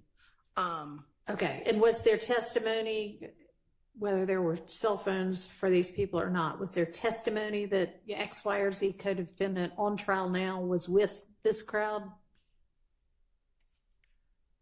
We believe that some testimony will come in soon that Shannon Stillwell, although we did not have his cell phone, that Shannon Stillwell was present at the time of the, but it has not come in yet. Okay, all right. So then, with regard to that incident, Mr. Burney's testimony should be on the narrow issue of, I analyzed these cell phones and I can say that it was this side of the cell tower. But we won't need, I would think, to go through, I don't know, but did Detective Gracie give sort of the overview of here's how we know all of this anyway, and here's what, you know. Correct. Okay, so we won't have to go through all of that again. You can just cut to the chase of, yeah, I know all of that stuff too, and here's what else I know. Yes. Okay. Yes. That works. All right, so moving back to can I ask you a question? Yeah. Does that exclude then Mr. Williams, who's in another state at the time? We're not going to hear about that again. I mean, am I correct? Are y'all going to bring that up again? Because that was testified to. In the sense that he received that document and he plotted that as well. Yes, but we don't have to go into the details of it. But I think it's part and parcel of what was happening that night All right, hang that on. they challenged. Hang on. Did anybody from the defense challenge the legitimacy of Detective Gracie's conclusion that Mr. Williams' cell phone was in a whole other state? I agreed with it. Okay, then if there was no challenge to that, that should need to come up again. Right? Can we ask him whether or not he plotted that phone? Because if he's going to talk about some of the records, we think it's important that at least the jurors know he didn't. Yeah, I mean, if it's like that could be like a one question. Yes. Yes, and it was in somewhere else entirely, which I would think, Mr. Steele, at least you would like. Okay.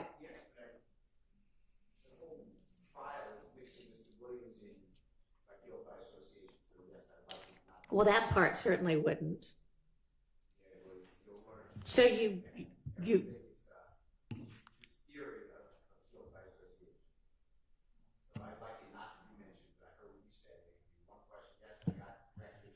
Okay. All right. That is what I said. Okay, so back to the two firearms examiners who are going to be Kelly and Weitzel, where we can move on from that. Silence is yes here. Okay, so next is Officer Zaffa. Looks like, is this one of the crime scene techs? He's the responding officer to the January 22nd, 2015 shooting at 1007 Hill Street that we talked about earlier. Any issues with this? And you're right. I think it's actually Officer Z Atha. Oh, yes. Okay, there's no space between those two. And Officer Atha. Okay, thanks. Any issues on those photos, images?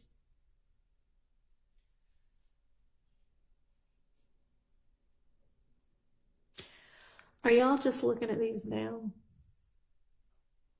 Okay. My concern is I don't have any statements from any witnesses. I have the officer responding, but we'll see the next witness that you have on your list. We'll see if there's any more information that we're supposed to get. we have the police report, Your Honor, that we've provided, and then we provided, at least for this one incident, will be Miss Reed, which is the victim in the case, and so that is what we intend on introducing. And is there a statement of the alleged victim? That's what I was asking. Statements are reflected in the report to the extent that she gave on site. I doubt if they can hear her. That y'all is gonna have to pull that mic back over. Her statements are reflected and memorialized in the reports that were written and provided to the defense. Okay. Just so we're clear, my understanding is that the allegation is her home was shot up multiple times, and so we do not have any written statement or any taped statement by any detective, taken by any detective, given by this alleged victim. And so that's what we're asking about. We understand that statements may be memorialized in a report, but we are specifically asking about tape statements, written statements. Your Honor, we'll double check, but the answer be no. Whatever her statements is contained with what she told the responding officer and he put in his report. Okay. And this was way back before body cam was typical, so that wouldn't be unusual. All right. If y'all find something else, obviously provide it, but no, that to their best belief at this point, no, there's not anything. You have everything that there is. Okay, so I'm assuming that other than that concern, there aren't any issues with these pictures that are included, since I hadn't heard any objections directed to those. Is that fair? Fair. Okay, thank you. All right, Next is Sanders. I'm not sure what CST stands for, but Crime Scene Tech Sanders. Very good. Also lots of pictures and images of their walking through the crime scene and documenting it.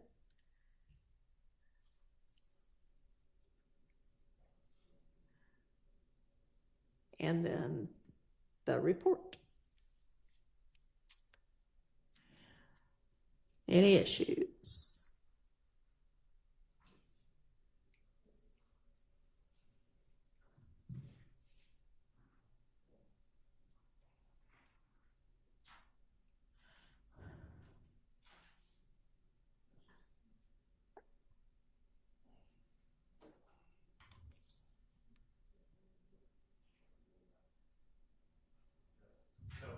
All right, thank you. All right, moving on to Antrevia Smith. What is that, a video? Okay, any issue on that?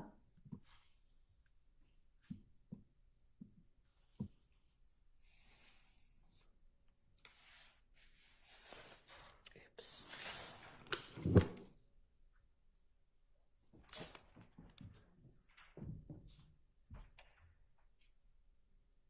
It's a short video, so even if you're watching it for the first time now.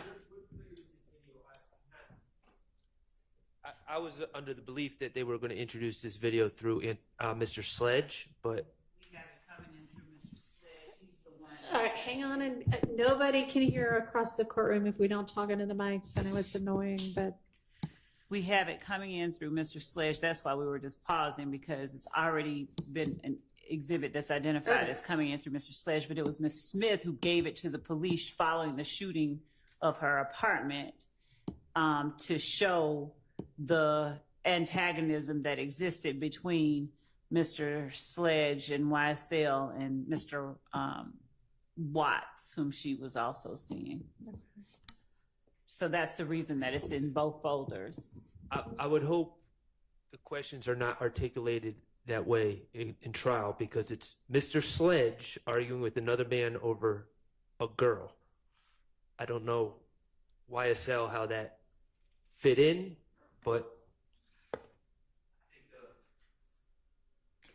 believe the video will speak for itself. Okay, well, that may be, it probably will. And if it's presented that way, then y'all will have some good subject matter for your cross-examination. That there's Mr. Sledge, since it was mentioned, Mr. Sledge said, oh no, it wasn't over a girl. Okay. We weren't beefing over a girl. All right, well, they'll say whatever they're going to say, and y'all can examine accordingly. All right, Sharon Latner's. These would be the CAD reports, I assume.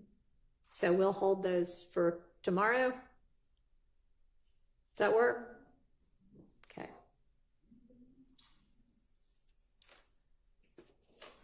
And tomorrow, y'all can tell me what parts of, if any, of those y'all think might be excludable as hearsay without an exception. All right. We are moving now, at least theoretically, to a different overt act, I think, right? So now we've got Crime Scene Tech Turner, and that folder is empty, at least for me.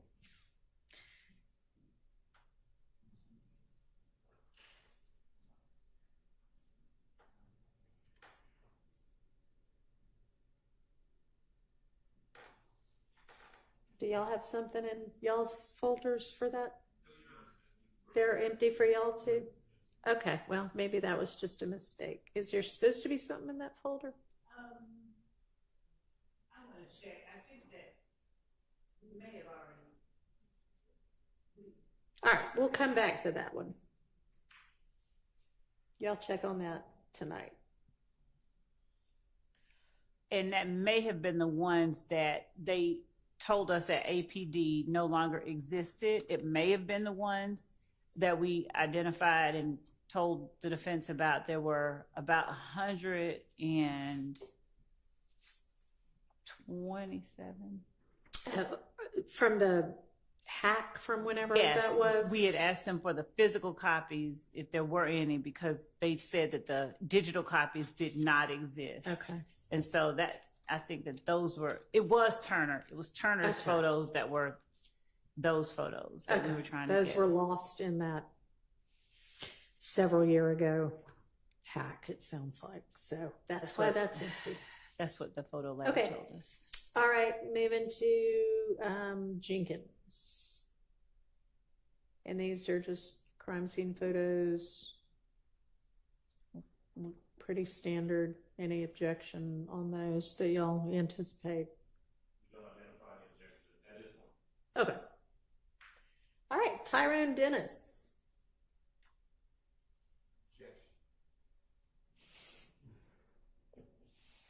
All right, let's walk through it kind of one by one.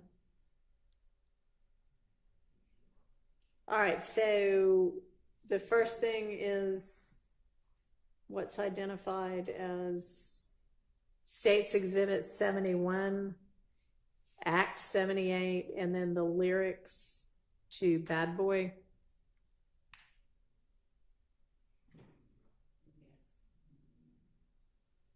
All right, what's our objection?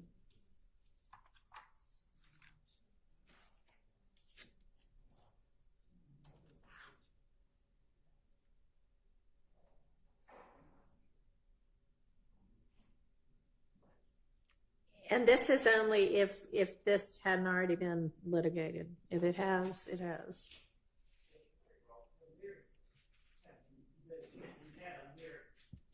Mr. Williams doesn't, these are not his writings. Okay. Somebody, Google, I was told Google, just put them down. I'm not telling you that they're wrong, but I'm certainly not telling you they're right. But it shouldn't come in this form. This is not how Mr. Williams made a song. Okay. So I would be objecting to the best evidence rule, and I don't know why. I don't know if the state is planning to hand it out as an exhibit to the jurors, flash it on a screen, but I don't believe that this is proper testimony. In addition to that, Detective Dennis, for him to claim here are lyrics and here's what they mean, I don't think he has any basis. I've asked him whether he, Okay. when he was qualified, whether he spoke with anybody with the lyrics, how he makes the lyrics. He has no idea. He's just a listener. Okay. So those are all but those are, I raised those objections previously when we were arguing. Sorry, go ahead. And what? And the court stated he made a preliminary finding, the prior court, that lyrics are admissions, confessions, co-conspirator statements, and if a proper foundation is laid, then he will decide later if they come into evidence. That's pretty much how it was. All right. So the best evidence objection y'all might need to deal with. Your Honor, we would be, as far as the displaying or the publishing of the song and the lyrics to the jury, we would likely be doing it through Mr. Williams' words as he speaks them, and we may have a accompanying, it can be typewritten, whatever, transcript of the lyrics, however it is that we intend to display it, but that we can also provide to the jury in terms of their ability to more easily hear what is being said. Demonstrative aid. Yes, and as far as the objection as to the meaning behind certain words or lyrics, Detective Dennis would be talking based on his expertise in certain areas, particularly as a gang expert, as to certain meanings or certain language. But if there isn't, if there's a different interpretation or if someone else intends it a different way, then that's we would submit as the area for cross-examination or different testimony from the person who's seen. All right. Well, I think that with regard to something being used as a demonstrative aid, you need to make sure it is the correct transcription of what the lyrics actually are. It does not need to be pulled off of Google. I mean, if you want to pull it off of Google, you can, but it doesn't need to look like this.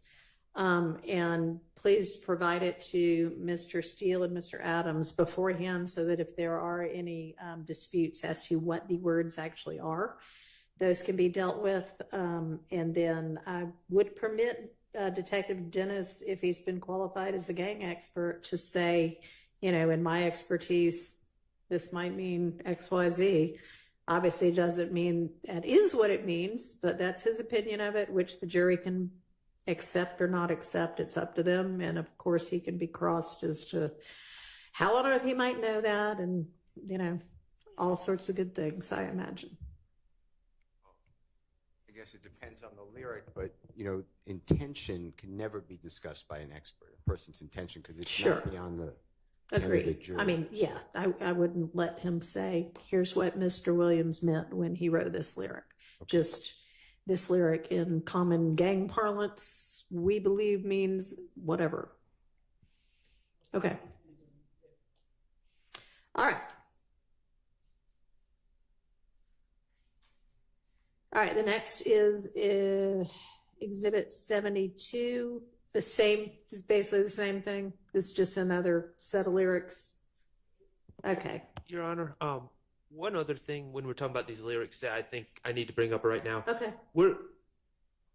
I believe that, we are going to be asking for a limiting instruction. Okay. I don't know how the performance of music, the state is fighting us tooth and nail saying YSL is not music. Mm-hmm. So I don't know how that at the same time putting out music could be in furtherance of a conspiracy. So I would think that the lyrics can only be considered in regards to the person who is the source of the lyrics and not the other people sitting here. Judge, I think that we've never made the contention that YSL members do not rap. We have repeatedly asserted that there's that aspect of the game. Mm-hmm. So that's not true at all. And I believe that the issue of who it comes in against has already been litigated. I will make certain, looking at the order that Judge Glanville has entered, but there's no limitation as to this only comes in against Mr. Williams because he's the one that said it. It's not a testimonial statement. We would argue it's at the very least a co-conspirator statement, but and at times there are adoptive admissions, at times it's a party opponent, but there are various hearsay exceptions that allow these statements in. And Judge Glanville, we're looking at the order, but I believe Judge Glanville specifically ruled that they come in as co-conspirator statements. We'll look back at the order he wrote and entered after our very, very long hearing on this matter. Okay, well, y'all let me know about that. And if y'all want a limiting instruction, you can certainly propose one and I will take it under consideration.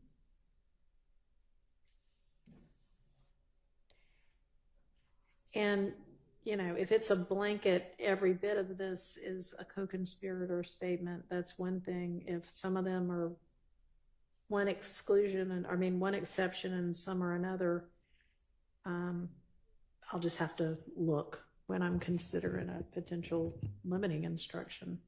And Judge, also, when we intend to enter certain statements made by certain of the defendants in that they have put a beat behind, we don't intend to play all of the words to all of these songs by any means. So we'll extract the words that we intend to introduce and make certain they're aware of those. And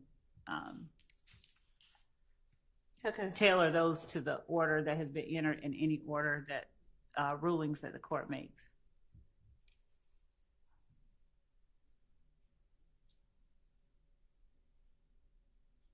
Okay, thank you.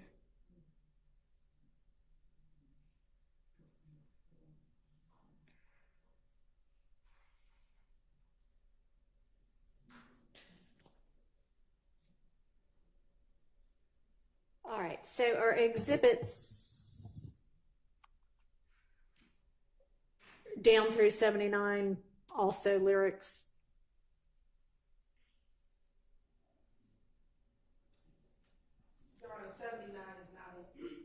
A lyric, 79 is so a video. Sorry, then 71 through 77 are all lyrics. Yes. Okay, so the ruling would be the same as to each of those. All right, so now we'll turn to 79, which I can't seem to open.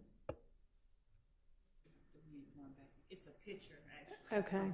I can share it. Well. Okay, thank you. Want me to share it, Charlie? Sure.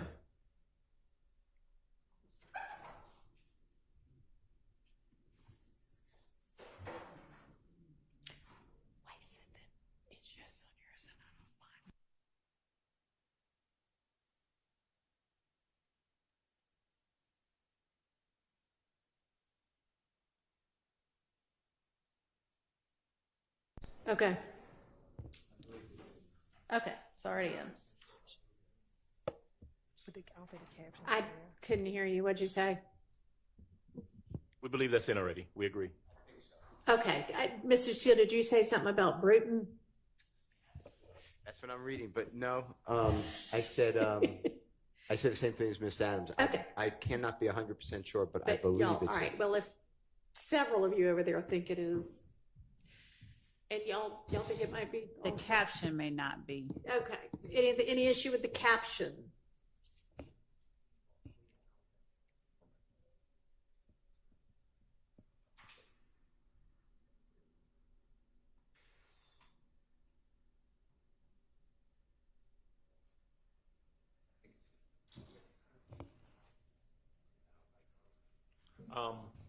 Not 100% sure. I believe it's in, or at the very least, it's been testified to. But I guess when we find the original. All right, y'all can let us know on that one then. Judge, did we reserve on some of the 71 through 77 because we were going to check the order, Judge Glanville's order? I want to reserve on 74. Okay. Yeah, we did. We're going to get the order and then come back to that. All right. Thank you. Thank you.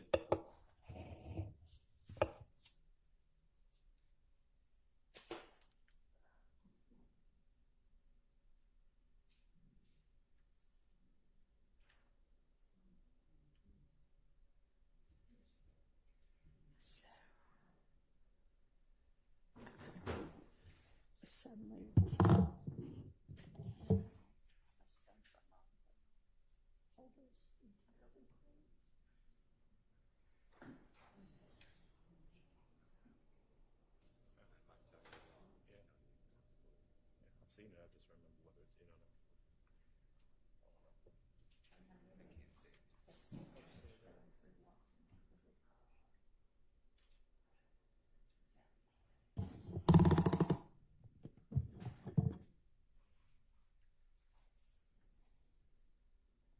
Sorry, y'all. Somehow everything got closed, so I'm opening it back up. Okay, so then next would be Exhibit 82. Is that already in by chance? I don't believe it's in. I believe we've discussed it in regards to another witness previously. I don't have any problem with it personally.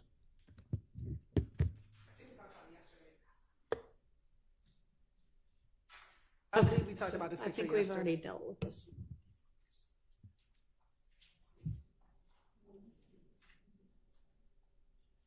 All right. States Exhibit 83, what is it, Lima LL? Not that up on my native phonetic alphabet. I got it right. Lima Lima. What is, I mean, I know what this is, but what does this have anything to do with? Your Honor, that is I believe that is the gun, yes. That is the gun that was found at the Dunbar Center with Mr. Copeland. All right, any issue on this? Not if there's an appropriate testimony to it. So no, I don't anticipate any issue. Okay. So I imagine, obviously, they'll have to establish that's what it was, but assuming that is established, that can come in. Bless you. Okay, and then 84 Lima Lima A. Any objection?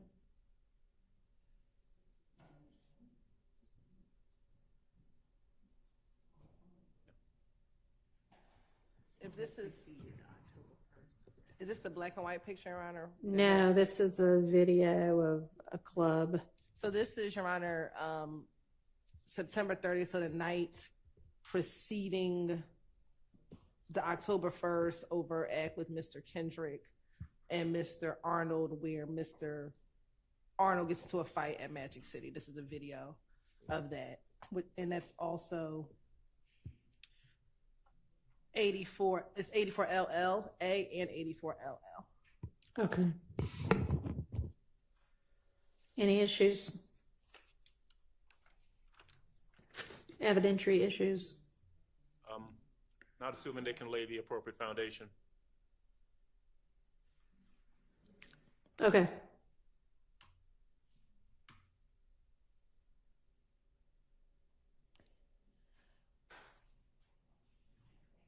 So okay, LL is just a different view. Okay. So, and then there's another 84 LL. LL and then 84 LLA. And then another 84 LL. Maybe that's a still? I don't know. Let me see. Oh, no, that's a gun. Maybe there's a mislabel. There's a mislabel, Your Honor. Okay. Okay, so whatever that gun is will need to be A different label. a different number, but I assume that's some gun that's some way tied to something. Yes, that's the gun, Your Honor, that was found on Quindarius Zachary when he was at the gas station. All right. That's it. Okay. Yes. Then we've got 85 through 90 LL. Any objection to any of those?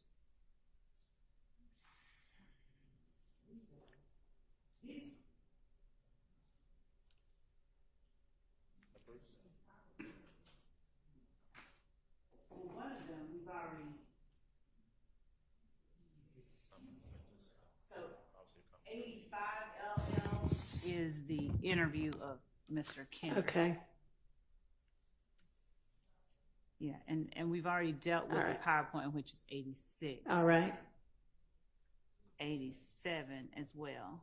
We've dealt with 87 already? Yes. 'Cause Okay. that's Oh, yeah, that's okay. we've not dealt with 88. 88. Any objection to 88? Evidentiary objection? I'm sure we'll be objecting to the commentary on this posting. Well, except for the ones by Mr. Stillwell, I suppose, because so.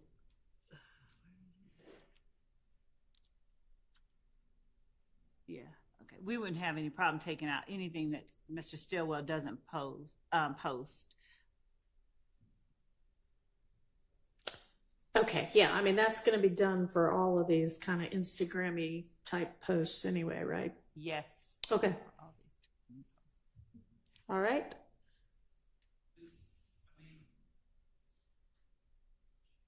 Yeah. If the state would educate me on the relevance of Mr.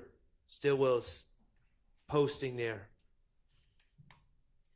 Okay. what they think it means, because I mean, All right. I'm not gleaning too much from it.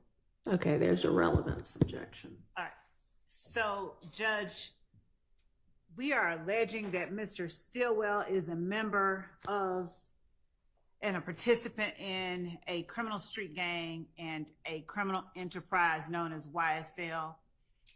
His donning of these red bandanas, one on his right hand and one over his head, and his use of welcome to be that red bee with the red heart, Day Paradise, on March 28, 2015, during the year or the relevant time of this back and forth that was going on, are all relevant to the allegations made in the indictment. So with relevance being Your Honor, I misspoke. Hang on, don't interrupt. I'm withdrawing. Okay. I misspoke. I thought they were saying that someone replied to Mr. Stillwell, and I thought they were saying that was his She's post. taking all that off. Okay. All right. I'm good. Thank you. All right, thank you. And I think that's 100%. Anyway, not a heart. Had to get my glasses out for that one, but I think the argument would be the same. Okay, so that objection's withdrawn. Long as, yeah, you just need with all of these to take off the comments. Same with 89. Yes. Any issue otherwise to 89 LL or 90 LL? Well, 90 LL is not a photo, it's a video.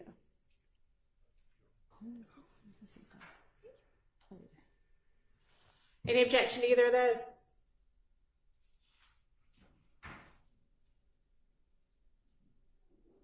Your Honor, as long as they keep my client's comment on that exhibit as well, where he sarcastically says we beefing, mocking the idea that there's gang rivalries.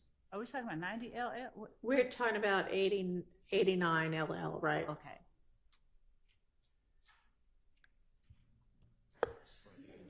I don't actually see that.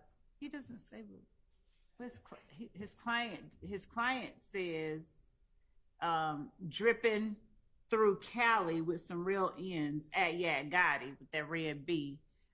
His client is not listed under the 6 comments that are going to be taken out. Is there like some comment later that isn't shown maybe?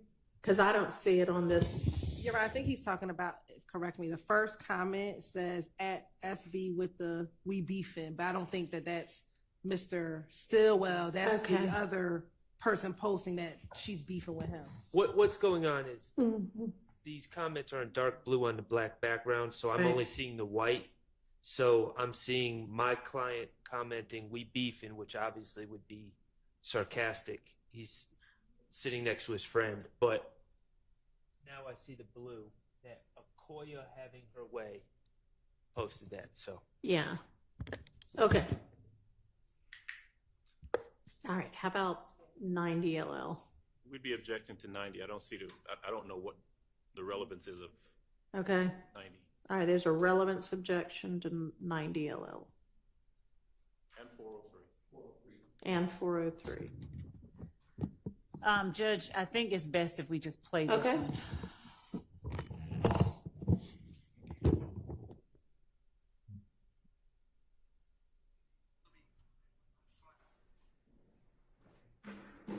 Big B, Lil B, Slam, YSL, Crip Killer.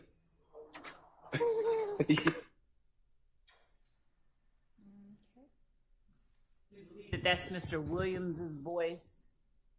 Based on? Directing. Let's not interrupt each other, please. Directing this child to throw up these gang signs. Okay. So that's what we. So are you going to have some kind of either somebody familiar with Mr. Williams' voice to say that's him, or a voice analyst to say that's him? We would have someone that we believe is familiar enough with his voice to say that that's him. Okay, well, we'll see. on behalf of Mr. Stillwell, we're going to ask for a limiting instruction if that's admitted. All right, proposed one, please. On behalf of Mr. Williams, Your Honor, what is the import of this? So I understand it's prejudicial because a person may think that a young child using what I would consider gang language with their hand signs may be inappropriate. But why would this matter here? The lyrics are coming in. Mr. Williams is constantly changing the letter B to or letter C to a B. Like instead of Cleveland Avenue, Believeland Avenue, there's a whole bunch of lyrics that Judge Glanville let in. There are tattoos on Mr. Williams' body that has already come in that shows the letter B and alleged other supposed gang symbols. They have introduced, they being the court has admitted into evidence, exhibits showing things like a green snake or an emoji with a B on it. I just don't understand why the child is an important part of this mission to find the truth here. And Mr. Williams' voice, I find it to be wholly prejudicial, and I find the probative value to be scant. All right, let's hear from the state. So, Your Honor, as the court is aware, the rules of evidence are rules that favor admissibility, and 403 should only be used in extreme situations, and Mr. Williams, not the state, bears the burden of showing when something is shown to be relevant, it's presumptively admissible, and he bears the burden of showing that its prejudicial effect substantially outweighs its probative value. And Mr. Williams has said nothing about the prejudicial effect of this video with his child, with Mr. Williams dictating to this child, throw up B, YSL, Crip Killer, which are all things that Mr. Williams has attempted to distance himself from throughout the entirety of this trial. He has asserted that all of this is, not real. All of this is, just a facade. And the more that the state is able to show to the jury that this is, in fact, not a facade or not someone pinning on Mr. Williams' designations that are not accurately pinned on him, then the stronger the state's case becomes. So our argument is that Mr. Williams has in no way shown that this video is substantially more prejudicial than probative. All right. Your Honor, with respect to Mr. Huey, we would also chime in on the 105 instruction, but notwithstanding that, Your Honor, can you hear me, Judge? I can hear you. I don't think that's working, but I can hear you anyway.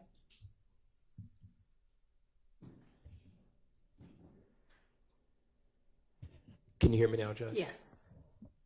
So we would also ask for the 105 instruction on behalf of Mr. Huey, but notwithstanding that, Your Honor, this is extremely prejudicial from the standpoint of having a child hold up these gang signs and so forth and so on, what appears to be gang signs. And again, this is going to be one of those scant and cumulative aspects of a piece of evidence that if the court allows it to come in, it's going to be drug in for the sake of its prejudicial effect. Clearly what 403 says we can't do. So I would ask the court to take that into consideration.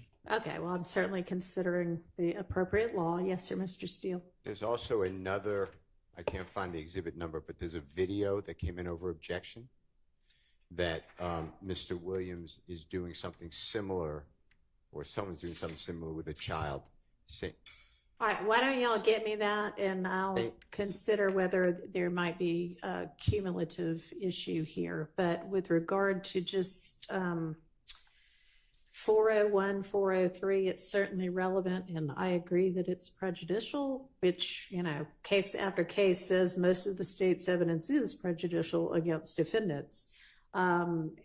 I don't think it's substantially more prejudicial than probative, considering part of the conspiracy they allege is preserving, protecting, and enhancing the reputation, power, and territory of the enterprise by the posting of messages, images, videos, and songs demonstrating alignment to the enterprise and a willingness to engage in violence on its behalf.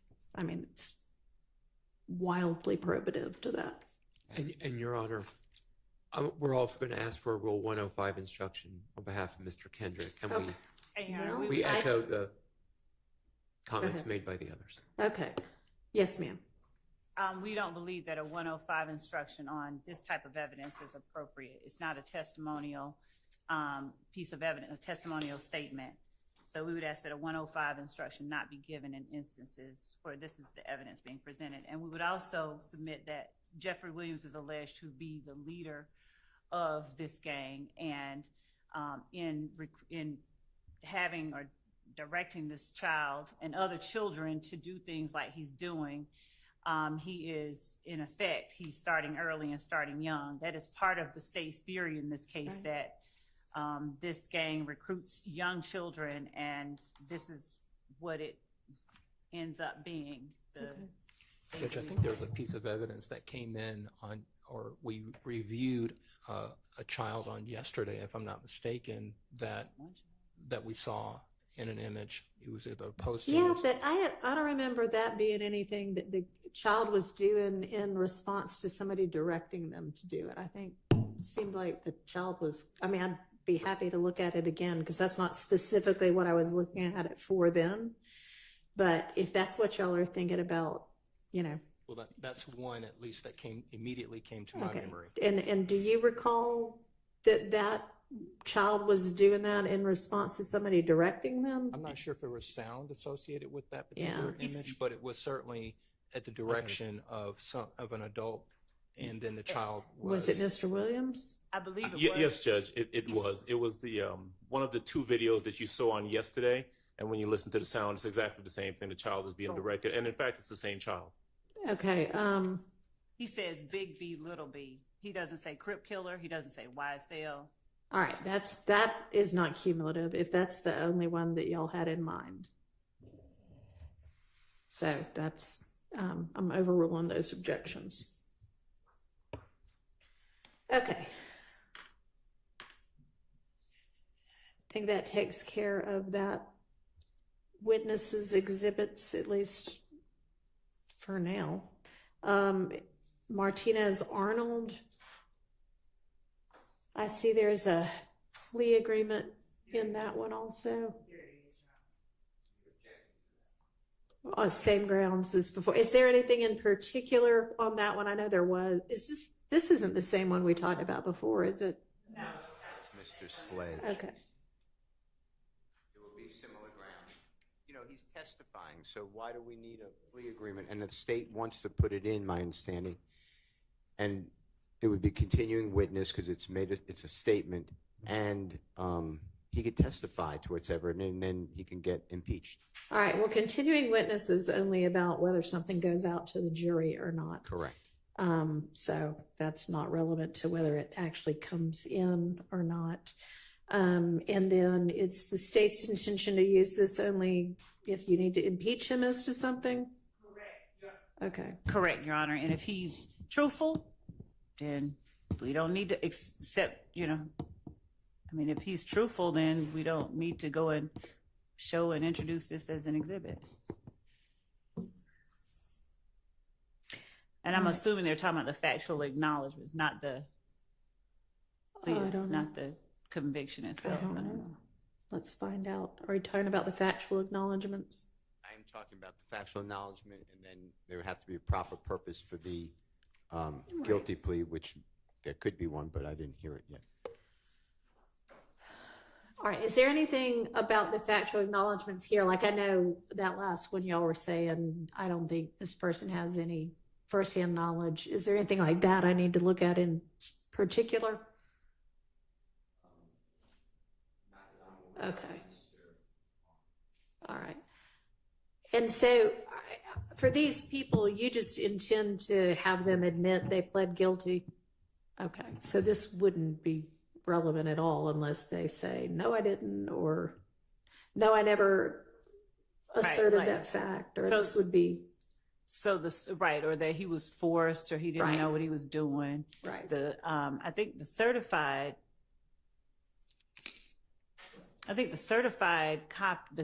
conviction might actually be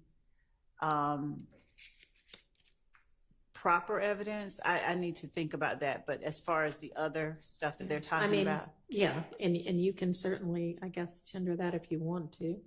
yeah. But the other information is only, as we said earlier, if someone isn't truthful in the statement. Right. Okay. Thank you. All right. The next item in there, I can't open, so I don't know what that is, but if y'all can open it and you know what it is and don't have an objection, then it doesn't matter that I can't open it. Your Honor, we're talking about the third one down? I was talking about the second one down because I don't know what that is. The one labeled like NT Fulton CODA and then some numbers. Oh, okay. Don't know why I can't open it, but we've already reviewed that one. Or no?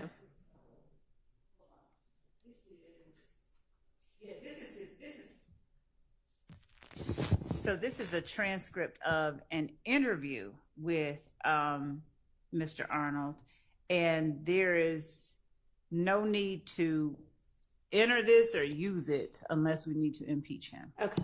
And I assume it's a certified copy that y'all would use if need be. I mean, I guess it wouldn't have to be, but. It's not certified? Okay. You mean of the transcript? Yeah. It's not certified. It's just It's a hallway conversation. Say that again. It's a hallway conversation. It's hallway not, conversation. It's not in court.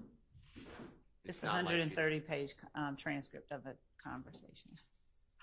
Oh, Interview. It's not a transcript of the guilty plea. Right, no, Okay. it's an interview. Thank you. It's an interview. That's what I was saying. Okay. It's an interview. It's a transcript of an interview, which you don't assume you'll be using unless you have to refresh his recollection or impeach him. Right, Okay. that's what I was saying. All right, no problem. How about this next thing labeled recording? And let me just say, I don't know what Mr. Arnold's going to testify to or not testify to. To the extent that the state is ever planning on just playing I understand targeted impeachment, but and if I've fallen short of expectations, I apologize, but I have not reviewed this transcript for any extraneous, irrelevant, prejudicial. And things. and thank you. Y'all don't intend to wholesale use that. If you did, that would be a problem. Needs to be targeted. So yeah, just regular old trial evidence. Okay, thank you. All right, and this next thing, which is maybe some sort of a musical recording. I think that this is the interview itself. Ah, okay. I opened it up and it shows a musical note. I guess that's just my media player. Okay. And then this last thing is a picture. Photograph, yes. Any issues on this one?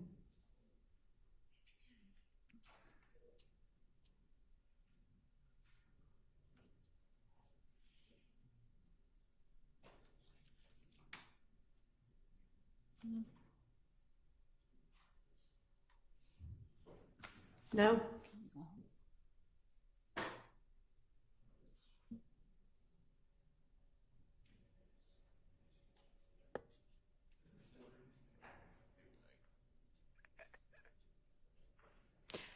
Okay, moving on to Officer Munson then.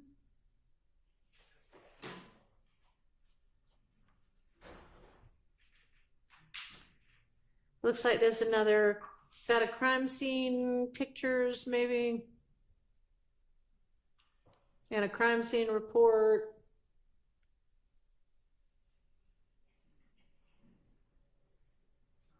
Couple of crime scene reports. Any issues on those?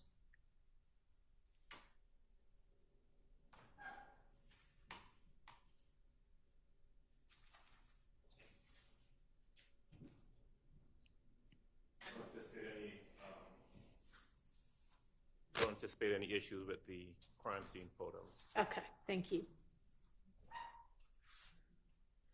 All right, moving on to Jennings Kilgore. We are almost to the bottom of this grouping of 30.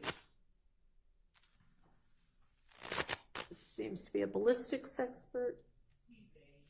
NIBIN expert. A what expert? NIBIN, National Okay. Institute of Ballistics. Integration. He is a ballistics expert with a particular. NIBIN is different. It's a big time one, right? It's the one right before. It's not the actual firearms examiner, so it's a step before. It's a comparison to see if it's if these have the same characteristics. All right. Anyway, anybody have an issue with the evidence that's going to come in with this person?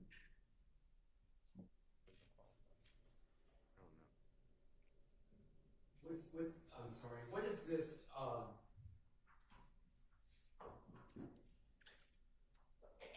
This is under. I'm trying to find out specifically where this. It's under the NIBIN reports. I don't know if I'm pronouncing that right. NIBIN charts. There's a document labeled Operation Planters NIBIN chart. Okay, I can't open that one either, but.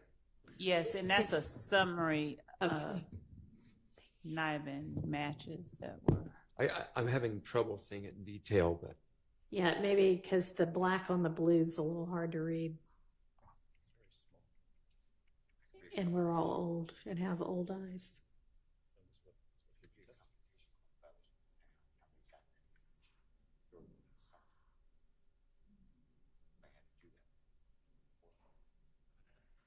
So is the question just kind of like, what does that say? What is that?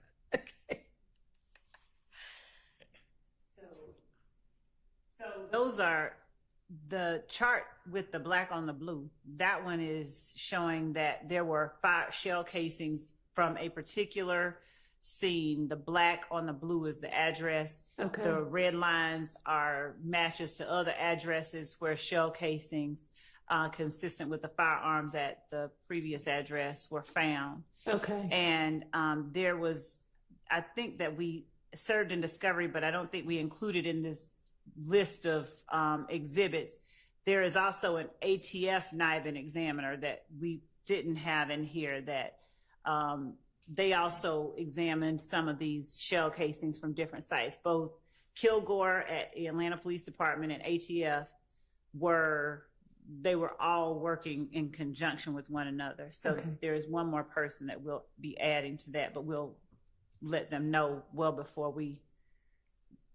All right. Well, if they're going to say the same thing, we don't need them both. We won't. We won't have. All right. So with regard to this kind of chart, I guess, now that you know what it is there an objection? Yes. I have one. Okay. Well, here's the problem, Your Honor. And before you were involved in this case, a lot of these prior incidents were Detective Dennis took the stand and the state brought out an easel and they wrote down all these different case numbers and they went through them real quick. On January 26th, 2015, there was a shooting at 841 Smith Street. I'm just making that up. Okay. And in this, and as a gang investigator, I determined that was part of this beef. Okay. We for a lot of these incidents, we have not heard from any witnesses that collected shell casings. There's been no chain of evidence. There's been no testimony about the collection of evidence. Okay. So this is just like coming in without any basis or any foundation, and it would all be hearsay. All right. Is he violate the Confrontation Clause as well? Is he going to be testifying that he received the shell casings from each of these and did the exams, or that other person from ATF that you mentioned, or how is this going to get used? When shell casings are collected, the first person that does that comparison is either Kilgore at APD or they're taken down to ATF to do that comparison. Mm-hmm. What Kilgore or the ATF NIBIN person would say is this shell casing here was consistent with or had the same general class characteristics as this shell casing over here that was found at this scene, and produce what we call a hit. Right. So is Kilgore going to be able to testify that for each of those blue boxes, he did an examination or comparison, and that's what he came up with? Yes. For everyone that we have a match for, either Kilgore or ATF, Kilgore or ATF did that initial NIBIN comparison. I'm not sure what the objection is. If we're not going to have him talking about something somebody else did. If that's okay. So I think one of the objections is that thus far we have not heard shell casings were collected from this firearm scene and provided to Kilgore, and then Kilgore obviously would say, yeah, I got them and I did this evaluation. Is that all of that foundation is going to have been laid in evidence by the time he gets here to testify to this? Yes, that's why we have the crime scene technicians coming up talking about what they collected. Right. So it sounds like by the time we get to this, that will have been done. Be a two-way connection, though. It can't just be we collected. I'm using an example. We collected. Certainly, we've had the crime scene, or we will have had the crime scene technician, I believe, from the January 10th incident. Mm-hmm. So we'll know what was collected, and it was sent to Kilgore, and it was sent to NIBIN, and we get that. But if they're going to say, well, it matches another crime scene, the expert in the lab can't say that unless we know. They can say, I guess, presumably it matched another bullet in the database or something like that. But unless there's a link to an individual crime scene, yes, we collected this and it matches up, that's still based on hearsay. Kilgore or whoever the expert in the lab would be testifying based on hearsay about where that other ballistic evidence was collected from, unless we hear from the person who collected the evidence.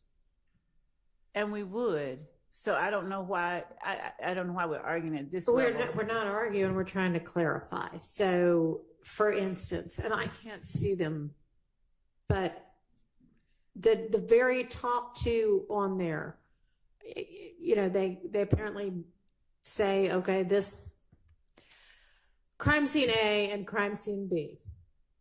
We will have, and this person, Kilgore, will be able to say, I did a comparison of bullets from crime scene A and bullets from crime scene B, and they're consistent with having been shot from the same gun or something similar.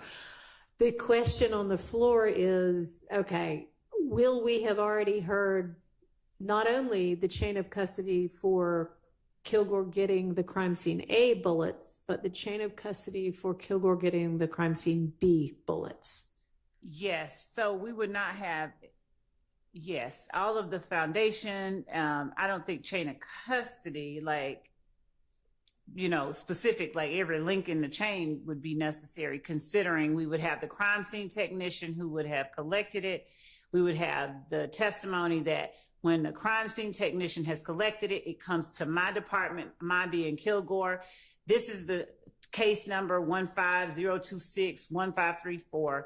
And I compared it to case number X. Okay, so we will have both, just so I make sure I'm understanding you. We will have a crime scene tech from crime scene B say, I collected all of this and I gave it to the crime lab, or whom, I don't know if this is I put it in evidence. I put it in the, you know, box or whatever they do.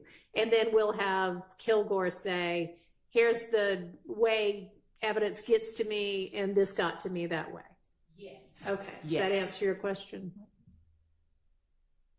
I mean, I guess it's yet to be determined whether we will hear all of that evidence, but the objection is going to be, if we don't hear all of that evidence, he can't testify to this.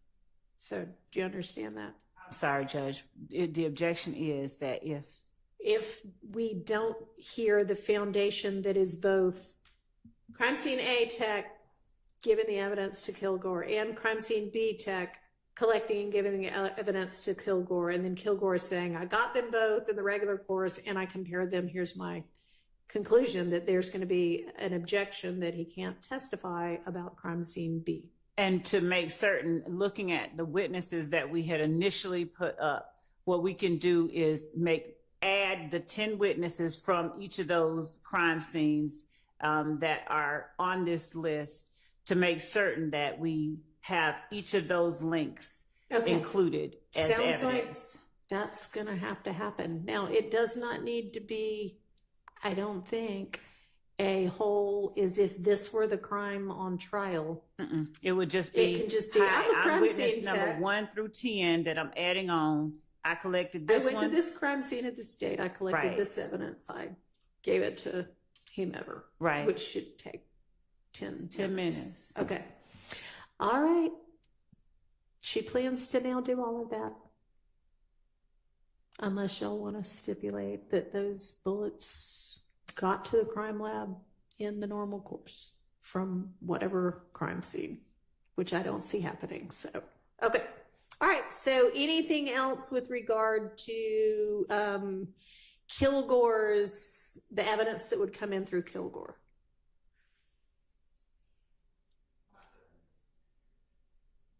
All right.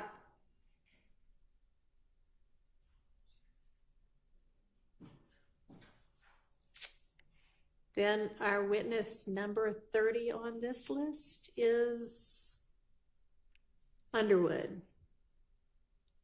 Is Underwood also a NIBIN expert? She's not. She's one of our detectives and gang experts in this case. Okay.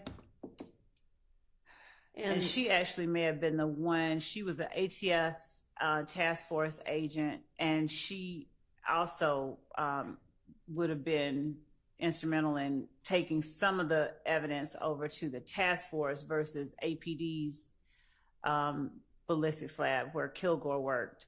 Okay. To have it tested over there. Okay. Any issues with her evidence? Yes, because it's going to be repetitive. She is an APD officer, and she's going to be supposedly or potentially the same treadmill of information about YSL and IFGang, and this is what the policy is of the City of Atlanta Police, why we qualify people in a gang, and we've heard it from Detective Belknap, Detective Gaither, Detective Dennis. They have 5 gang experts allegedly from the same exact, they work together. Is this a gang expert? That's what I said. She may be a gang expert, but is she going to testify as a gang expert? I don't anticipate getting into anything overlapping. And actually, we were, before this last conversation, thinking of not calling her at all. But, okay, so she would be chain of custody only? Some chain of custody. And at this point, I don't anticipate calling her as another expert. But as far as the gang experts are concerned, Your Honor, I just point out that what we've done is announce to the court and to each of the defendants that our gang experts would not be talking about overlapping pieces of information. Every expert was talking about a different point in time as to their knowledge. Detective Underwood had an earlier knowledge of this particular street gang than did Detective Dennis. Detective Belknap testified to a different slice of time. Detective Dennis and Gaither were 2 people who worked as partners during the same period of time. But when we are alleging that this is a street gang that has existed from 2012 up until 2022, during the time of this indictment and even afterwards, and we have every step of the way had cross-examination questions and the rebuttal assertion that this is not a gang, this is just a music label, and none of what you see really amounts to what the state is saying, to have gang experts who have an expertise in particular cuts of time that the gang existed is not cumulative. And the very fact that some of what they say overlaps doesn't in any way make what they're testifying about so cumulative. I understand. All right, so has this person already testified as a gang expert? She's not. She's just been qualified as one. Okay, so you do not anticipate having her testify in her gang expertise role just as custodian of whatever this evidence and getting it from one place to another then, is that right? At this point, like we said, at first we were, and then we were like. All right, and I would think that if for whatever reason you decide that's something you think you need to do, let's address that, because I don't think we need to hear, and I hear you saying we haven't heard the same thing, but we don't certainly moving forward need to hear the same thing. So, okay, that's clear. Thank you. Your Honor, as the state is announcing that she's just going to be, Investigator Underwood is just going to be a kind of custodian of or transferring evidence from one place to another, I assume that the operation planner's NIBIN chart and the operation planner's NIBIN leads new chart will not be introduced through her? Well, none of it's the same or substantially similar to what will be introduced through Kilgore. I agree. I just noticed that in the folder.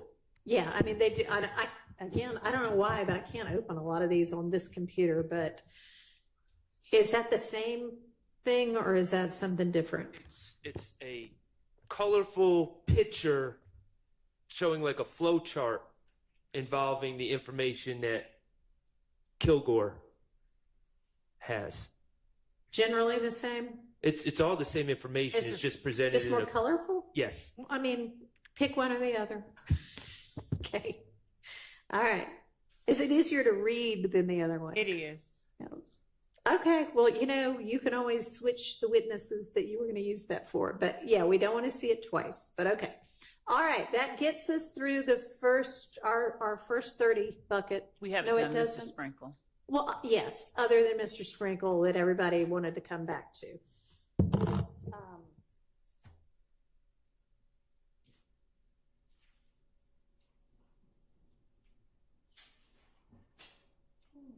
right. Trying to just look back through at things we need to revisit or visit for the first time.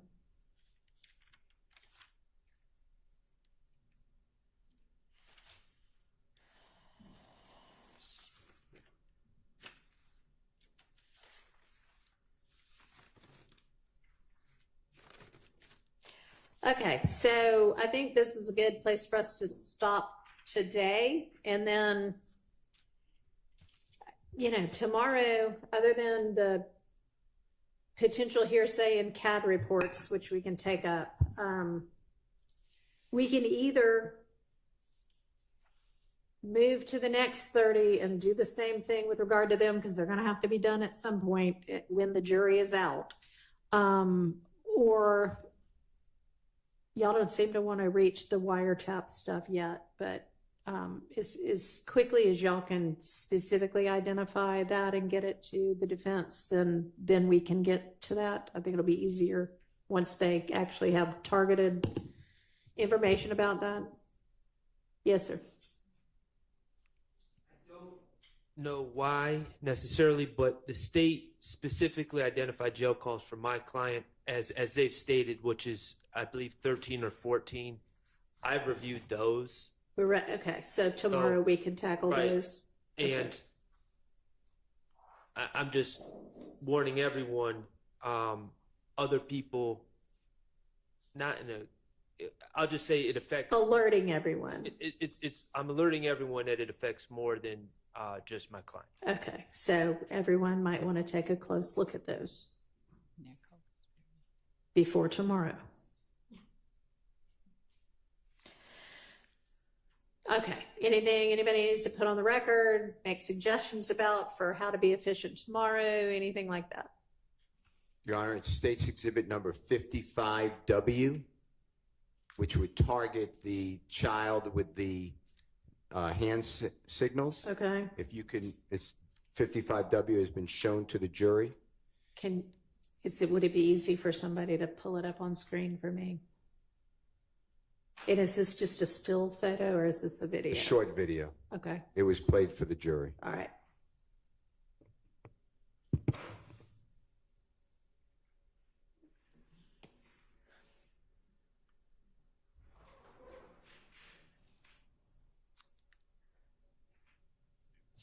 Is Mr. Kokomo going to play that for us, or is he? I don't see him anymore. I think the state's going to try to find it.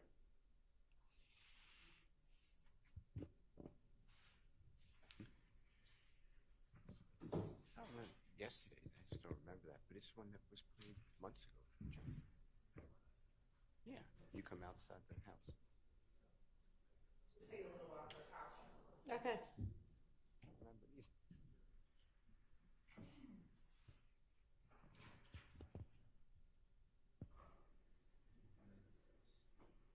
I have another matter while the state is helping us. Can I just tell you a case? Mm-hmm. Okay. So I believe that my concern about when it's dealing with the RICO conspiracy in Bruton, and then the person in custody is giving a statement, confrontation clause statement, talking about the enterprise, let's say. Okay.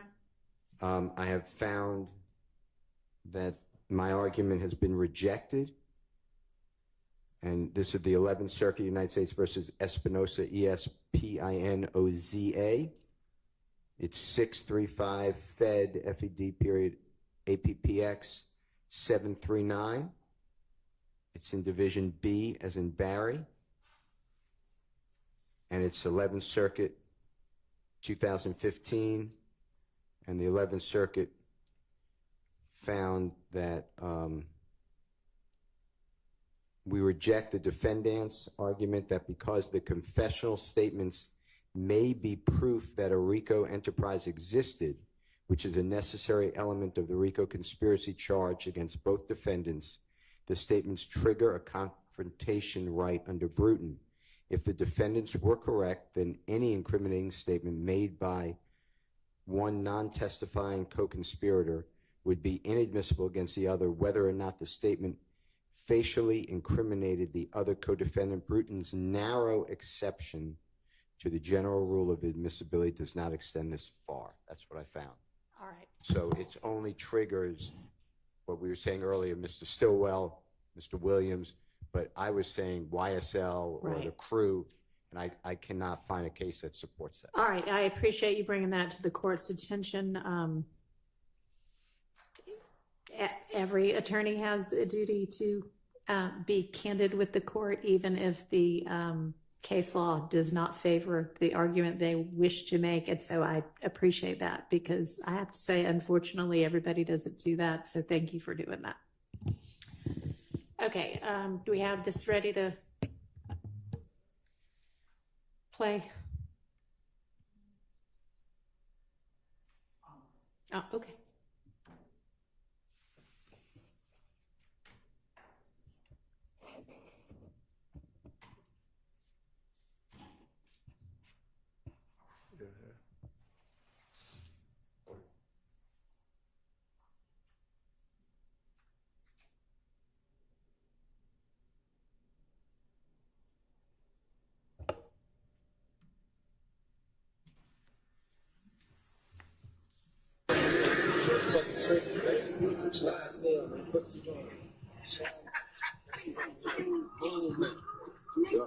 Successful lifestyle.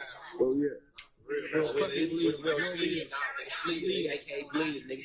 Yeah. Slash shit. Man, but mud, we do this every day. You trip. Miss like this kitchen. Kitchen and this BI. Fucking kitchen. I thought you were gonna put you on the camera. Go on the trench, man. Come on, strap. Yeah. man. Love what I see, nigga. Want to give a special shout out to the man. Love you, love my niggas, man. Watch your nose, watch your nose, nigga. Watch your yeah.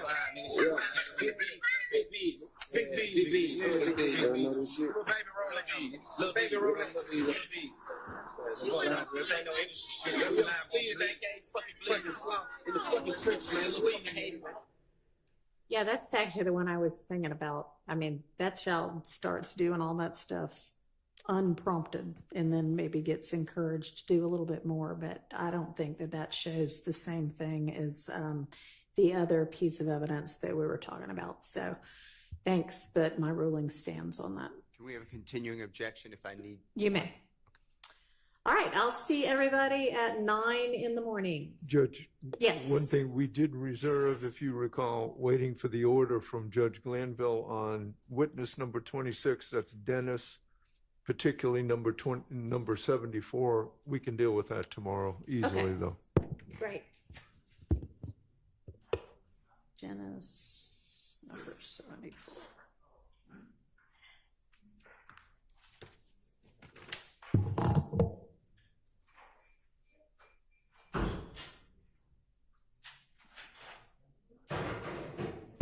Mr. Harvey, was that one of the lyrics issues or was that a different item? Well, it's lyrics, but it's a video. Okay. Thank you. Thank you.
Two Billboard-topping Atlanta-based rappers Young Thug and Gunna have been indicted in Georgia in a wide-ranging criminal investigation. This is a murder that's about to take place with some very high people. And just the stuff that I know right now,